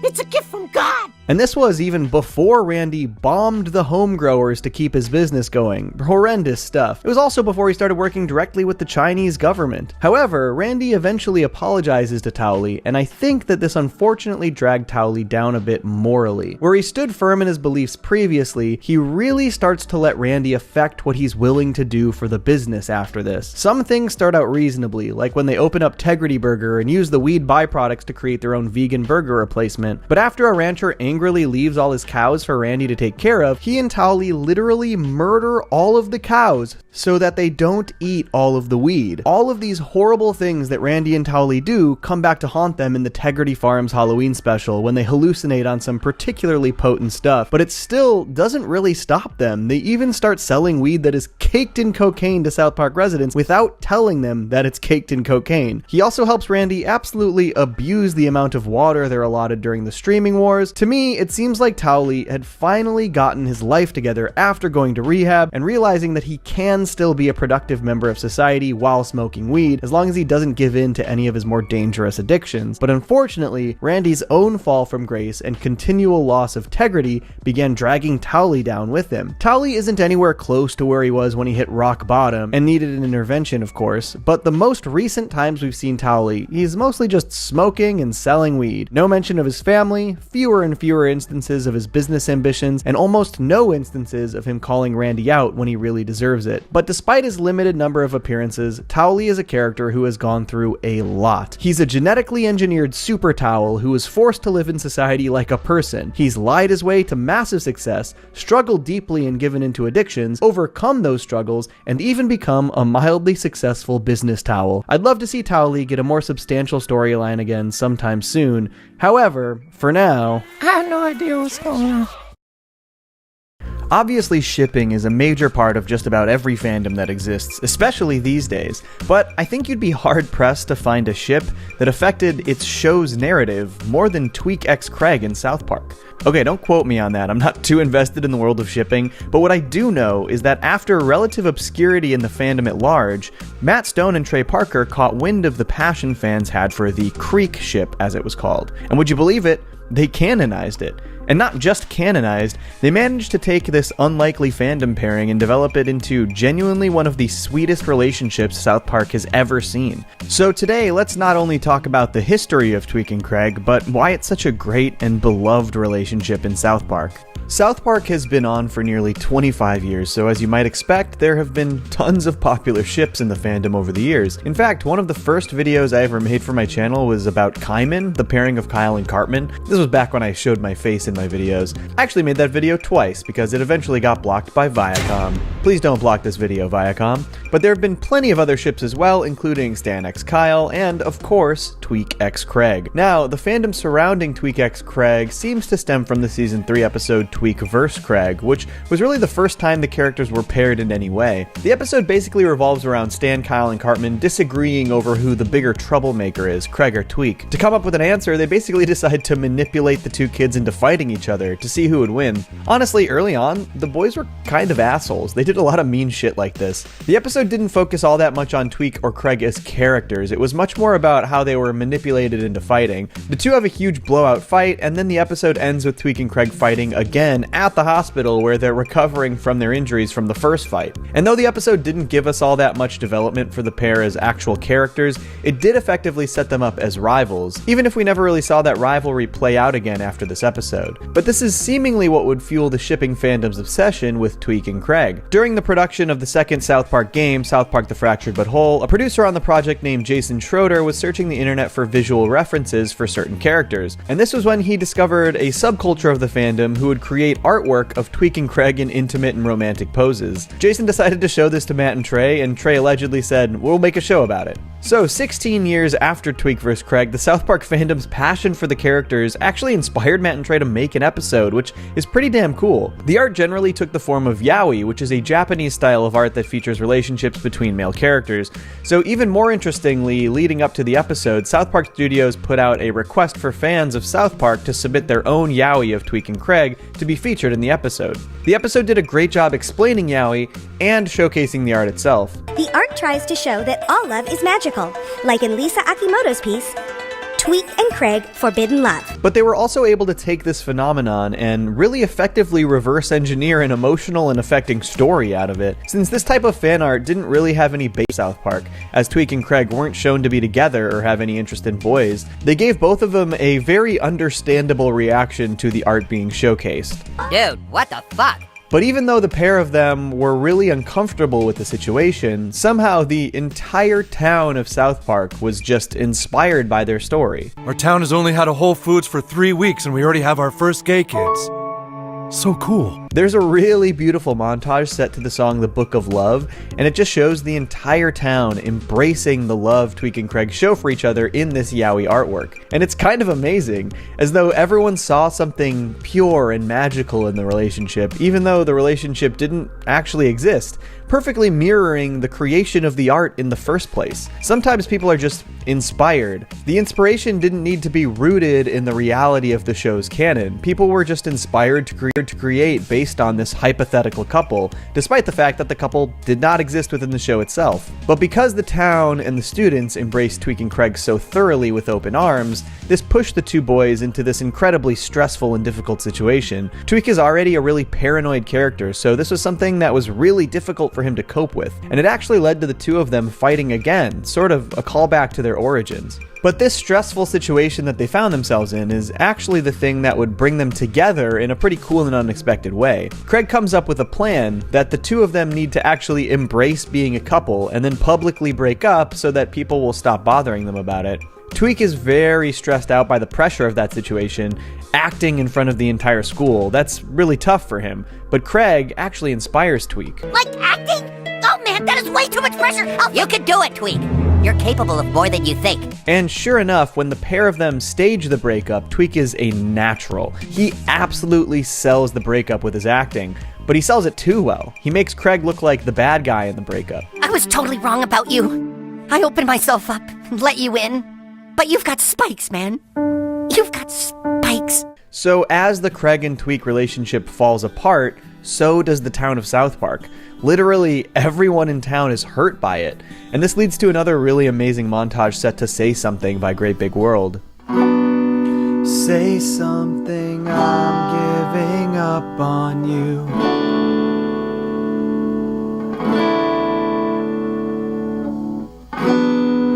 I'll be the one if you want me to.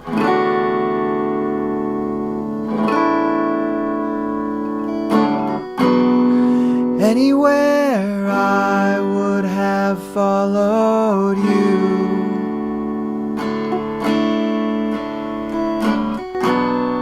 Say something, I'm giving up on you. I just love how invested the entire town was in this. Like, it made them really believe in love. And when it didn't work out, their collective hearts were broken all at once. And Tweek quickly finds that their solution didn't bring him the relief or closure that he needed, filling him with regret over how he treated Craig. This is one of my favorite scenes. Craig truly believed in Tweek when all the odds were against him. You made me believe in myself in a way I never have before. I didn't think I had any of that in me, but you were right. I can do more than I think. And that really meant something to Tweek. So Tweek, now seeing Craig in pain, wants to return the favor. You changed something in me, and I want to fix whatever's hurting you now. And while it takes a bit for Craig to come around, after a heart-to-heart with his father, and in spite of his initial discomfort, he decides to give it a try. At first, it seems like it's just for the sake of the town, but before long, Tweek and Craig are truly enjoying each other's company. It's really sweet. Like, how can you not watch this and have your heart filled? And they didn't decide to just leave it there either. The two are referred to as a couple continually after Tweek X Craig, and then in season 21 we get another Tweek and Craig focused episode that really develops their relationship further. In the episode Put It Down, Tweek is stressing about how a certain former president of the United States was handling a volatile relationship with North Korea. North Korea is going to bomb us! We are all dead! Tweek is obviously a character that lives up to his name, and over the course of the episode, Craig goes to great lengths to try and calm Tweek down. It's really sweet, he really cares about him. I can't settle down, we're all gonna die! We're not all gonna die. You're overreacting. Everything's fine, okay? Tweek makes cupcakes for Kim Jong-un, hoping it will ease the tensions, and at first, it actually does, until the president tweets that it was probably just a prank Tweek was playing, which fully puts Tweek on the North Korean radar. And this, as you would expect, sends Tweek spiraling even further. And the entire time, Craig is trying to deal with Tweek's anxiety by refocusing his energy or convincing him that logically he has nothing to worry about. You haven't been dealing with it! You've been trying to make it go away because my emotions are freaking you out! He cares about Tweek and he wants to help, but he isn't letting him work through his anxiety. He tries to divert it, which leads to a big fight. Stop preaching facts to me! It's not what I need! Well, I'm sorry that I'm actually in control of my goddamn emotions, you baby! And luckily for Craig, through a conflict between Cartman and Heidi, he realizes what it is that Tweek actually needs. He needs support. He needs his loved ones to be there for him. People need help sorting out their emotions sometimes. And the best thing isn't always quick answers, but just being there. This is another one of my favorite scenes, as Craig just allows Tweek the space he needs to talk through his own fears and anxieties. He doesn't offer solutions or try to distract him or try to fix the problems. He just supports him as he talks through his own emotions. Jesus, it's like there's no solution to any of this. What are you gonna do? What can you do? Maybe I have to find a way to feel a little in charge of me again. I really like it when they just smile at each other here. The beginning and end of the episodes are a really nice mirror of each other too, showcasing the development Tweek and Craig have gone through. The opening had Tweek performing his stressed out, panicky song all by himself, handling his anxieties alone. But the end of the episode, Craig performs with him, supporting him through his fears. I think one of the reasons that Tweek and Craig works so well is that the relationship is taken seriously. Yeah, it began in kind of a silly way through the yaoi and shipping culture, but the relationship itself, especially in Put It Down, is treated like any other well-developed relationship you might find on TV. They aren't stereotypes, they didn't change the characters significantly when they revealed that they were gay, and they still focus on the traits that these characters have always been known for. It's portrayed realistically. They aren't idealized. They have their own struggles and fears and anxieties that they have to work through. In fact, this kind of representation absolutely blows so much other mainstream media out of the water. It's hard to imagine we'll ever see a gay couple this thoroughly normalized in, say, a Marvel or Star Wars movie. There's actually a really great video about this by a channel called Prideberry. I highly recommend it. I'll link it in the description. Of course, South Park is not a perfect show when it comes to representation. There is plenty that they can and should do better, especially in regard to the trans community. But when it comes to Tweek and Craig, they really nailed it. They took a crack ship, as they call it, canonized it, and then legitimized it. I actually think as far as the kids in South Park go, this might be the best and healthiest relationship we've ever seen. Not that there's that much competition there, but still, it's nice. So here's to Tweek and Craig, one of the most wholesome developments in all 25 years of South Park. I hope you know when you are down that you turned my life around. Just like the quote from Shakespeare said, I'm your Tweek, and you're my Craig.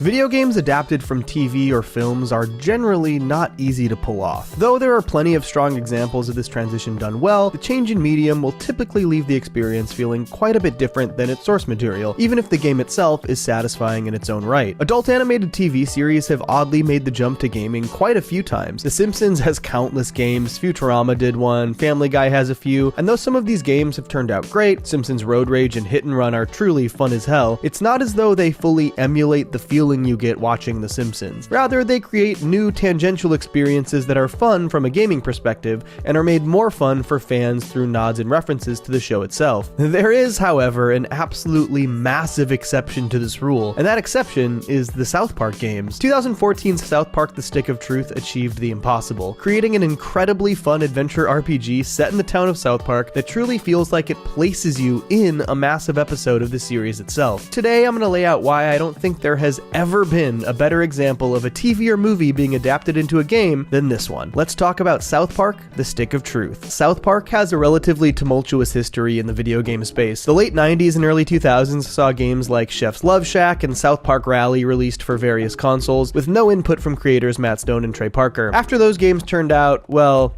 not good, Matt and Trey decided to stop licensing out the brand for video games until they could actually work on something worth playing. In the late 2000s, they were approached once again about making a video game, but they had one major stipulation. I mean, the only thing that really interested us was if we could make a game where it felt like you were in an episode of South Park. This time around, Stone and Parker took a much more hands-on role in every facet of game development. They were huge fans of Obsidian Entertainment and contacted them to develop the game. They had South Park Studios animate their concept for the game's opening to help pitch their vision to Obsidian, and they even initially self-financed the development through South Park Studios, fearing that they'd struggle to find financiers without censoring their trademark South Park edge. Development did not go entirely smoothly, however. After a series of cancellations and bankruptcies, the rights to the game were auctioned off to Ubisoft, who quickly decided it needed significant reworking, pushing back the release by 6 months. And you can actually tell that a lot of the ideas Matt and Trey had for the game didn't make it into the final version. In their 2012 E3 trailer, there are countless scenes, concepts, and elements of the game seen that were not found in the game released. Shots of South Park itself entirely destroyed, the school burning. First came the goblins, Then underpants gnomes, vampire kids, hippies, crab people. The entire trailer is loaded with scenes and locations that would never be seen. Dramatic discussions in caves, a massive fight Lord of the Rings style, you even see a summon of the woodland critter Barry the Bear, and a fight against multiple crab people and vampire kids. The game itself would ultimately include only a single crab person, and the vampires were relegated to background filler. However, despite their lofty goals not quite being met in the development stage, South Park: The Stick of Truth nailed the unequivocally most important aspect. It felt like South Park. You get to create a character that is dropped right into town and gets to go on a massive, classic South Park adventure, like you are playing an episode of South Park. And it's one of my favorite video game experiences of all time. Just a heads up, this video is going to contain full spoilers for countless aspects of this game's story. If you've never played it and are a fan of South Park, I highly recommend checking it out. As of the time of this video's release, it's on sale on the Switch eShop for like $12, and you can find physical copies for other consoles incredibly affordably. Alright, let's dive into it. The game opens with Cartman setting the stage for the story, showcased in an incredible animated cutscene very clearly inspired by Ralph Bakshi's Lord of the Rings film. But even though the Wizard King is so undeniably cool, the Drow Elf armies continue their attacks. They seek the humans' most treasured relic, the Stick of Truth. I love that the game opens with this stylized look into the kids' imaginations. It's one of the things the game does so well. Initially, the adventure is simply kids playing a game, which is classic South Park. The kids take it very seriously. They are fully invested in the fictional world that they've built, which is a perfect entry point into a video game. But after you create your character, the game truly feels like you've been dropped into an episode of South Park. It opens up with the classic shot of the South Park sign overlooking the entire town, just the way countless episodes of the show begin. You're the new kid in town, and your family just moved in. The game really embraces the idea of the silent protagonist, but in a very South Park way. Your character never talks, and the other characters do not ignore this fact. We've got some money for you on the kitchen counter, sweetie. Just be back before it gets dark. Yeah, we love you too. The game also plays up the new kid's mysterious past in a vague way, so they really had a fun time hitting main character tropes from video games. And the pacing is absolutely perfect. You leave your house and immediately run into Butters, who, in Butters fashion, is getting beat up. You help him and your journey begins. I love the way they slowly introduce the kids and world in this game. First meeting Butters, who then introduces you to Cartman, Kenny, and smaller side characters like Clyde and Scott Malkinson, but you don't even see Kyle and Stan until you've covered a ton of ground in the story. It's great. Every aspect of the game manages to embrace the spirit of South Park itself. Your silent protagonist names himself, but Cartman opts to simply call you douchebag. They even make the combat tutorials funny, with Cartman deriding you when you make mistakes, and my favorite part, Clyde crying after you beat him up. And at the end of your inauguration, the introduction to the sacred relic itself, and the very basic idea which this entire game is founded on. Just 2 days ago, we took the stick back from the elves. Our kingdom was dying, but now it thrives. For whoever controls the stick controls the universe. Again, I just love how the kids make a simple idea such a massive and dramatic task. On its face, it's literally just keep the stick away from the other team, but in their game, it's the livelihood of their entire kingdom. It's just the way kids play, and it's so perfectly in the spirit of South Park. Reminiscent of episodes like The Return of the Fellowship of the Ring to the Two Towers or Good Times with Weapons. And again, it's perfectly paced. Right after this, the elves attack, stealing the stick immediately. We still control the universe. It's God. The entire opening sequence of events is an incredible introduction to the game. It establishes the characters, stakes, gameplay, combat, and genuinely feels like you're in an episode of South Park, all handled in about 20 minutes. And then you get your first real quest. Go out and corral Cartman's soldiers, a perfect way to get you acquainted with South Park itself. And oh man, if you are a fan of South Park, it cannot be overstated how amazing it is to be able to just fully explore everything the town has to offer. You've got 3 kids to recruit back to Koopa Keep, but it is unbelievably easy to get lost, exploring the nooks and crannies of the town, checking out Main Street, the park, or nosing around all of the kids' houses and rooms. And exploring is unbelievably rewarding for fans of the show, as every single location is jam-packed with Easter eggs. Exploring the gang's rooms, and particularly their closets, yields a full-on treasure trove. In Cartman's closet, you can see Osimo, the coon costume, his Faith Plus One record, the sword from when he was a pirate, a helmet he wore in Up the Down steroid, and so many more. Kyle's closet has his Chewbacca mask from the Season 1 episode Pink pink eye and a photo of his elephant. Butter's closet has his Professor Chaos costume, an Imagination Land collector's set, his Mantequilla hat, plus you can get the key to his Chaos lair at the You Store It, packed with even more fun references, including a wall dedicated to finding Mysterion's identity. Kenny's closet has his Mysterion costume, the conch of blind faith from Jubilee, a bottle of Pregnant No More, but the best has got to be Stan's closet. I'm never coming out! One of my other favorite details is in the school. There's an entire display called the Hall of Honor that shows all the characters who have died. Miss Crabtree, Miss Chokes-on-Dick, Chef, Pip, and Gordon Stoltzky. They also have this first place ribbon labeled 2005, a meta reference to the fact that South Park won its first Emmy in 2005. But this whole quest to recruit Craig, Tweek, and Tolkien really shows you around all of South Park. The guys need me now? Well, there's no way, man. I have way too much to do. Tweek asks you to go pick up something for his parents' coffee shop so he can get out to play sooner, which takes you down to Kenny's house to get, some secret ingredients. Once you finish, he sends you a friend request, then he heads to Koopa Keep. Then you can't get on Tolkien's property without getting past the security guard, who pepper sprays you, so you have to go down to Jimbo's shop to get a gas mask. Then, when you get to his door, Tolkien sends you a friend request and he joins up. Oh, wait a second, that's weird. They spelled Tolkien's name wrong. Boy, I really hope somebody got fired for that blunder. Oh well, but this first quest is a perfect way to make sure you know your way around South Park and get an opportunity to explore the entire town. You also learn that Craig is in detention, which sends you on your first real mission, but not before you start to learn magic, which is just your farts. I mean, it wouldn't be South Park without some serious toilet humor, right? Your character possesses incredible farting abilities that will become more powerful over the course of the game, but they come with one important rule. But, dude, seriously, remember, don't ever do that on someone's balls, okay? Seriously. Do not forget that one, it's important. But breaking Craig out of detention is sort of like a dungeon. You've got to collect various keys to get into different rooms of the school, to get more keys to get into other rooms so you can break Craig out, all while fighting the Ginger Hall monitors. Officer down. All hallway monitors to the right hallway. Oh, god damn it. Here they come. They're gonna get you, Craig. You're not getting out of detention. I'll be out of here in 10 minutes. And finally, after rescuing Craig, you have one last mission for the day. Take down the bard at the Inn of the Giggling Donkey. Another example of how fun these kids' imaginations can be. I love the scene where they walk into the Giggling Donkey, particularly the music here.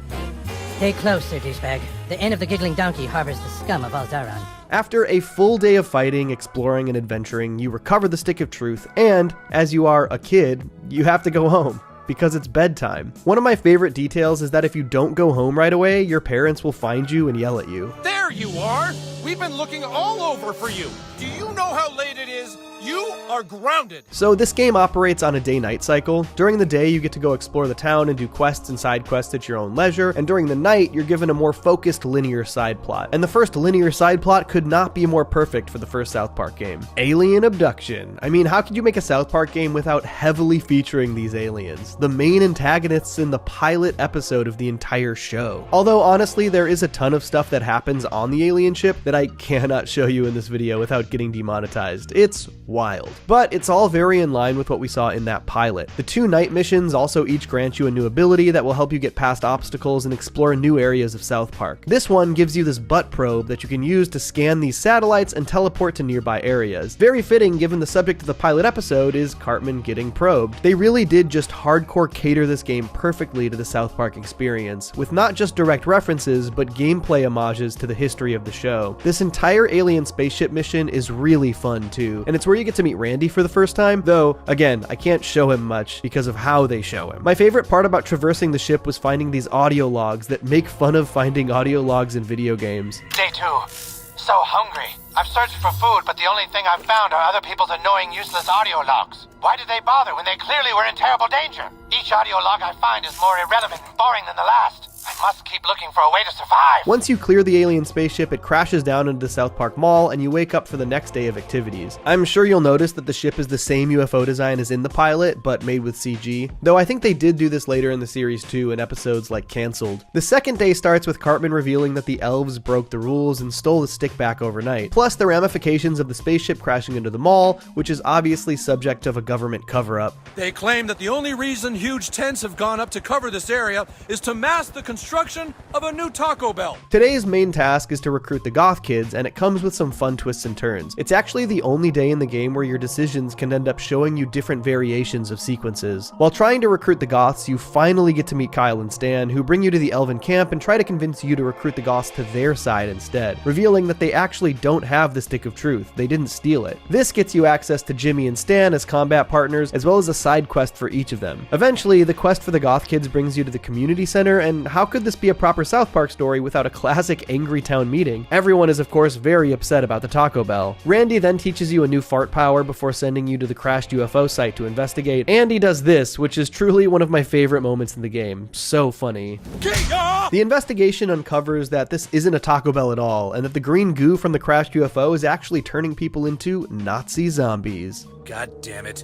I'm so tired of Nazi zombies. It's so overused. This is pretty classic South Park, criticizing something they've seen too much of in video games while parodying it themselves. Once you recruit the goth kids, you get to decide if you're teaming up with the elves or the humans, and the following scenes will differ slightly depending on what you choose. You either get a scene at the elven camp or at Koopa Keep, and then whichever team you choose will be attacking the school in the following mission, while the other will be defending it. Your allegiance also determines who your combat allies can be, as well as who you fight against during the assault on the school. If you choose the elves, you'll face off against Butters, but if you choose the humans, you'll fight Stan. It's nice that we at least got a little bit of variation on these sequences of events, though I will admit it would have really been great if there were even more Allegiance-specific cutscenes throughout the game. I do find this game to be incredibly replayable, simply because it's fun and very digestible, but imagine if you could see even more entirely different scenes on additional playthroughs. Man can dream. In the end, you fight Kyle or Cartman, depending on your allegiance, before discovering the truth of what happened to the stick. Greetings, humans and drow elves of Zaron.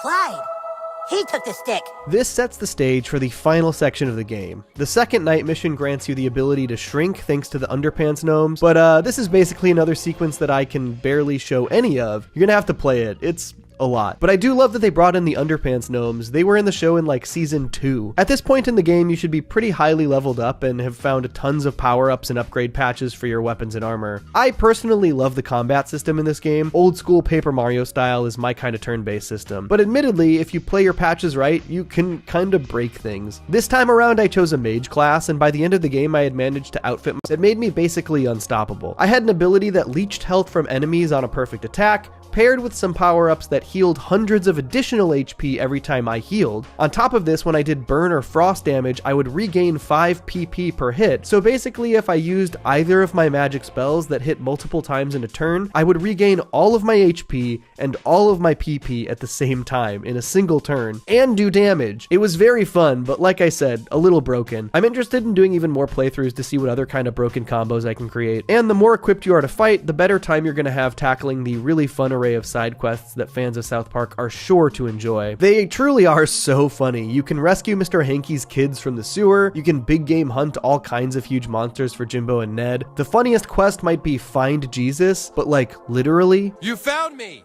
Tee-hee-hee. Next time finding me won't be so easy. And my personal favorite, the Al Gore Man-Bear Pig side quest. Al Gore recruits you to help study MVP, then he thinks you are MVP and finally, he dresses up like MVP and fights you again. This was, of course, before they confirmed that Man Bear Pig is real in the show, so I imagine if they did another game, we'd probably get real Man Bear Pig, right? So many of the optional goals are tons of fun for fans of the show. You can collect 30 Chin Pokemon throughout the town, meeting every tiny side character in town and becoming their friend on Facebook will have you reminiscing about countless old episodes. My favorite discovery was that with a paper found in Stan's room, you can learn to get through the Lost Forest and meet all of the woodland critters. The third day begins with an uneasy alliance being formed between the elves and the humans, all in the name of stopping Craig and reclaiming the stick, which obviously starts out rocky. Join forces, my paladin ass! Only good elf is a dead elf! Why don't you suck my elven dick, Butters? This final day is primarily spent trying to recruit the girls to help take down Craig, which truly does take you just all over the place.